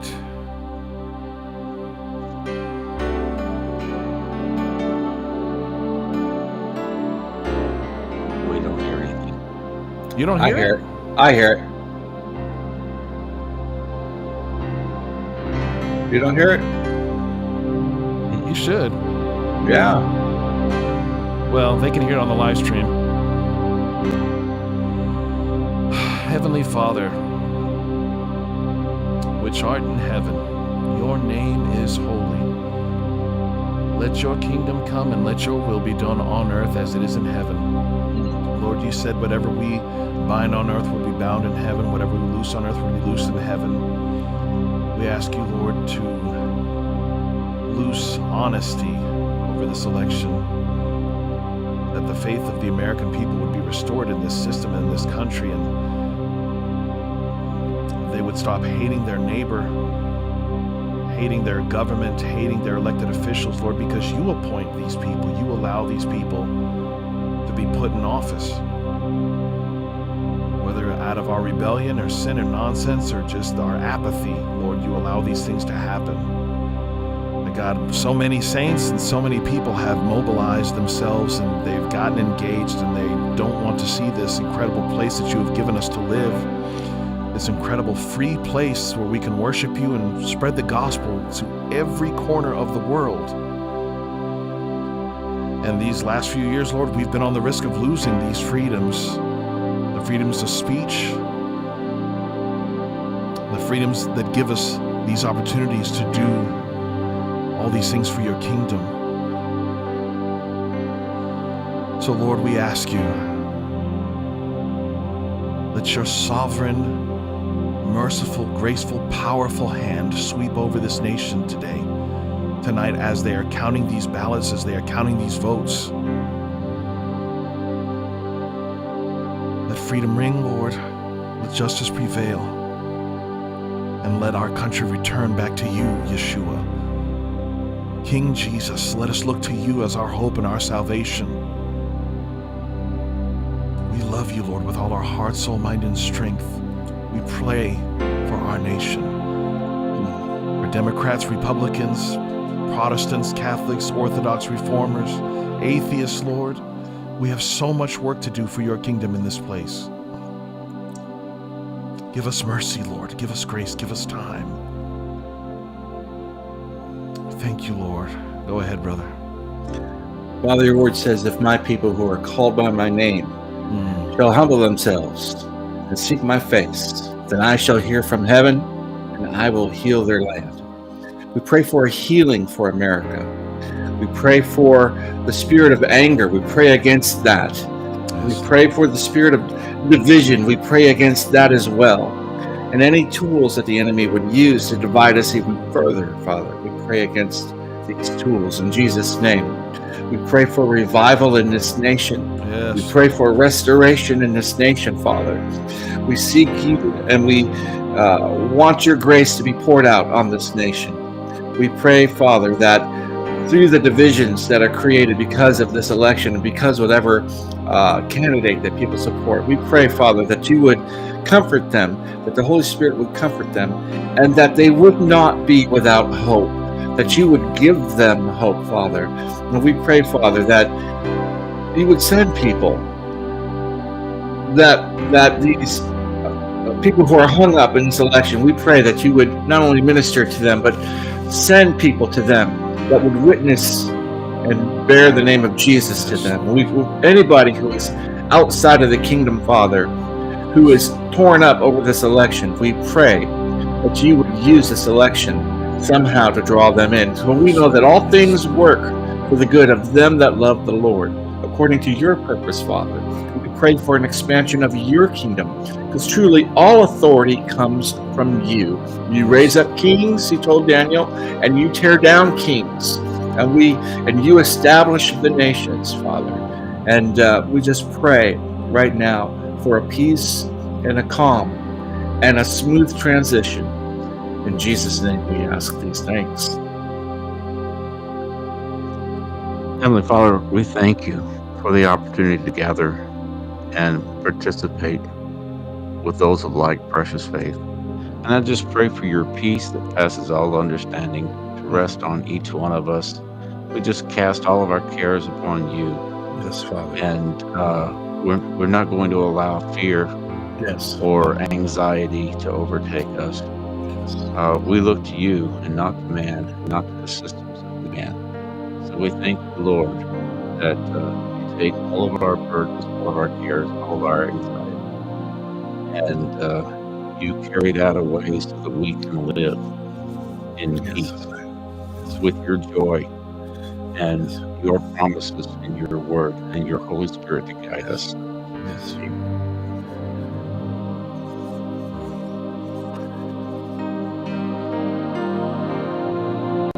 Alrighty. Did anything change over the past few minutes? I don't know. I shut everything. I shut it all down so I wouldn't be tempted. Yes, I shut it down too. I'm done. I'll probably take a peek or two before I go to bed. So thanks for joining us, everybody. It's been a long 3.5 4 hours and 15 minutes. Wow. Ever.